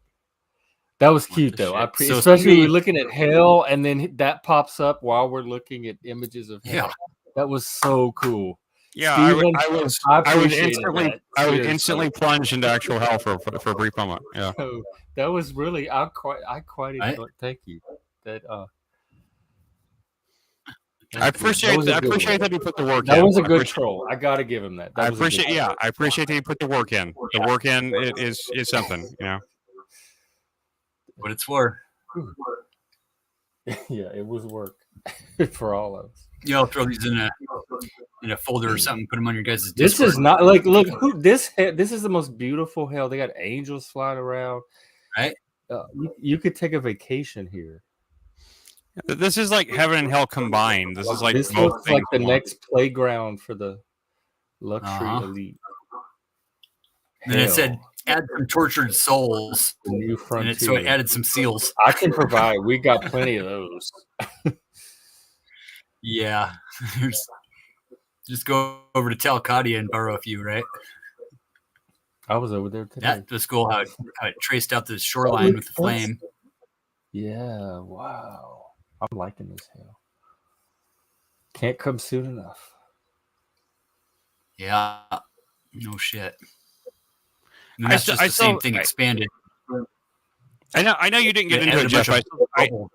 I still say you're missing out by not watching at least the Good Place parts where they go the heaven and hell stuff that they do in that show. That show does heaven and hell. I gave it a shot. It's so funny, right? We just have different humor. But you didn't even see the heaven and hell stuff. I'm just saying. I mean, technically, I got a sample of the writing and the humor and I got what I needed to know from it. Is that Matt Walsh? I'm sure it didn't transform that. You heard about this? Oh God. Yeah, Matt Walsh is writing some new books, right? He's going to Mars to try to figure out what are Martian women. What is a woman on Mars? I get it. It's funny. Yeah, that's funny. I get it, but I don't know if it's funny. Fuck that guy. I do like the idea of what is a woman on Mars, as like almost like just like it's like a Because sequel. It's like what is the women woman are to? What is the woman on That's Mars? like on Half Bake. Like, what is a woman on weed? Yeah. right. Actually, that would be a great Matt Walsh sequel as well. I would totally watch that as well. What is a woman on weed? Just where Matt is stoned the whole time and he can't remember what he's even asking. He's like, so what is a thing with what is the breast thing? The thing with breasts. What is that? Did you tell it to make something that says they came from my sperm? This is kind of. I'm feeling this on a visceral level. All I said was alien invasion, dude. All I said was alien invasion. They added the came from my sperm thing. The AI added that in. What the fuck is going on with this machine? This is if this was a human, they would be committed. They would be like 72-hour hold for evaluation. Like it's like a book cover for like an Amazon book, and it says 13 plus at the top. I said make a book cover. Yeah, it was a book cover 13 filter. and over, they came from my sperm. Yeah. This is yeah, dude. Yeah. I hope this AI didn't get my stream. Are these people floating around in the sky, or what's going on? Are these? I don't know what these are. I mean, to be fair, it's not far off from a book by what's his name? The guy that does all the crazy porn books on Amazon. I can't remember his name now. It's hilarious. He does all of his books are like he got done in the butt by the concept of getting done by his butt and stuff like that.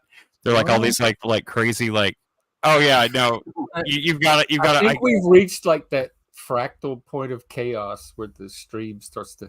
Okay, down, right? If you've never seen that, Jeff, you've got to look this up. Because you know what? Send me a link on Discord. I am going to send you a link on Discord. That's what I'm going to do to watch tomorrow. I don't know if it's nothing to watch. He makes books, but they're but the titles of the books are hilarious. I've never read one of the books, but the titles are so funny that they don't know who he is. He's I don't know. He's never actually revealed his face. He wants one at midnight. How do you find him? Does he have a name? Is there something that points? Yeah, no. He has a name. I just can't remember what it is. It's been a long time since I thought of him. Hold on, 1 second. I'll find it. 1 second. And they're all. It's like they're like erotica, but they're all like PG-13. They're not like. Oh, these talk. What are they saying? PG-13 erotica. Yeah, and. Because it's all like done in the butt for teenagers. No, it's not for teenagers. It's not at all. Who gets PG-13 erotica? Like you have adult, and then who gets the level under that? The PG-13 level. Who is that for? Yeah, it's for people that really think it's hilarious. If I could just remember his name, God damn it, why can't I remember his name? What is that leprechaun saying? It's just so toned. It's not really erotica.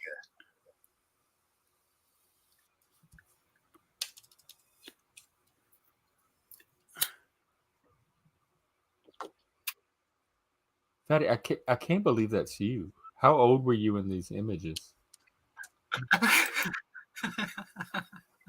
You fed yourself into the AI, and that's what it came up brown chicken, brown cow.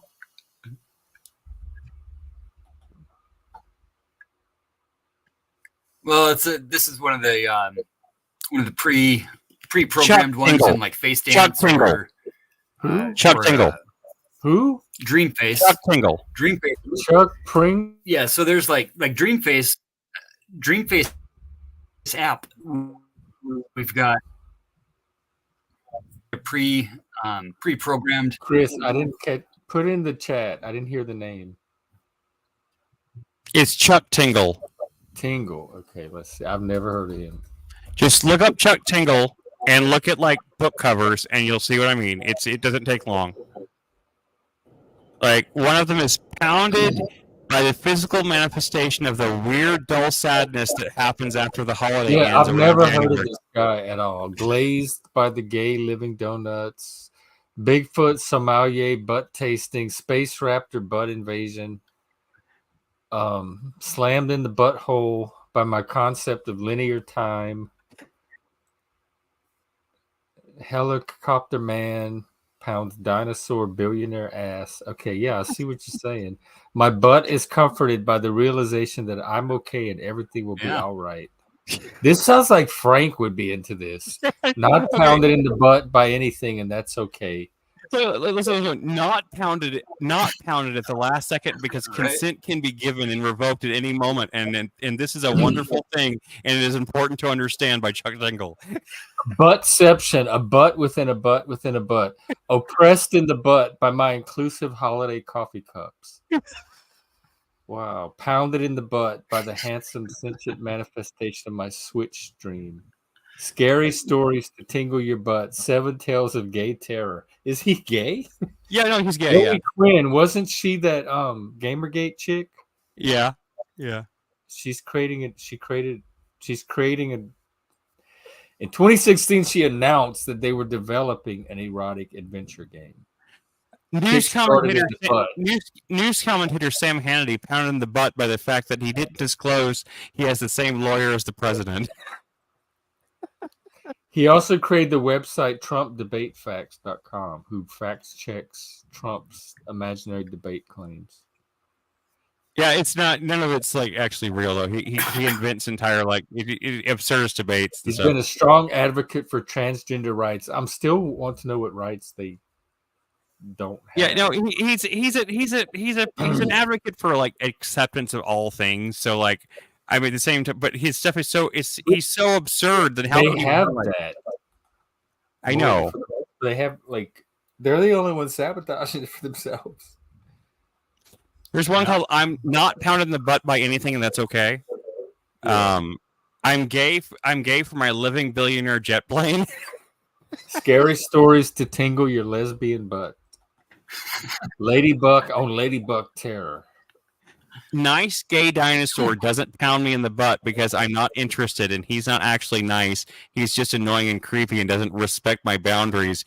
And I tell him we're not on a date. Fatty, is this you? Anti-fatty. Oh, fuck. Bigfoot settlers claim my butthole. That is What a wild stream tonight. pounded in the butt by my sentient manifestation of my own ignorant climate change denial. I think we could probably end here and Yeah, I think so. shift over to Discord or whatever. I don't even care if he's woke. I don't even care if he's woke. He creates like titles. Like I'll never read one of his books. I can't even imagine. And I'm sure they're written by AI. He puts out like 1,000 books a week. Well, we got what about 15 or 20 minutes of content out of just reading his book titles. So. Oh, you could make hour. You could make hour. You could do a Chuck Tingle book title of the day every day, and you would submit your own titles. We'll read your best Chuck Tingle book titles on the air daily. Submit them. Wow. Okay. Yeah. But you're right. It is 2:22 a.m. 2:22. The perfect. Here's a good one for you. Perfect time to end. Yikes! Talk about Santa stories.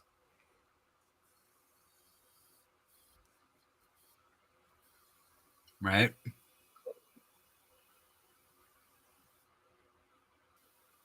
Yeah, like that one picture of you, dude, with the long hair. You look like that makes you that one that's just playing right now. That makes you look like what is Chris he Hemsworth. saying?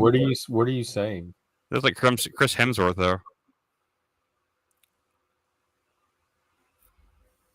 I think it's a song. I'm pretty sure these ones are songs that would get. Oh, I thought that was you. Trump, Santa, Trump. Hate everything about you. I hate everything about you. This is gonna get dumber and dumber as a species from here. We've peaked.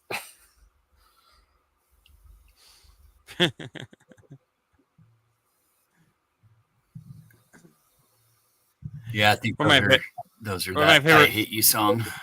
One of my favorite skits from back in the days. for Cracked was a skit where like the all the main guys did the skit where they were like a bunch of guys like sitting in a cabin playing cards, and all of a sudden one of them's like, "Hey, guys, were we all in Puddle of Mud?" Like, and everybody's like, "What? Puddle of Mud? Like, what are you talking about?" And he's like, No. I suddenly have this flashback memory of like there was this band that we were in. It's called Puddle of Mud, and it's just like they all have this like horrifying realization that we're all in Puddle of Mud. It's very, very funny, you know. They're all like, it's one of my favorite all time. Because like a band so forgettable that even the people that were in it would forgot that it existed is pretty funny, right? Yeah. All right, well, I guess that's it then. I guess that's the end of this 4-hour stream. It's for me. It was fun though. It was fun. Glad I did it. Just at my age, just what I look for out of a Friday night. So it's perfect. Oh, let's do this. Yeah. Last thing. Was it a rat turtle? So, you know, the Hindu What traditional. was this prompt? So the flat Earth, the Hindus see the flat Earth symbol with a turtle that's got the flat Earth on his back, right? And Voy, you guys know Voy. He keeps coming into Mel's panel when we're talking about these subjects, and so I turned Voy basically into a mid-age mutant flat Earth gerbil. But I make the round Earth on top of it. It still looks like a globe to me. Still looks like a globe. It added in the turtle stuff. Did you ask for that? Yeah, I mean, a gerbil turtle. Yeah, I get that. Oh, you asked for a gerbil turtle hybrid. Yep. Like the world gerbil turtle. That was you. That was not the AI. That's your. But that's not a flat. That's not a flat Earth though. That is clearly a globe still. Even the AI is like, yeah, it's a globe, dude. Like it's an oblique spheroid. Just get over it. Like, yeah, it's a pain in the ass to get it to do anything with flat Earth. It's a partial sphere flying on the back of a gerbil sea turtle. Yeah. Through air, through space. Yeah, it's also got arrows. It's also got arrow shot through it, which is a little odd. Did it get into a fight with like a gigantic like Native American like warrior? And then taking stuff like this off of Twitter and making all of them sing something stupid like "Run for the Hills" or like "Angel of Death" or something. So you just take a photo and then the AI can automatically animate it with whatever you want. Yeah, so I'll take this and cut like cut a 16:9 out of it, or cut an 8:10 out of it. Take the words off it, and then plug that in. It'll make all the heads. My only issue is that I would have them all painted as evil. Oh yeah, for sure. As if I'm working with Lincoln Project and a couple other. If you're gonna make half of them evil, the rest of them should be evil too. Yeah, those ones turn out great. We're getting like 10 million hits on those a day on the political ones. What? 10 million people are tuning in. Yeah, we can't even get 200. Oh yeah, my accordion too. I needed to get a hold of what's his name, the accordion dude. Busker. Yeah. More Busker. That is gorgeous. That really is gorgeous. Dude, that thing's worth some money. Oh, I bet it. Accordions are, dude. Accordions are expensive. Period. A cheap accordion is still worth money. Even a cheap accordion is several $100s. Yeah, that one's early 1900. Yeah, that thing's probably worth a few tens of grands of thousands. All right, are we ending it? Because I don't want to get trapped in more rabbit holes and go on for 4 more hours. Yeah, no, I'm down. So let's wind it down. And we can move over to Discord. Yep. It's 227, just like that show from the 80s. So. Oh yeah, I remember that with Sandra. Yeah. Hey Mary. And Marla Gibbs and Regina King. That's where she got her start. Yeah. And Pearl. I don't know why I watched that show as much as I did in the 80s. I didn't get it, but I remember it used to come on after something I used to like watching, and I watched it all the time. You remember who the black guy was Yeah. in the Jetsons, right? The Jeffersons or Sherman Hemsley? I mean, No, they were all black. the Jetsons. The Jetsons or the Jeffersons? Yeah. The Jetsons. The Jetsons. There were black people in Jetsons. That's what I'm trying to figure out. Are you saying the Jeffersons? Jetsons. Like with the The Jetsons? The animated. That's fake what I dog. heard, but I don't know. Yeah, They had Rosie the robot, Yeah. but I don't think they made her black. she was as black was a- as anything else in the show. I think maybe the dog. I don't know. No, What is the No. name? Astro? Astro was a dog. Yeah. How do I know all this shit? Yeah. I should know this.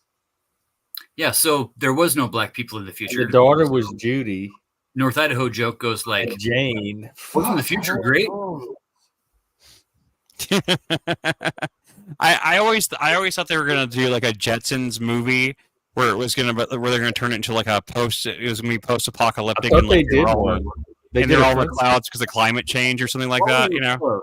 That one scene in Wall-E was close, but there was black people in Wall-E, so it wasn't quite as barbaric as I the mean, yeah, they Jetsons. were all fat and useless like all the white people, but still, you know.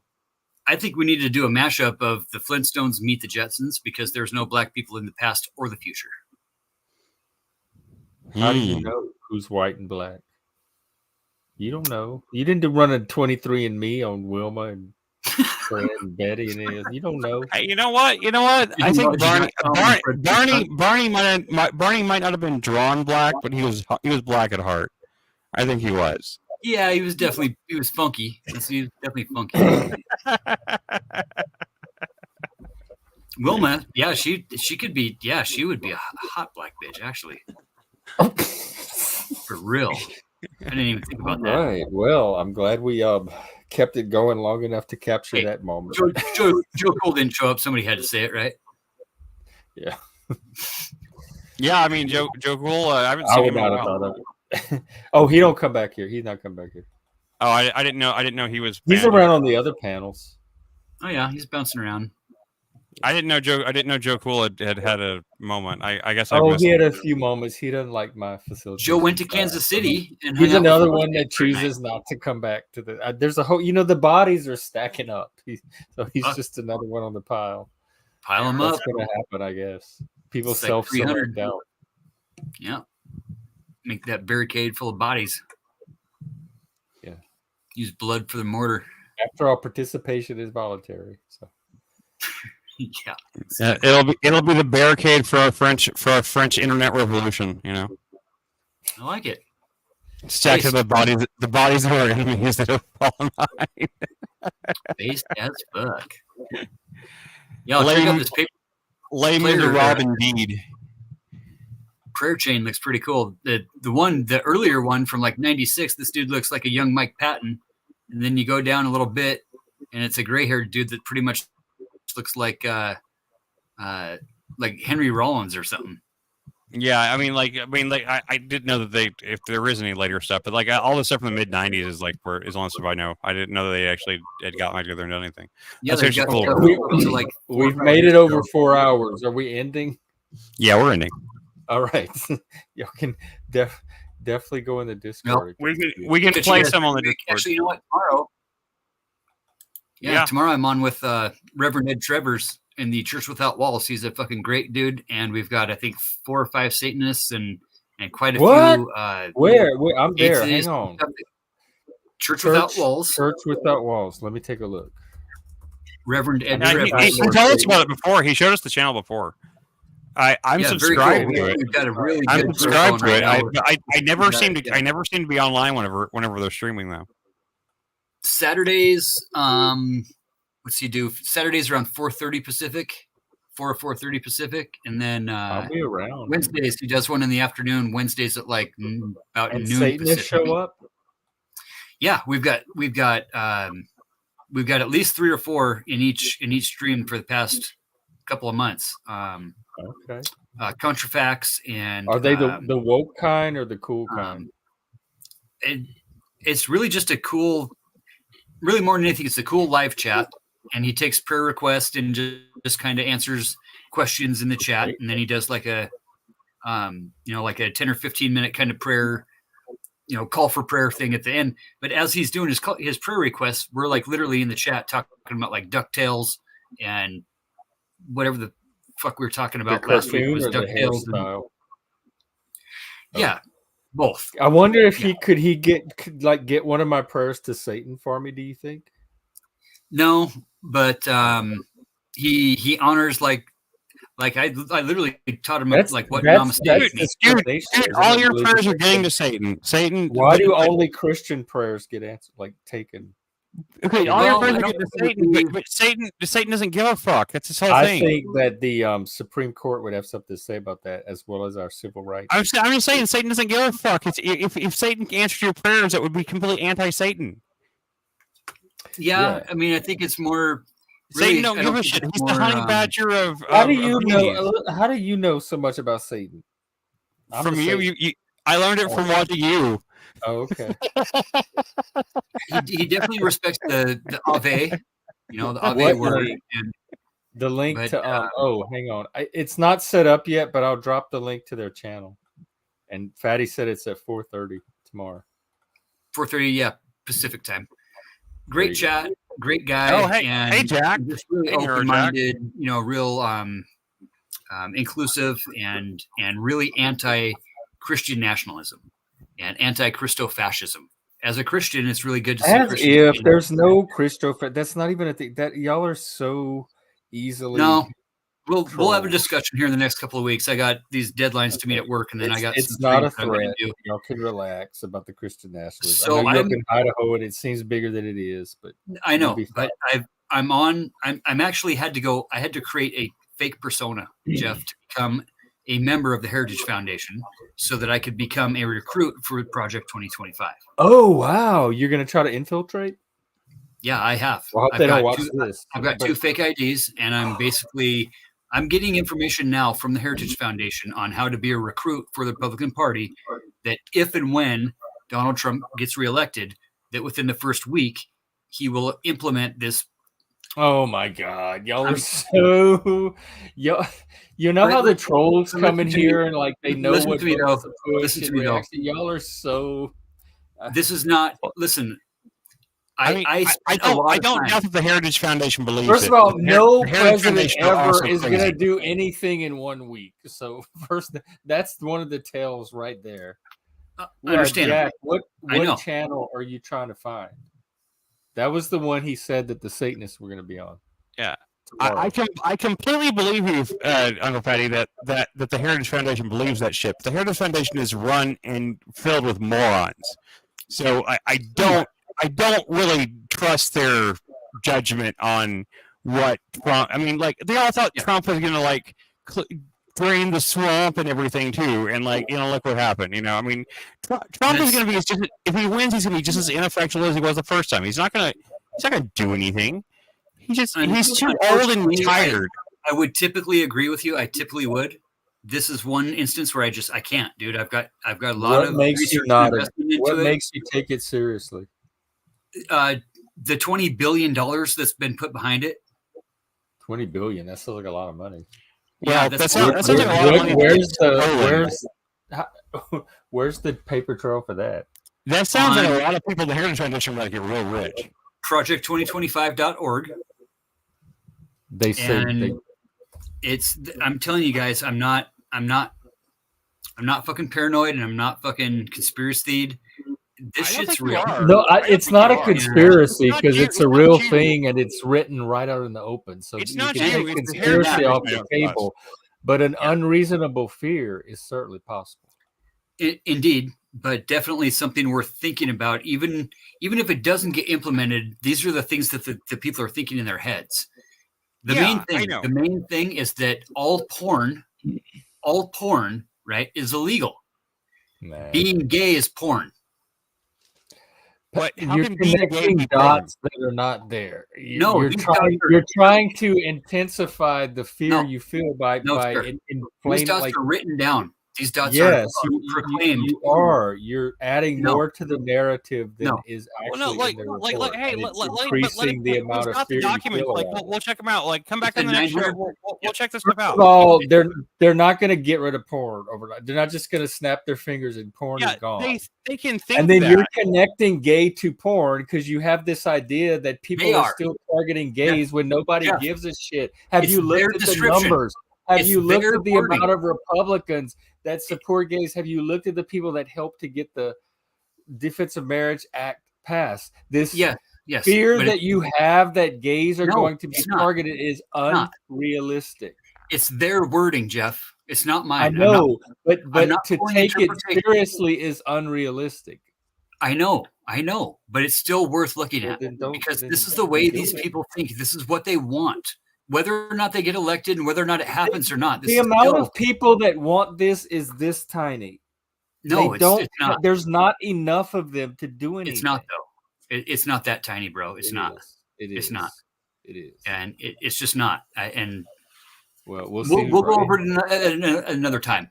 But I want to have some discussions about this stuff with you because As a gay person, you are way more worried about this than I am. I should be feeling the anxiety more than any, and I don't at all because I would love to see the documents and stuff. I really would. I'd love to see what they think because the Heritage Foundation has been crazy for a long time. Yeah, Those it's people are- 900 those pages people are of hate. nuts. It's 900 Those people are pages of absolutely nuts. hatred, straight up, is what it is. Yeah, And but bigotry. so what? That doesn't mean it has the power to affect your life. But these No, are the but still, people. it's still worth, like you said, it's still worth looking at. I mean, it doesn't mean it's not worth looking at the documentation they put out. Yeah, and that's more or less just what I want to just do a little breakdown on it and just whatever You from should. perspective. But You there's absolutely plenty of should. them out there. There's hour-long reviews. There's 10-minute long reviews. Do this. Type into your AI. Give me a breakdown description of Project 2025. All right. And you'll get 2 or 3 pages of shit that should be kind of at least alarming, if not Like, scary. what's like the top 2 or 3 that have you most alarmed? The main thing for me is the way that they want to classify all porn as from a moral standpoint, right? They want to use, it's all about morals, right? So they're using their People have been moral, trying to do that forever, though. but it's something that, Wait, what? we got checks and balances. I don't think that we would lose if Even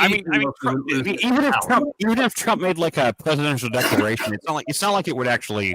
It's not like anybody would follow it. I mean, the porn's not going away. Oh no, they're already like they the can try to election that we're having criminalize it. right now. The elections, like the local elections in like this month, like I voted yesterday in the caucus, but we've got a lot of local elections.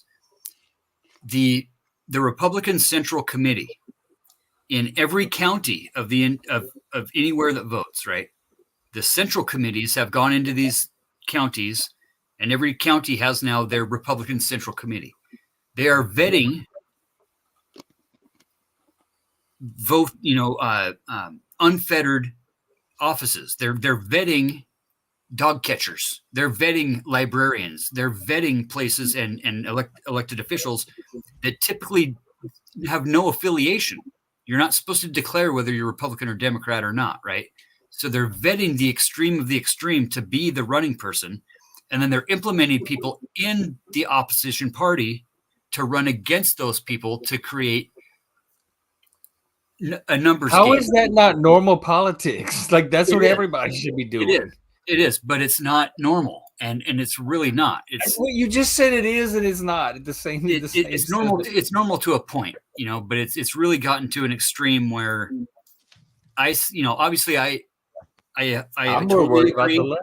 I'm wearing tinted lenses, right? I'm in a spot of the world where I see people flying Nazi flags and wearing tattoos and shit.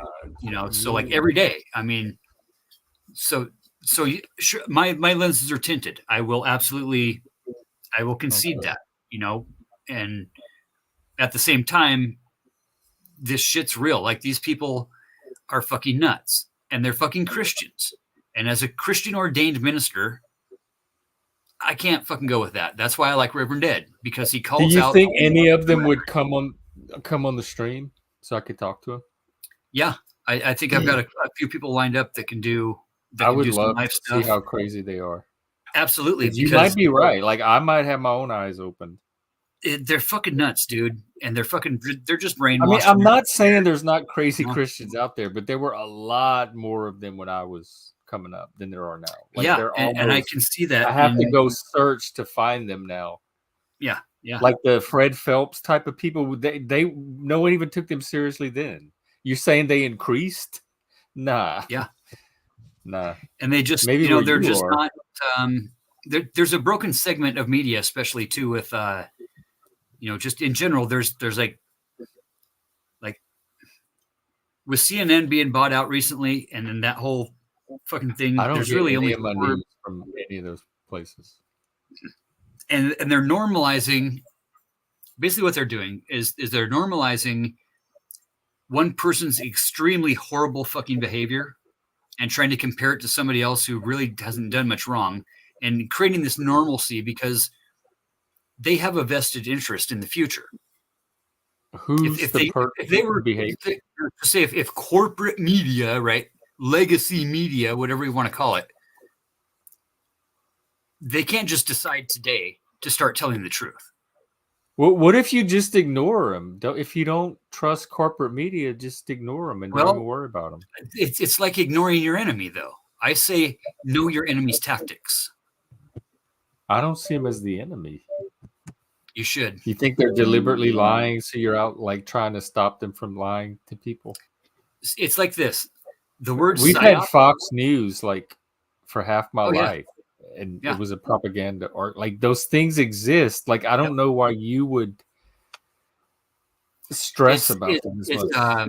It's Telegram, it's Instaface news, right? It's this this trickle of shit that gets put into the shitosphere, and we're all in this fucking shit river, but we're looking for this one piece of gold in this shit river, I that doesn't resonate with me. I don't feel like I'm in a shit river. I am looking for gold. I'm a triple born again atheist. Is what I am.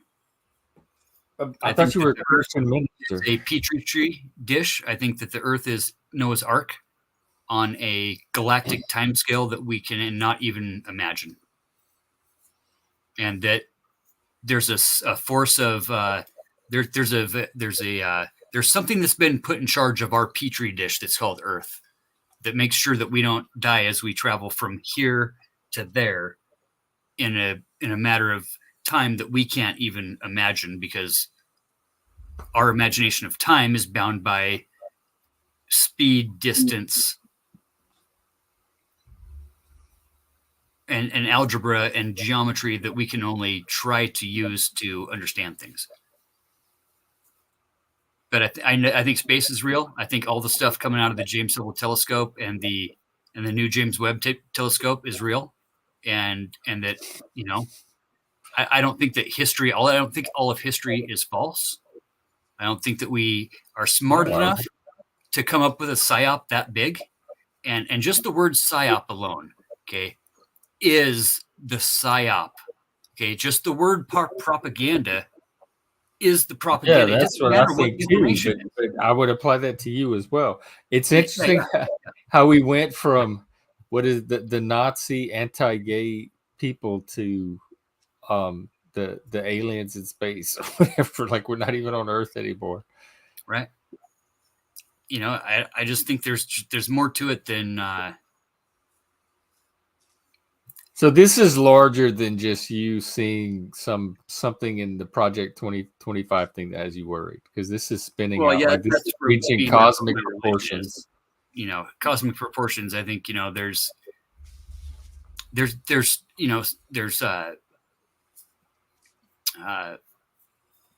what did Einstein call them? Exercises, whatever exercises you could do. My signal. Just thinking about time, just time alone, right? If we think about a day or a year, okay, let's think about a year. If one of your days was one of my years, Okay. If one of your days was, say, 1,000 of my years. So. But it's all subjective. Our experience of time is subjective anyway. Exactly. Right. And that's where We Einstein experience left off. it differently in different states at different times too. It's not even. I mean, we're finally now getting to the point where we can maybe 99% prove Einstein's theories that he knew on his deathbed were probably not fucking even real. Well, we're real, or I'm real enough until I'm not. Right. You know, then that's relativity, and that's, you know, the space-time continuum and space-time curvature and all that shit. But like when we think about time and what our perception of us being the center of the universe compared to being in a symbiotic system. Well, we're both, but we are the center of our universe. Right. Like, what are we supposed to center? Cats, amoebas, plants? Of course, we're humans. We're going to be the center of our own universe. In our conscious experience, right? But in our physical reality, in our physical realm, we are a part of a nuclei, right? We are part of, let's say, the Milky Way, right? But there's billions of Milky Ways out there. I guess in a very general abstract sense, but nothing that affects our experience. Nope. Other than what we want it to, right? So, and we have to want, and we have to, we have to desire and faith. I got in a huge fucking fight with Flo the other night about this. Oh. Faith, okay? Doesn't matter if you have a religion or a god or accept any higher power at all, okay? Just the word faith. Faith is everything that humanity has. Every of the 4,000 religions on earth today, of the over 400,000 gods that have been worshipped, it's all about faith, right? What is truth? We can't even have debates anymore. We can't even have conversations anymore because we can't agree upon what words even fucking mean, right? But you can have those conversations. We do it all the time. We do, but then you run into obstructionists that just don't. It doesn't matter. They're only here for the debate, and words don't matter, So, like, what is truth? Well, truth is a collective of data points that everybody agrees upon. I don't think that's never a definition of truth that I've used. Like, if the majority agrees on something that is true, that's definitely not the scientific conception of truth. That's the philosophical, and it's from where? It's from what? It's based. I mean, that's been a definition of truth since pre-Socrates. Like, it's whatever most people agree that it is. Yeah, because it's all perception. It's all a matter of environment and experience. And you think gravity is a matter of perception? No, but nobody on Earth has been able to prove that gravity does or does not exist. So go step on the edge of a cliff and exactly. Sure. See if it exists or not. But that doesn't mean that we can prove it on a galactic realm and a metaphysical. Why does it matter? You're still going to fall off the cliff. Well, because of science, right? Because we want to know down to the nuclei. We want to know down to that's what science is. It tries to understand the world that we live in. Right. But, to a point, we can't get out of our own heads. Is how it goes. We can only imagine what our feebleness allows us to. Yeah, but even with that, we're doing pretty good as humans, as a species. Yeah, we're doing amazing things, even with that little feeble ability we have. And I have faith in that. I have faith that humanity is good. All in all, we wouldn't be here if we killed off our ant's nest, right? We wouldn't. But what is faith really? I mean, that's something that Now that's the question, right? Because if faith is what gives us truth, See, a lot of people say faith is Patty, belief. that's and you're the things, first right? person I've heard that formulation from. I'm not familiar with. But see, faith I read the words of Christ, and I see him referring to faith as something very different. So faith in a And Christianity is something very powerful, something that can change reality. Right. And in general, with or without a God or a higher power. Yeah. Faith is everything that we are. Faith is the only thing that humans have to believe in reality. You're not saying it. You're just saying some random phrase. You're not saying anything that has meaning. Faith is all we are. Faith is all humans have. That doesn't convey any meaning. Well, yeah, I mean, to explain, it's like our belief is our faith. I mean, yeah, I guess, but I don't think that's the actual definition of it. I think the actual meaning of faith has been lost to us. I really do. I think there's actually different meanings and concepts of faith. So yeah, the Christian version of the Hindi and Veda text and the Buddhist text and then applying that with like the Abrahamic, it really all corresponds that.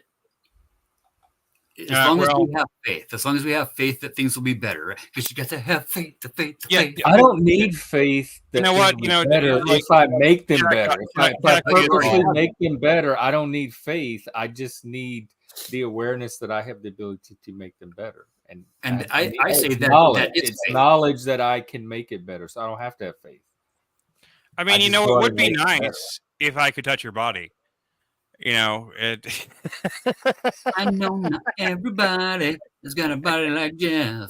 Oh, baby. Man, y'all are. Should I put on my Levi 501s? A little butt shake for you. Y'all make better gays than I ever did. I wish I had known to y'all happen back in the day. That was only once, and I've only been to band camp about 10 times. I once made my friend group of my gay friend group laugh so hard whenever I coined the term maximum overdrive, and like they never stopped saying it. I was like, all right, guys, it's time to go maximum overdrive. Come on, and like they laughed their asses off for hours and never stopped saying it for like until I lost contact with those people. I wonder if I could get away with naming a YouTube stream that. Maximum overdrive. So, matter of fact, should probably copyright that shit before somebody else gets it. Yeah. We put on some merch. That's merch material right there. I just realized that's good merch material. Like I never thought of it before. Yeah. I have a collection of phrases, merch phrases. Yep. All right, I'm going to try one more time to end the stream. I tried an hour ago. Try again. I'll help. I'll help by dropping out. I'm going to go ahead and drop out now. So it's been a great conversation. All right. The baser. Yeah, I'll be on Discord if someone wants to play that in Discord. I'll be there listening. So, all right, I'll be there in a second. Hell yeah. Take care, and let's do those movies tomorrow. Those he left. All right, Fatty, it was fun. Yep, I'll drop you a couple links to those. Message me tomorrow and send me tell me how to go to that stream or meet the Satanist or mail or whatever. Yep, I'll do that. All right. Oh, sure. Well, cool, brother. It was fun. Oh, well, take it. He dropped himself off, but I was wrapping up anyway. All right. Let's do this.